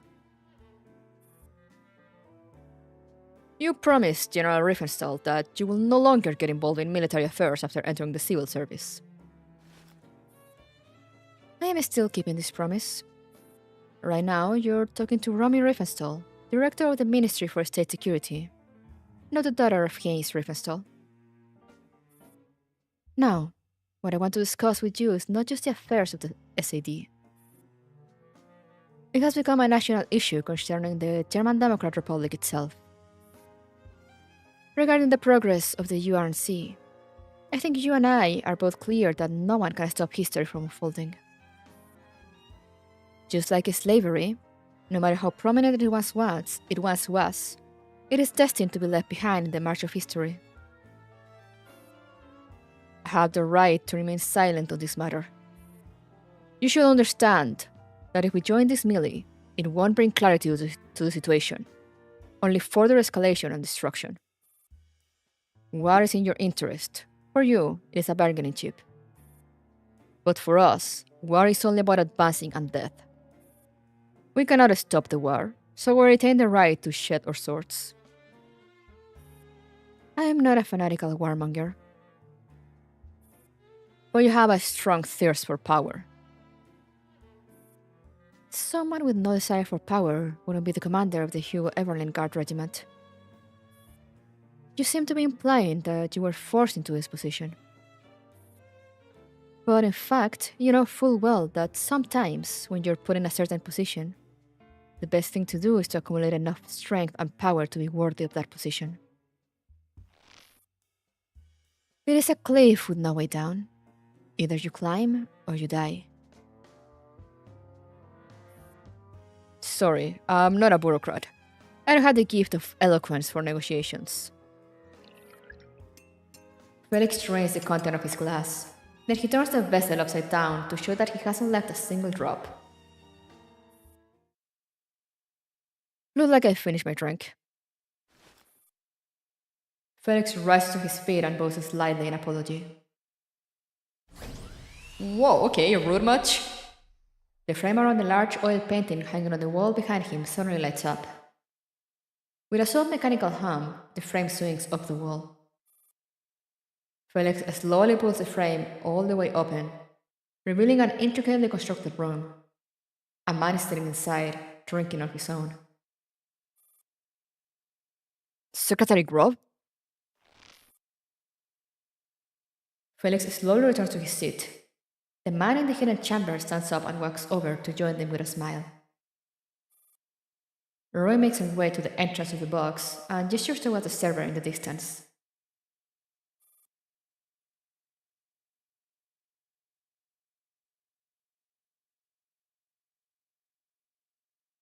Three Negronis, please.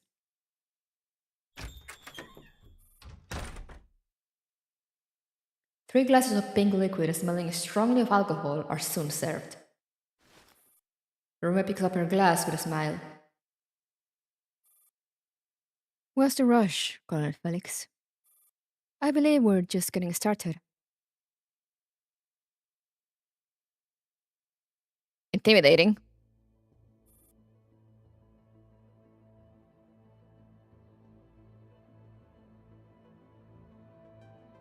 Romi's office. Hubman checks if all relevant personnel has received and read the notice. Across the table, Q is leisurely sipping her coffee. The justifications, specific measures, and inspection methods for strengthening the security within the White Zone are all clearly stated. Even the template and procedure for bilateral reporting of the new measures are highlighted. As expected of Herr Hoffman. In the past, we only needed to report the access list to the garrison, but there were still plenty of screw-ups. Now we need to report to both the Ecstasy and the garrison at the same time.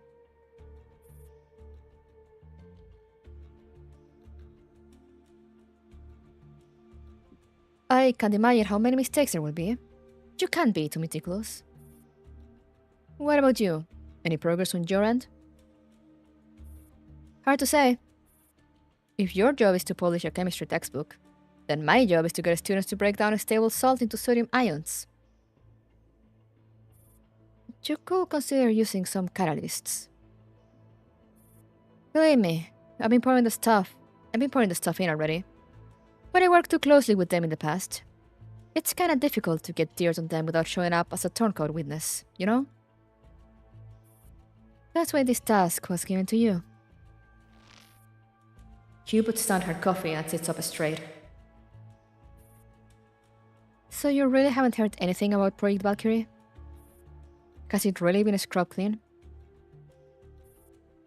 All we know from public knowledge is that it's related to the wife and daughter of Overstein, the incumbent Minister of Industry and Information Technology, Vice President of the State Council.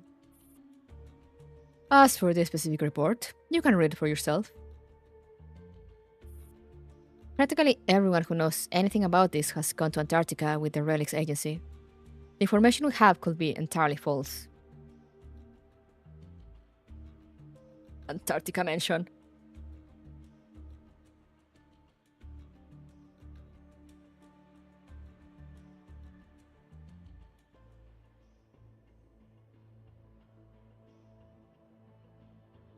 A second. Okay. So Goofy Man was sort of painting. Yeah. I was like, oh, okay.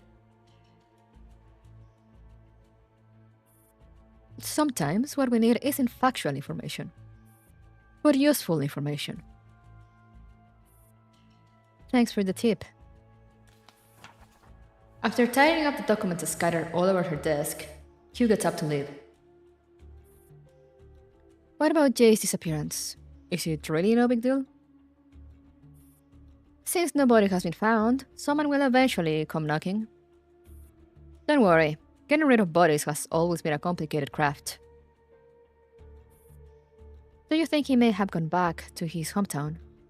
I've been hearing him muttering something about selling pork knuckles back at home. Herr Hoffman, thank you for making me laugh for 3 seconds straight, even as I get crushed under a mountain of work.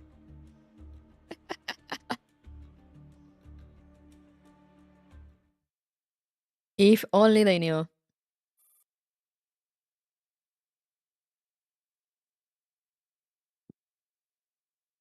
In the temporary command room. A call request from an encrypted comms channel. Oh no! Oh no no no no! Oh no no no no no no no no no no no no no no no no no no no!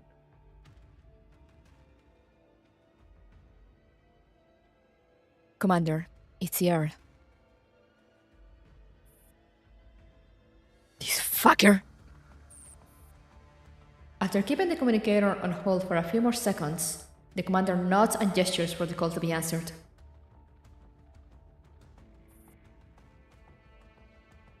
Earl.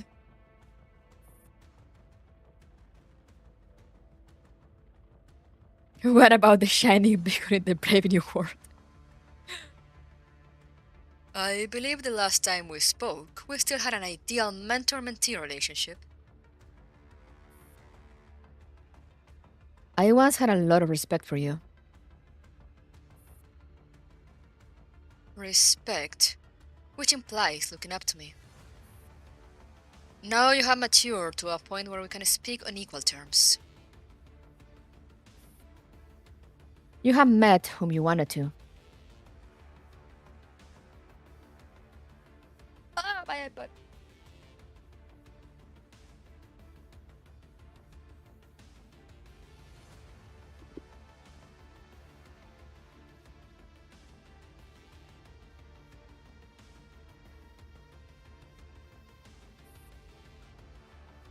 I'm not getting in touch because I need you.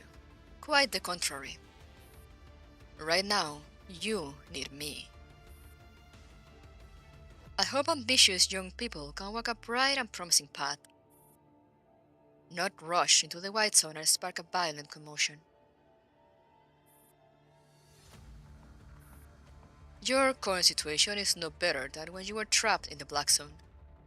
If anything, it's worse. But even so, I'm still willing to offer you help, just as I did in Avernus. It's good for young people to have their own ideas. I know you don't agree with some of my decisions, but I've already made significant concessions. I know I shouldn't try to keep an eagle bound under my protection. I only need to wait. Wait for the day when the weary bird returns to its nest. And you believe the time has come? The fuck do you want, Griffin? There are no eternal enemies, Commander. Only eternal interests. What we went through was merely a small internal conflict. It wasn't fatal. Our interests are bound together, and our positions are aligned. No matter what happens, Griffin and Kruger stands behind you. That holds true for you, for Kruger, and for me. Then what's the plan this time? I sent you from the new Soviet Union to Berlin because of Morido. Yes, and this mission has revealed to me a glimpse of the real world. Young people are always so full of curiosity. Will you tell me the truth? No, you must unearth it and find out for yourself. That way, you will find it easier to accept. If you wish to find out William's true identity and what he intends to do, you must first get to the bottom of one thing: Project Valkyrie. Maybe I don't even care about the whys and the whats anymore. And you think he needs to pay for everything he's done? The choice is ultimately yours. If you want to learn the truth, investigating this is the only way. If you want to eliminate him, then I can offer you one last bit of help. Romy and I aren't exactly close, but the ecstasy has already taken one step toward us. Given your current situation, it will benefit you greatly if you could secure the ecstasy's cooperation. Thank you, Earl. Finally, some genuine words from you.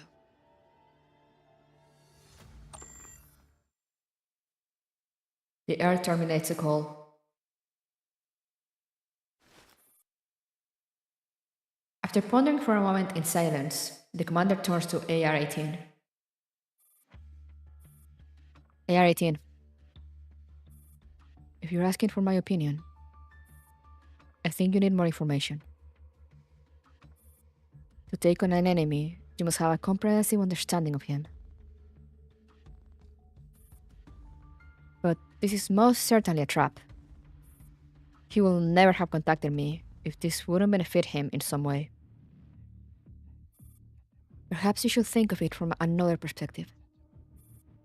Instead of worrying about how this will benefit him, consider what you want to accomplish and whether this will help.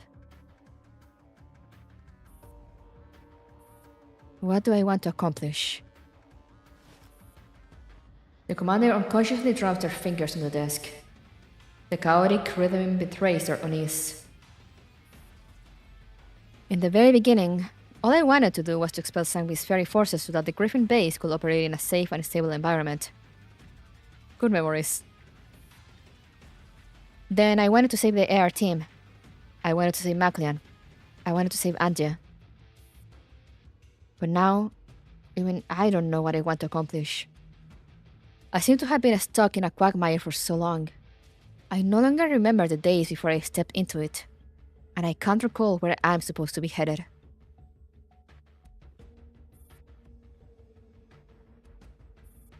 I've led one operation after another, always thinking that the next one will finally reveal the whole truth.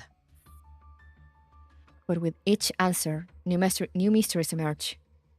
An endless cycle, as if they'll never be solved. I understand how exhausting it must feel, Commander.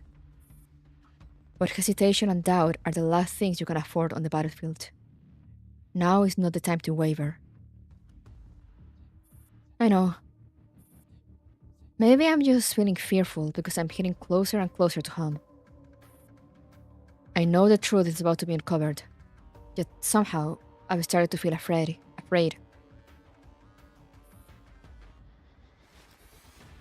AR-18 walks up to the commander and points at the monitor in front of them. You have so many shoulders to lean on. Don't carry all the weight alone. These shoulders that I can lean on are also weaknesses that can be exploited. You should think more of yourself. You're right. Rather than worrying about others, I really should focus more on myself. What am I really after on this trip to Germany? Who am I fighting for? They said the thing! Who am I fighting for? What am I fighting for? Absolute cinema. I need a screenshot. I know this is a serious moment, but it's just...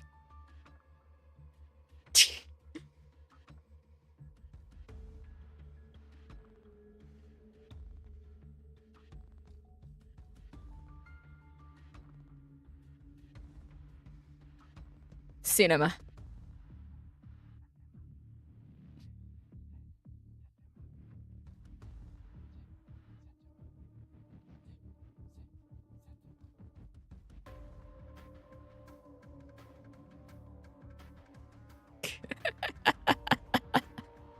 I'm surprised this song did not start playing. Yeah. Big cinema. This is looking more and more like a girl's Frontline.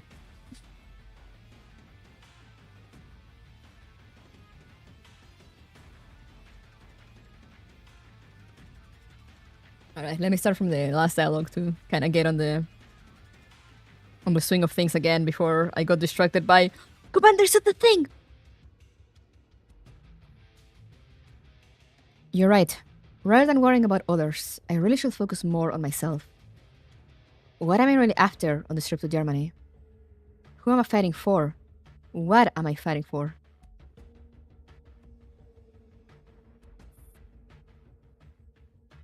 It may take you a lifetime to find the answers. Indeed. The commander gets to their feet and pats their own tired cheeks. I may feel lost and conflicted, but I will not stop moving forward.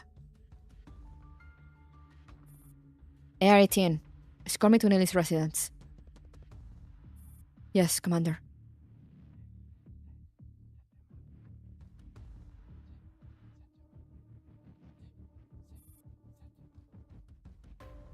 In Nelly's rented flat, Jay looks as fatigued as the Commander. They stare at each other in silence.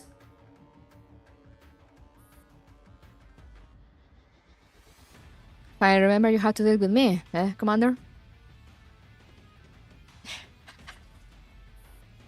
How are you gonna do this then? Griffith's way or Stasek's way? There's no need for this game of probing between us. I'll cut straight to the chase.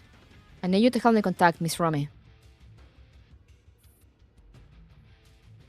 Do you think you've got the bargaining chip to negotiate with Romy? You have no idea what you're dealing with. And she isn't the only terrifying woman in the ecstasy. I would like to make a deal, not a declaration of war. You're just an ordinary PMC commander. Rome is backed by the Socialist Unity Party and the German Democratic Republic. To put it plainly, the final boss that you want to fight, the mastermind behind Paradeus, is also part of the Socialist Unity Party. No matter how confident you are in your plan, I urge you to just give up. No. When Miss Romy handed Task Force D5's Never course over to me, I knew. We will work together again. If I remember correctly, hadn't she already helped you back in Avernus? Is it not clear enough? She can't openly antagonize him. He is the vice chairman of the Socialist Unity Party, someone who sits in the first 3 rows. When I first saw Miss Romy at Paradeus underground plant that time, I could immediately tell that she is an ambitious person. There's no way she'd be satisfied with her current position. That's why I want to take a gamble. Have you gone mad? This is what I must do for a small fry like me to survive at the table. I am willing to bet that when it comes to dealing with Paradeus, Miss Romy will take my side. You must have found out already back then.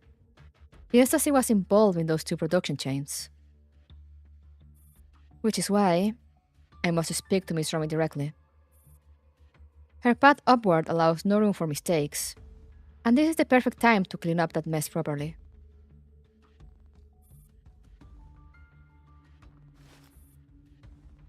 The commander tosses a communicator to Jay. I just hope you know what you're doing. I've never been more clear-headed. I have a plan. One that will not only allow you to return to the ecstasy without issue, but also help you clean up the shady dealings between your people and Paradeus. And most importantly, I'm going to cut off one of Paradeus' arms and sabotage Project Cocoon.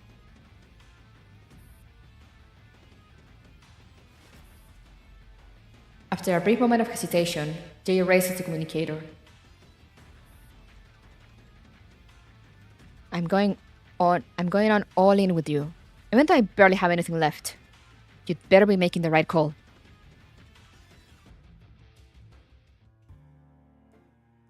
Sheesh.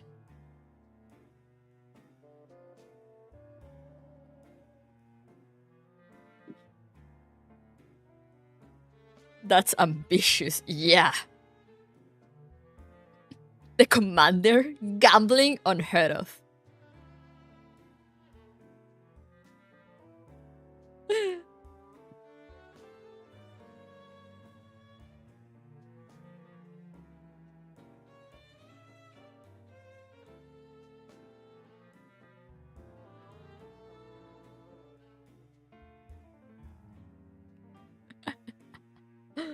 Damn.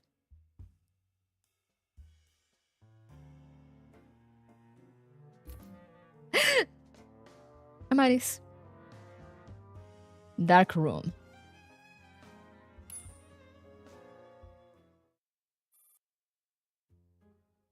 Johannes Gutenberg University of Mainz. Amaris arrives at the entrance of the University of Mainz with a full stack of documentation to prove her identity.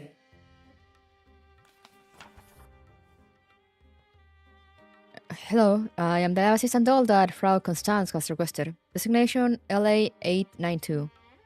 Here's my identification. Oh no! I'm not sure if her getting into the lab where Grace's body is a good or a bad thing. I have so many concerns. I am not entirely sure which side Amaris is playing here. And it worries me. Where am I from? Chile, but I live in Canada.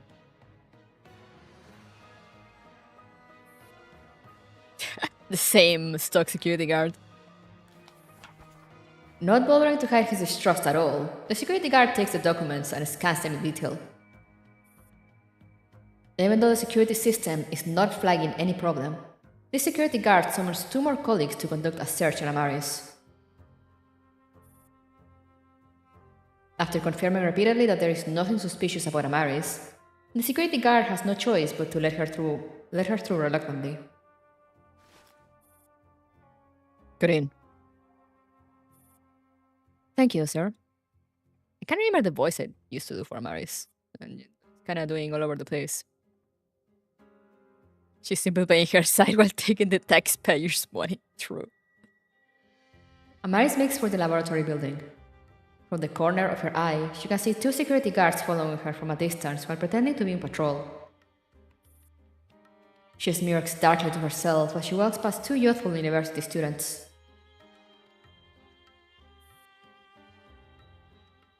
Hey, look at the color of her pass! She seems to be a doll. Whoa, to think there are still dolls sauntering around on the street. I thought they'd all been taken into custody.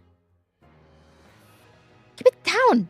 If it hears you, it might grab onto you and self-destruct. What the fuck? What the fuck are people thinking about? We must have at least passed the security screening to be allowed onto campus, but we should still keep our distance. Like a stream flowing around a rock, the crowd steers clear of her instinctively. Amaris actually finds herself much more at ease when people are giving her space, until she receives a comms request through a special channel that hasn't been in use for a very long time. She receives a comms request through a special channel that hasn't been in use for a very long time.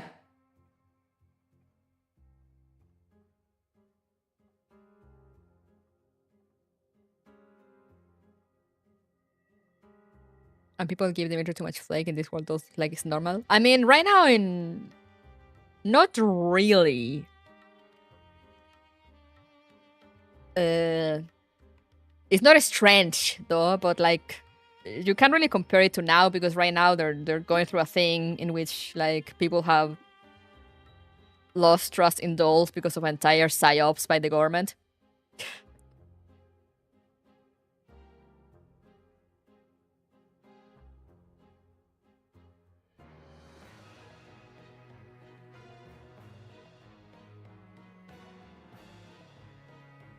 But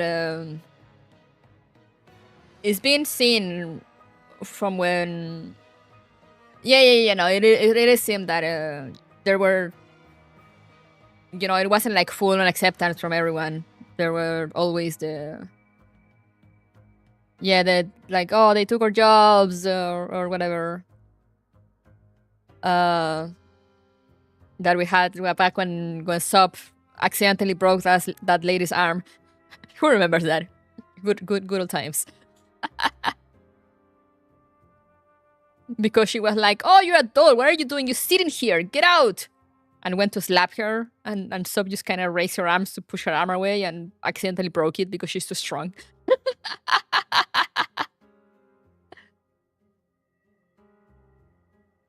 But like, Ro has work in police department, you know, and we have Constance here saying like how the dolls were actually very useful as nurses, you know, in hospitals. Because how they're, you know, they don't commit mistakes, they don't forget things, they can operate 24/7.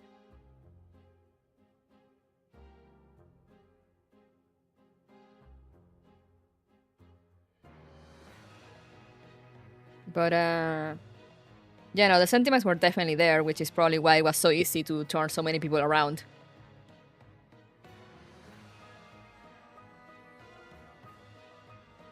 But yeah, who is using this channel? I am concerned. Is it the channel that I think it is? It can't be the channel that I think it is. It must be another one, right? Right? It shouldn't have come alive ever again. Never mind, it is the channel that I think it is. Whomst the fact?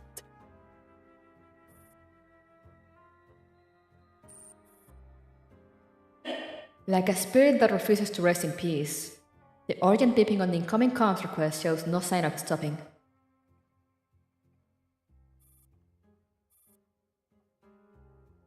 Who's this? Oh! Stevens, what are you doing here? It's me.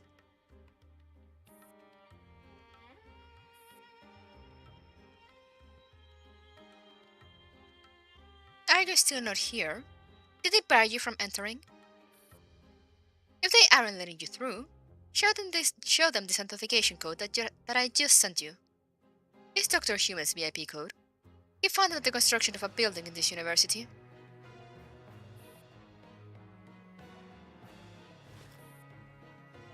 Hello?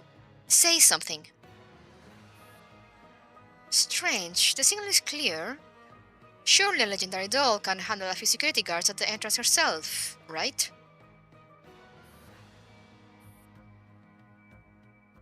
I'm in. I'm on my way. But why are you using this channel? Couldn't you have used a regular one? I saw that this is the most secure comms channel in your system. What's wrong? Does this channel charge extra or something? Don't worry, I'll pay for a monthly plan.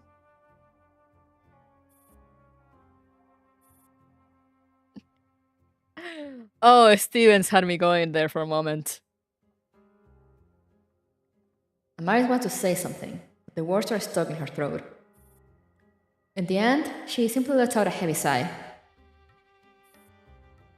Never mind. You can't hang up. I'm almost there. Great.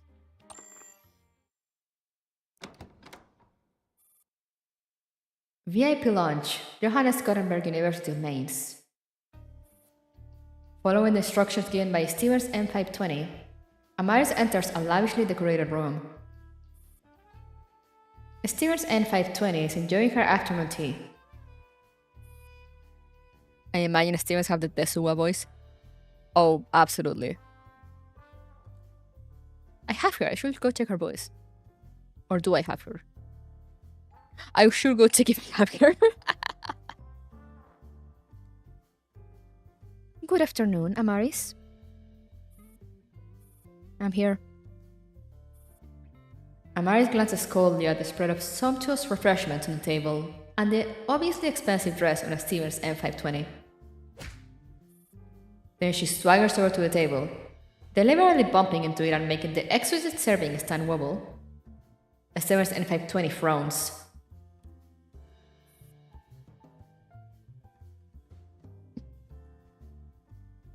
Hey, watch it.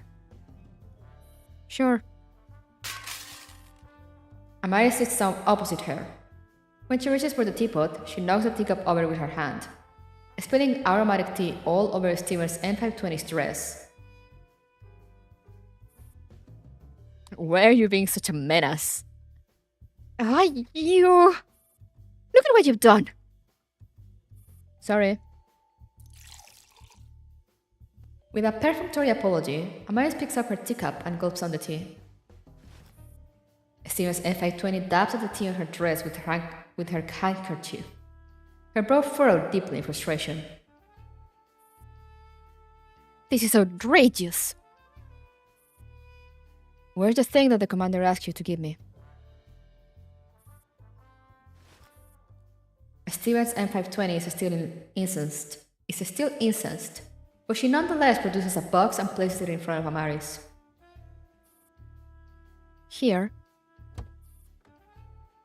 Amaris opens the box, which contains a thin metal tag. It's Aliana's ID tag, the only thing she has left behind. The only thing she has left behind. Wait, what happened to her body? I mean, I guess if it was in Avernus, it went down with the tower, probably. That, and their own private comms channel, obviously. Amaris takes a look at it, then stuffs it into her coat pocket unceremoniously. That's it? Yeah. Right. Now to the mission. The mission that the commander has assigned us is... Hang on. Us? Yes, we are to complete this mission together. No need. I can handle it on my own. You misunderstand. These are the commander's specific instructions. I was originally in charge of the Aeneas conference room on board the Elmo, but the commander told me to transfer my authorizations to someone else just so I can make sure nothing goes wrong on your end. Now let me continue. The mission objective is to ensure Miss Neely's personal safety and assist her in completing her experiment. Once the experiment is over, we'll be taking Gray into custody. In other words, we are to be Miss Neely's bodyguards and lab assistants. Yes. You can do that yourself, no? Hey, I'm only here to help you out. Don't get the wrong idea. I wish to speak to the commander. There are major problems with these arrangements. Suit yourself. We have to make our way to the lab now, so make your call while we're on our way there. Stevens M520 wrings the hair of her sopping wet dress irritably. Then she walks toward the door. Alright, when I first set out, there was a doll who claimed to be a member of Daybreak Squad. She's called SCR, I believe. She asked me to tell you that they've been diligently preparing for this mission. See, their hard work is going to pay off. Why don't you send her a reply? That won't be necessary.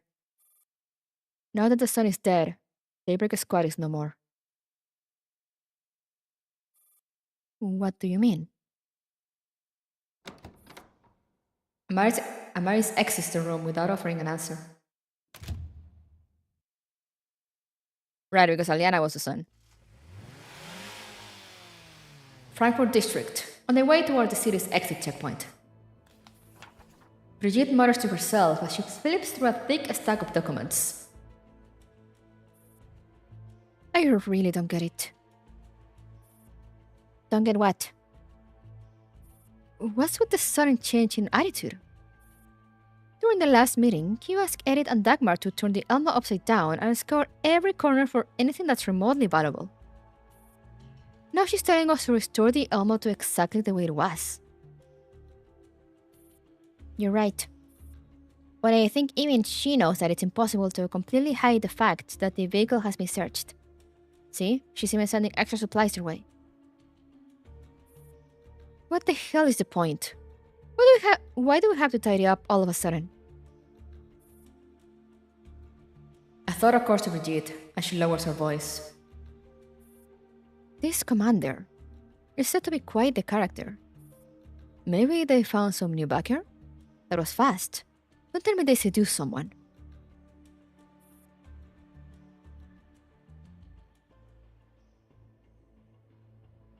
Seduce someone? You sure have an overactive imagination. How else could they have done it? That Griffin commander somehow managed to get the ecstasy to give such a large vehicle back. No one has ever got the ecstasy to spit out what we've gobbled up. So we did seduce Romy then?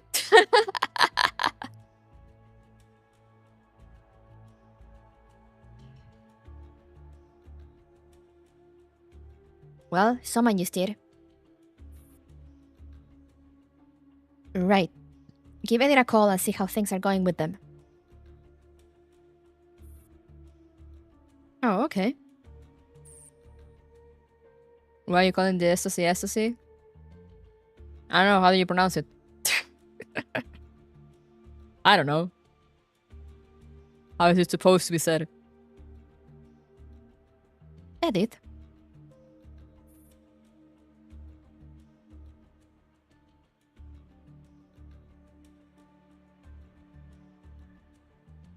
They are the ecstasy, what do you mean?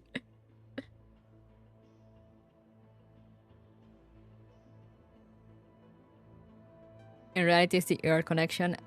Yeah, also that. I don't like that he's helping us. Yes. How are things on your end? Remember the card matching game we played before? The one where you're given several seconds to memorize where all the cards are, then the cards are turned upside down, and you have to flip them over again to form matching pairs?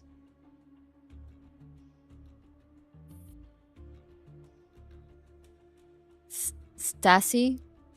Oh, like different accent. It's because I don't speak English, so I have no fucking clue how you're supposed to say it.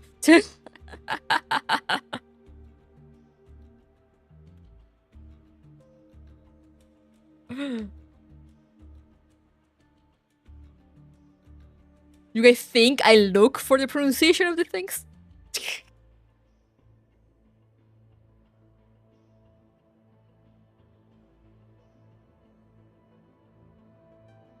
Sure.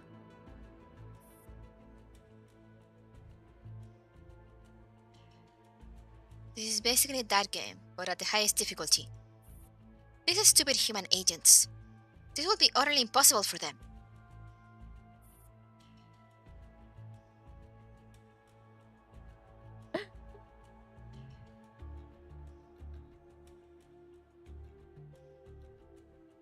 I think it's a Spanish accent thing, like a school is escuela and people will say a school.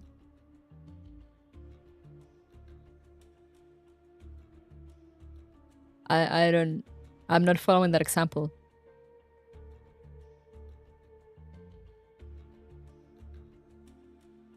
Because because that's how it sounds to me when people say school.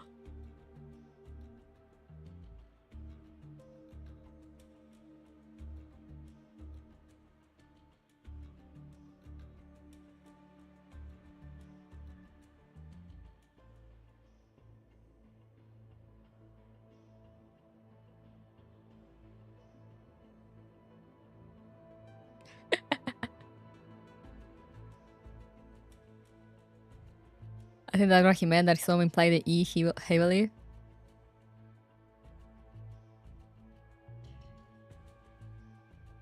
Oh yeah, just because I mean, I also said I've never heard the word, so with acronyms and stuff like that, I just kind of read them as they look to me, and I have no idea if they're supposed to have emphasis in like one word or another.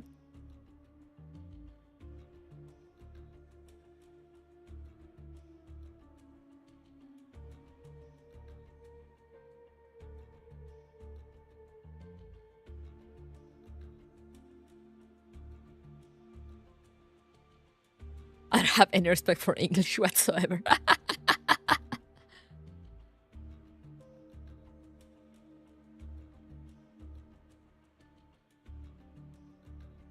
There's no E at the start of the word Stasi.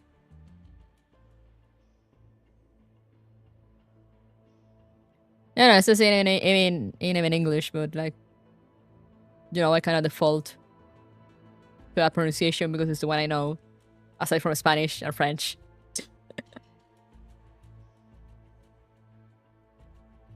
But yeah, it's probably as Nostromo said, because, you know, for me, if you say it, when you type it like that, there is no difference between ecstasy or Stasi or Stasi. Like, for me, it has a E at the beginning, like a implied, a small implied E, so you can say the S, you know?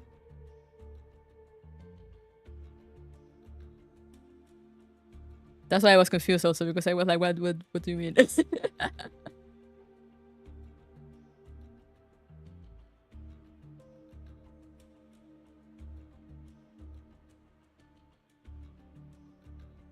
I might just mark it a bit more at times, because I you know, I get into the reading, and since I don't know how to say those things, I just kind of don't bother. We should speak typewriter real. Also, no one's ever told me, no one's ever corrected me before. So like, I just assumed that was how everyone said it. Language are a scam anyway, real.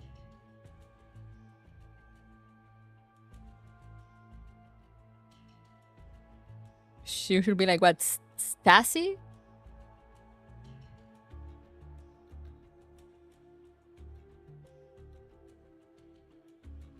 Like with a little more, like kind of like two separate syllables. I see.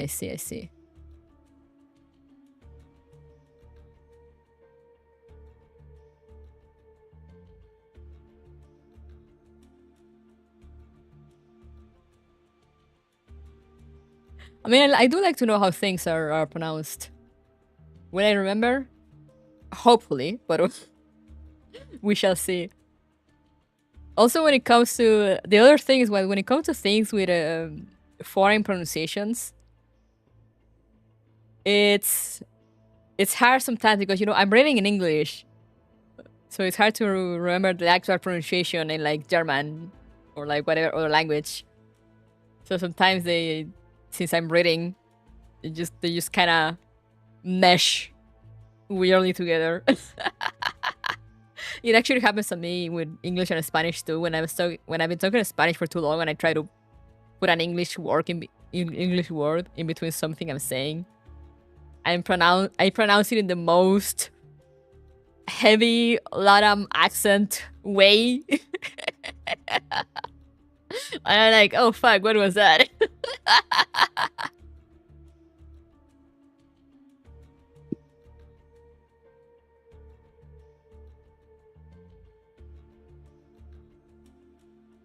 A native Spanish speaker speaking English or in German word. Weird phrasing is gonna happen. It's destined to be strange. Like when people do the Tex-Mex talking. Yeah.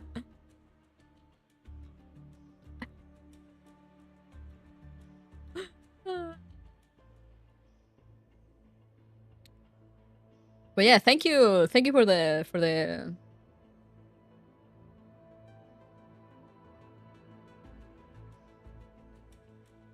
words, for the heads up. I said if there's something I'm pronouncing wrong, it's because one, there's a lot of German and Russian in here that I cannot pronounce for the life of me. And two, I don't know. Probably the other way around. It's most likely that I don't know and I just try to say it as I think it might be. If you tell me how it is actually pronounced, I'll try my best to pronounce it that way. I will probably fail, but you know, attempts will be made.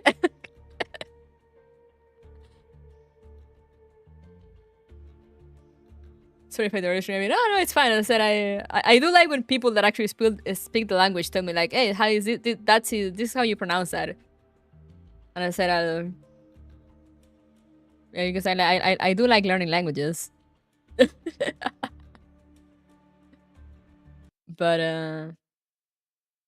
oof. Whoa, there we go. Sorry, my computer had a seizure for a moment. But yes, I said attempts will be made if anyone tells me how to actually pronounce something. But I can't assure perfect pronunciation because I am a native Spanish speaker, and all these German and Russian words are way too complicated to my untrained tongue.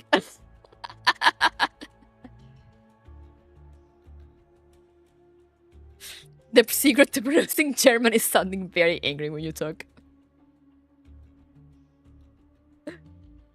Yeah, like, I remember someone back in the day told me, you know, because I was saying for Ulrich, I was saying Ulrich. And I was like, oh, it's actually like, it's more like Ulrich or something, you know, you don't mark it as a kind of a K at the end. And I was like, oh, okay.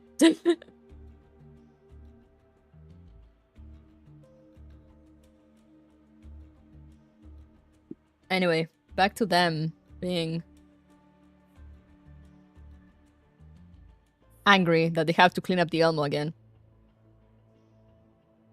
Where the hell are you? Hold your asses here already. It's an emergency. Gotcha.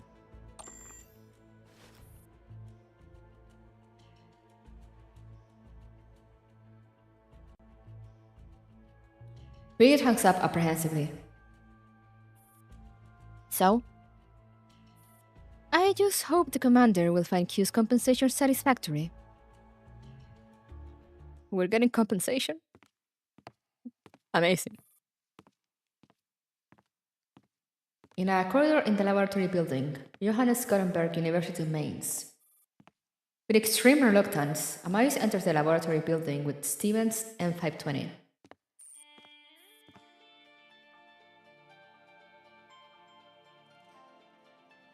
You can... Mika needs to stop randomly throwing variations of Scarlet at me. I am never ready.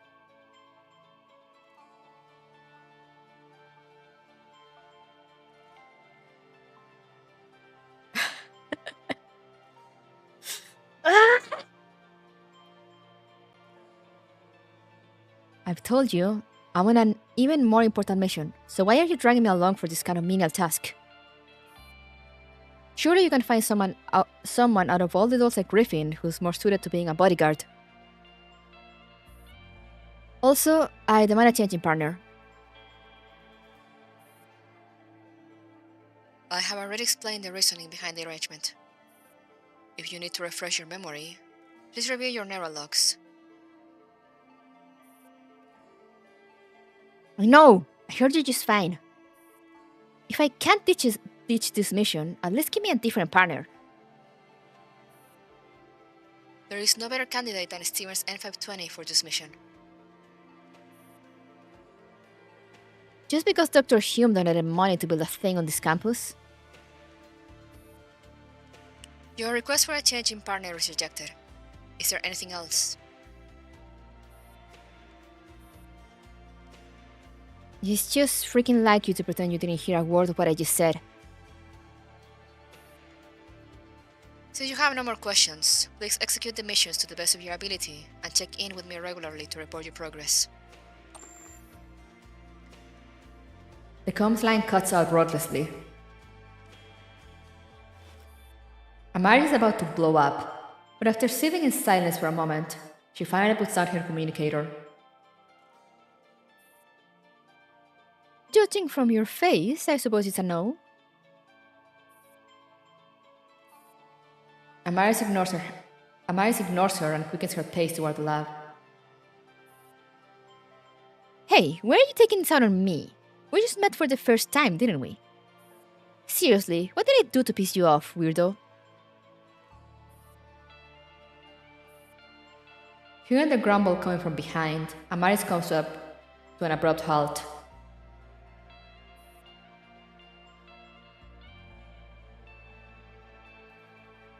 Am I being weird?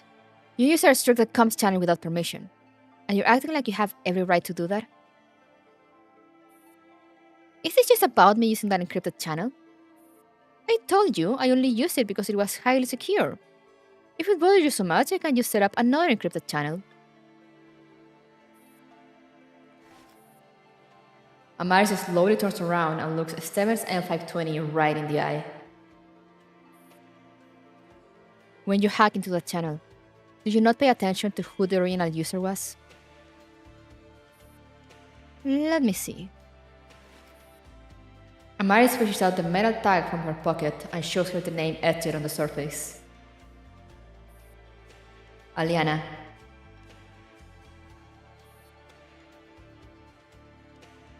That was an exclusive comms channel between Aliana and me. Realization dawns on Steven's M520 as she draws the mental connection between the doll standing in front of her and the impassive face in the profile.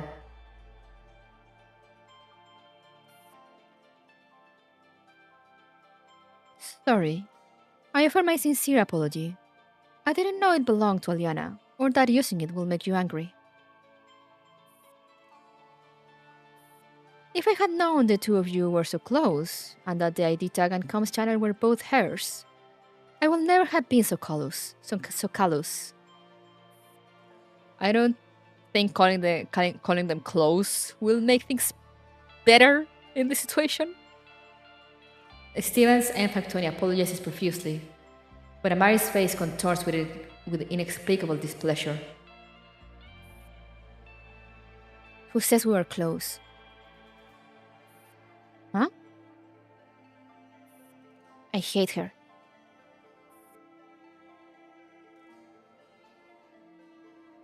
Use the comms channel all you want. I don't really give a damn. From now on, contact me through this channel. And this channel only. You hear me? She has issues. She needs so much therapy. What? Then why the hell did you flip out to begin with? Amaris' neural cloud kicks into high gear as she scrambles for an answer. Finally, her eyes fall on the tea stain on Steven's M520's dress.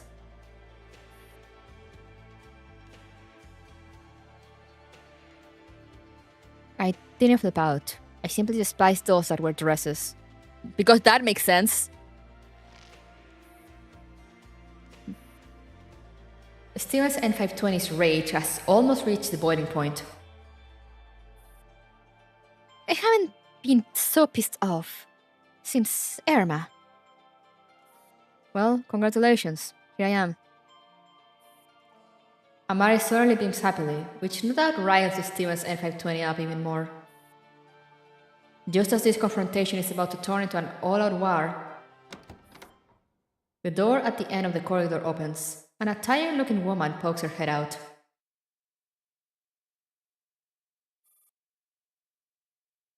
You too. Hello, ma'am. We are the assistant dolls that have been assigned to this laboratory. It's so funny to think now that I think about this whole conversation.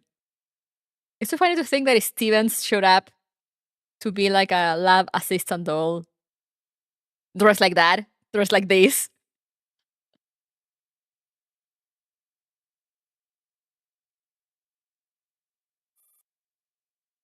Took you long enough. I'm Constance. Please come in.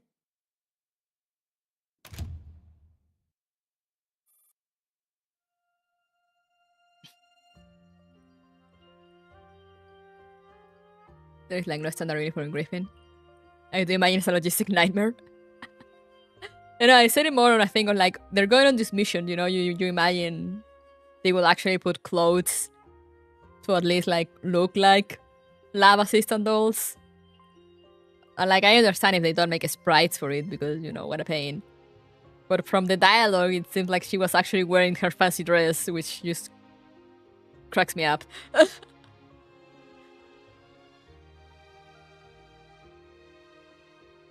Amaris leads the way into the lab. The moment she enters through the door, she notices the state-of-the-art equipment strewn all over the place. The mess reminds her of Cheryl's bedroom. Stacks upon stacks of lab reports and reference materials pile up into a paper fortress.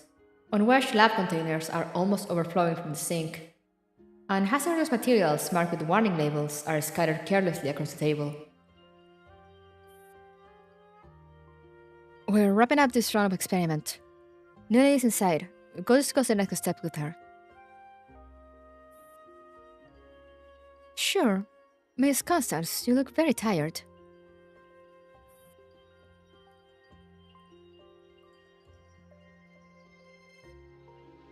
Yeah, I haven't slept for over 24 hours. I could definitely use some shut-eye.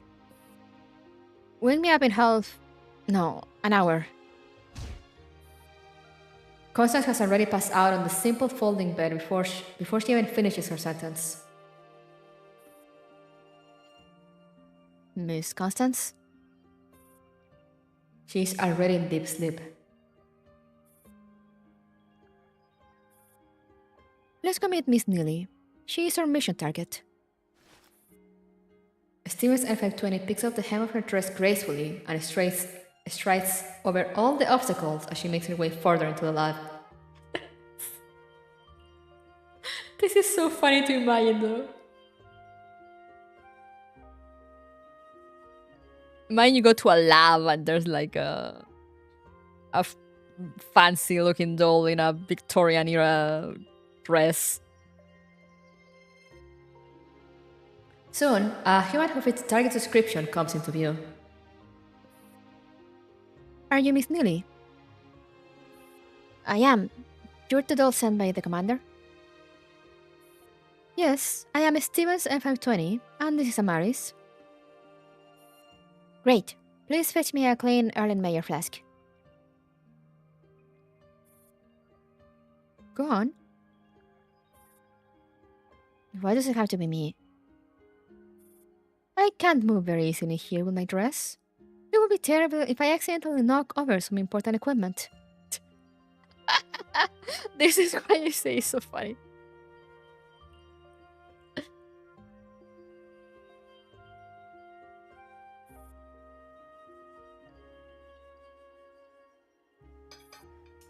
Amaris returns to the crate full of clean laboratory apparatus that she has spotted earlier. She picks out an Erlenmeyer flask and passes it over to Neely. Thanks. Right, have you seen Connie? She's too tired and needed some rest. Don't worry, based on my observation, her vital signs appear to be stable, and she's at no risk of dropping dead. Alright, then you have to give me a hand before she wakes up. No problem. Stevens N520 walks up to Neely and starts assisting her in completing a variety of tasks in an orderly fashion. Meanwhile, Amaris hovers a little awkwardly by the door.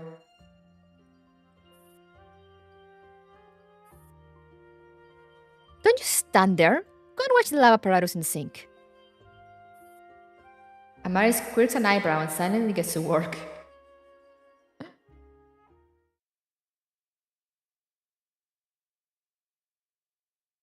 That is the most interesting combination the commander could think of. All done. If you're done washing those, here's the next batch.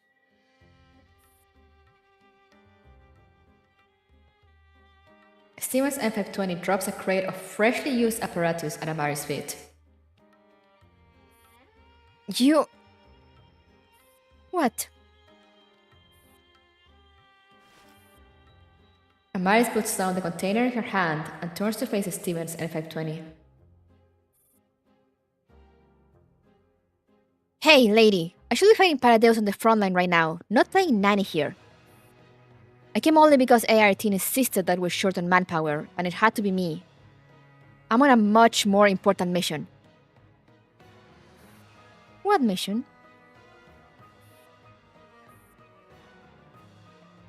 The mission that Daybreak Squad has yet to complete. But didn't you just say that Daybreak Squad is no more, since Aliana is dead? You did say that.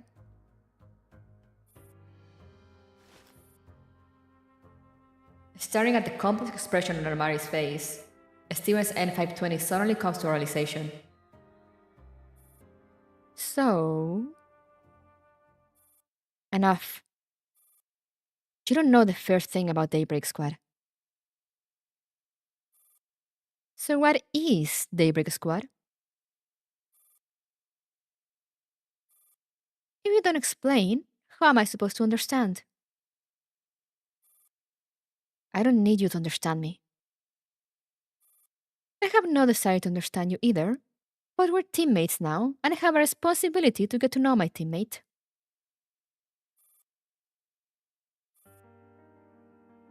It's a deflagration. Thank you, Neely, for breaking the tension. Neely, who has been engrossed in her experiment all this time, suddenly raises her head. Deflagration? A subsonic propagating combustion wave.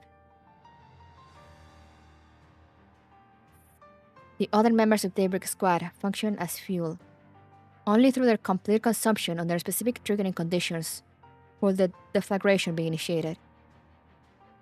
How does she know this?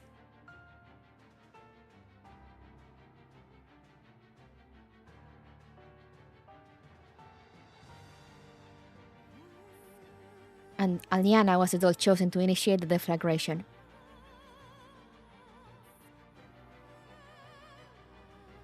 The entire squad was formed just for Aliana to... How do you know about this? Neely points at a stack of documents in the distance.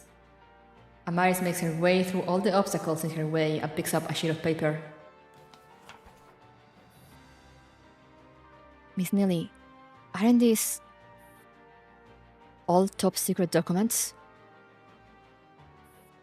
That's right. What you have in your hand is information about the Evangel Axis, left behind by my teacher. That over there is the latest edition of Dr. Hume's Human Intelligence Research, kindly provided by Stevens N520. The stack in the back is Dr. Shaw's research. And the pile on the table in front of you is Professor Persica and Lyco's research. He got on the research? She literally just got like... This is like the Infinity Stones, but like in research form.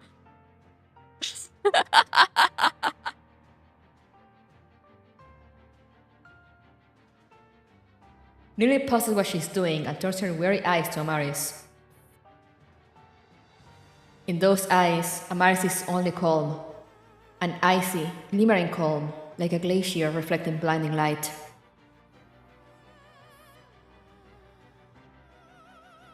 I understand your complicated feelings toward Daybreak Squad and Aliana. This isn't something that can be simply defined as love or hate. I'm trying to awaken my teacher.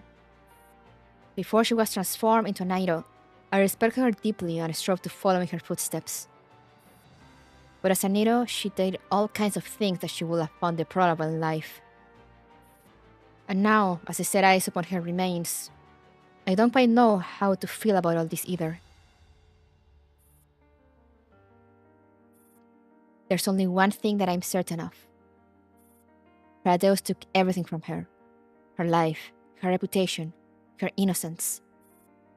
I want to clear her name, to wash away the injustice she suffered. But to do that, she must be brought back once more, in the form of an Ito. Naito, whatever the how. Staring into Neely's eyes, Amaris can't think of anything to say. If it weren't for Paradeus, None of us will be here. You'll be on the front lines, fighting as a military doll. I'll be in a lab, gathering data as a researcher. Neither of us will be forced to stand here against our will. I understand. I just want you to know. This isn't the rear. This is the front line. The front line in the fight against Paradeus.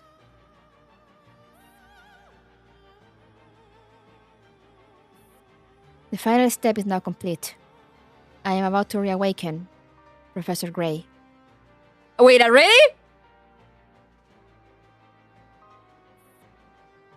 I'll be assisting Miss Neely. Please handle the tests. Right. Stevens and 520 follow Neely into a dark room in the back of the lab. Amaris, once this mission is over, let's have a proper talk. Perhaps it isn't impossible for us to be friends. Perhaps.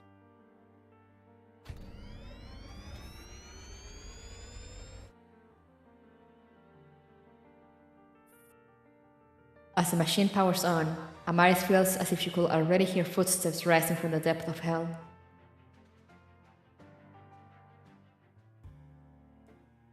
Woo! Boy!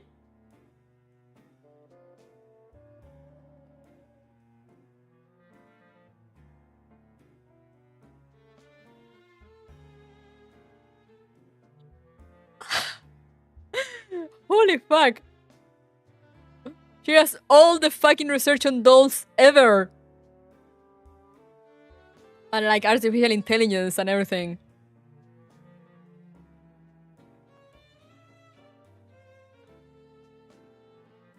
Lyco was artificial intelligence also.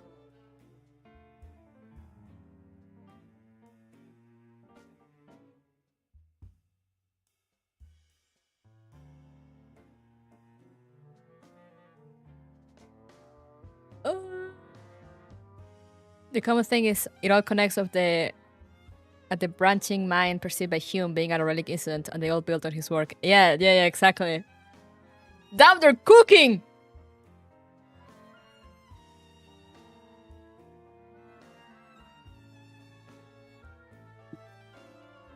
Yeah, like Rose Narrow Cloud is like very, very special for dolls. In doll sense. Because she has nothing in her base layer program. Which is why she's usually called like the prototype for Gen 3 dolls.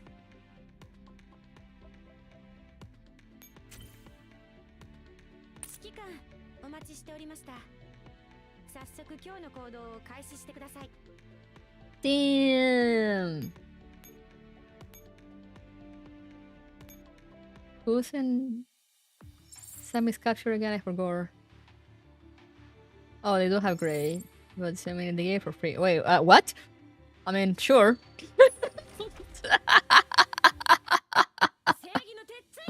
I already got her, but like, you know, she just kind of showed up there, so why not? Make your bets. To no one's surprise.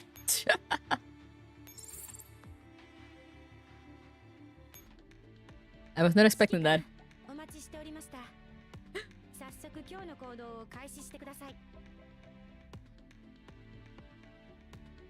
But yeah, let's go back here for a second. Since I have run out of time. That's really hyped. One of the best scenes in my book, All the Ripples of History. Yeah, like she got everything.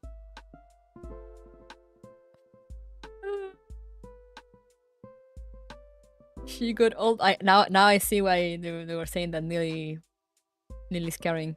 She truly is. Hope we get at least one SF doll in Frontline 2. I do hope we get them, even if they're like, you know, you can give them like low reasons of like, oh, they have to be, I don't know, modified so they don't have like their super weird ass weapons anymore. But you know, I mean, as long as we get them, I'm happy. Give me Oreos back. Ouroboros is like, it's my own enemies to lovers story because I hate her. I hate her guts. I hated her guts, and now I gave her a ring.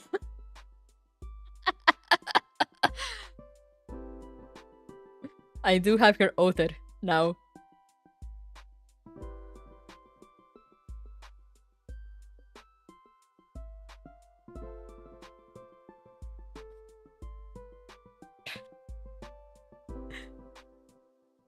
Rose have character growth in a Dropkick Devil collab. Yeah, I can't believe she got character growth in a fucking Dropkick Devil collab. That was not on my bingo by the time that event dropped.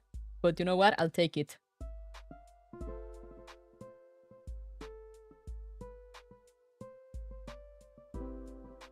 Oh, I click restart instead of close. Close, emulator, close. Exit. We don't need more melee units, yeah, so, you know, starting with the melee ones will be easier.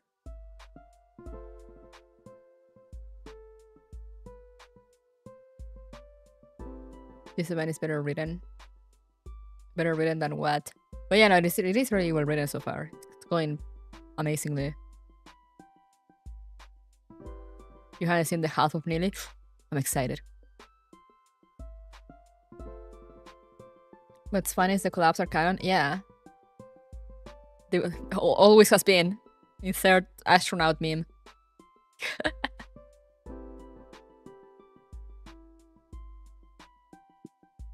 I mean, I don't know if the Zombieland saga collab was canon, but there are a bunch of events of collabs that have been confirmed as canon, like the Valhalla one, the Division one.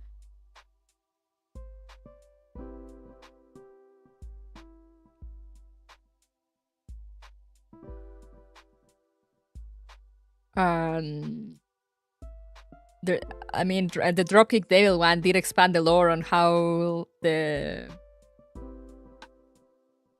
Sanguisferia ringleaders were done, or at least how Ouroboros was done, and how they were kind of like re-educating them into Griffin. So that was insane. I can't believe we got that lore drop in a fucking Dropkick Devil collab.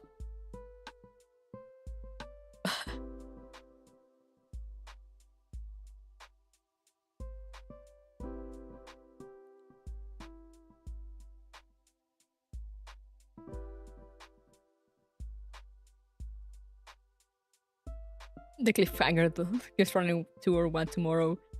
I want to say 1, but I kind of want to do 2.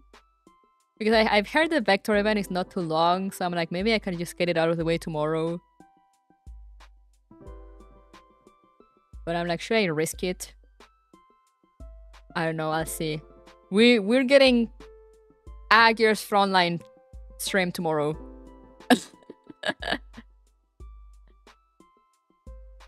Skip from Sideways short. I might do Grace Frontline 2 then. So then I will leave next weekend to fully go into Grace Frontline 1. Oh yeah, the Ghost in the Shell one was big on Commander story also.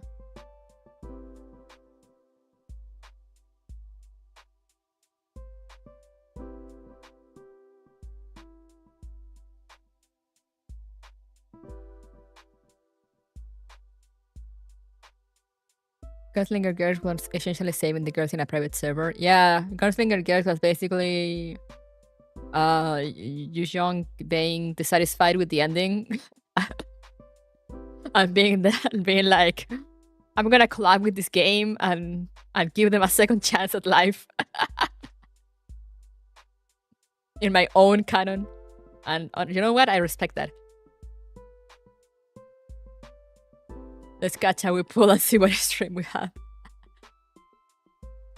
But yeah, if it's short, I might do Gears Running 2 tomorrow and get it out of the way. Tomorrow also might start a bit later.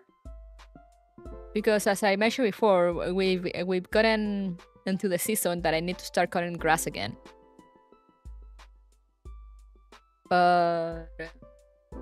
Which I usually do in the mornings. But it's still not so hot outside, so I might actually do it after stream and just start stream at the regular time.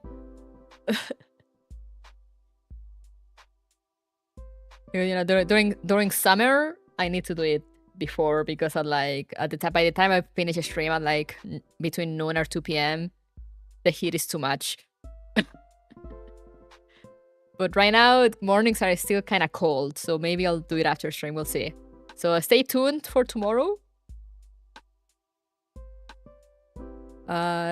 Maybe we'll do. I think we'll do the Girls. I'll try to do the Girls Frontline 2 event.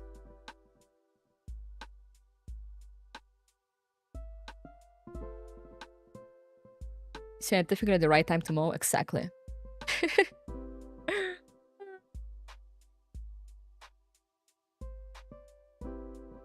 Is this bye-bye? It is. So yeah, tomorrow then, Girls Frontline 2. Next week we'll continue in this nice and trauma-free journey of Neely, that I'm sure nothing wrong will happen to her.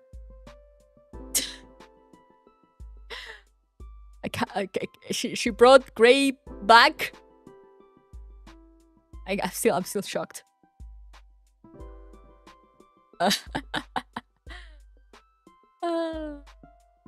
So yeah, next weekend will be all Girls Frontline. Horrible thing will happen to her, most likely. I am so afraid. Gray's back. Back again. Gray's back. Call reinforcements.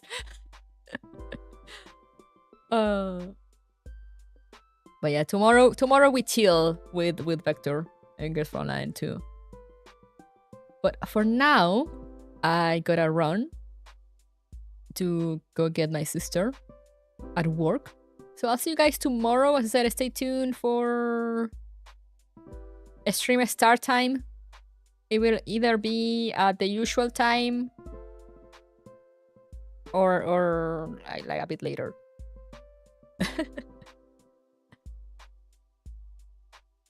But yeah, thank you guys for coming. Remember to stay safe, stay hydrated, take care of yourselves, and have a rest day of your day if it's day for you, or have a good night if it's night.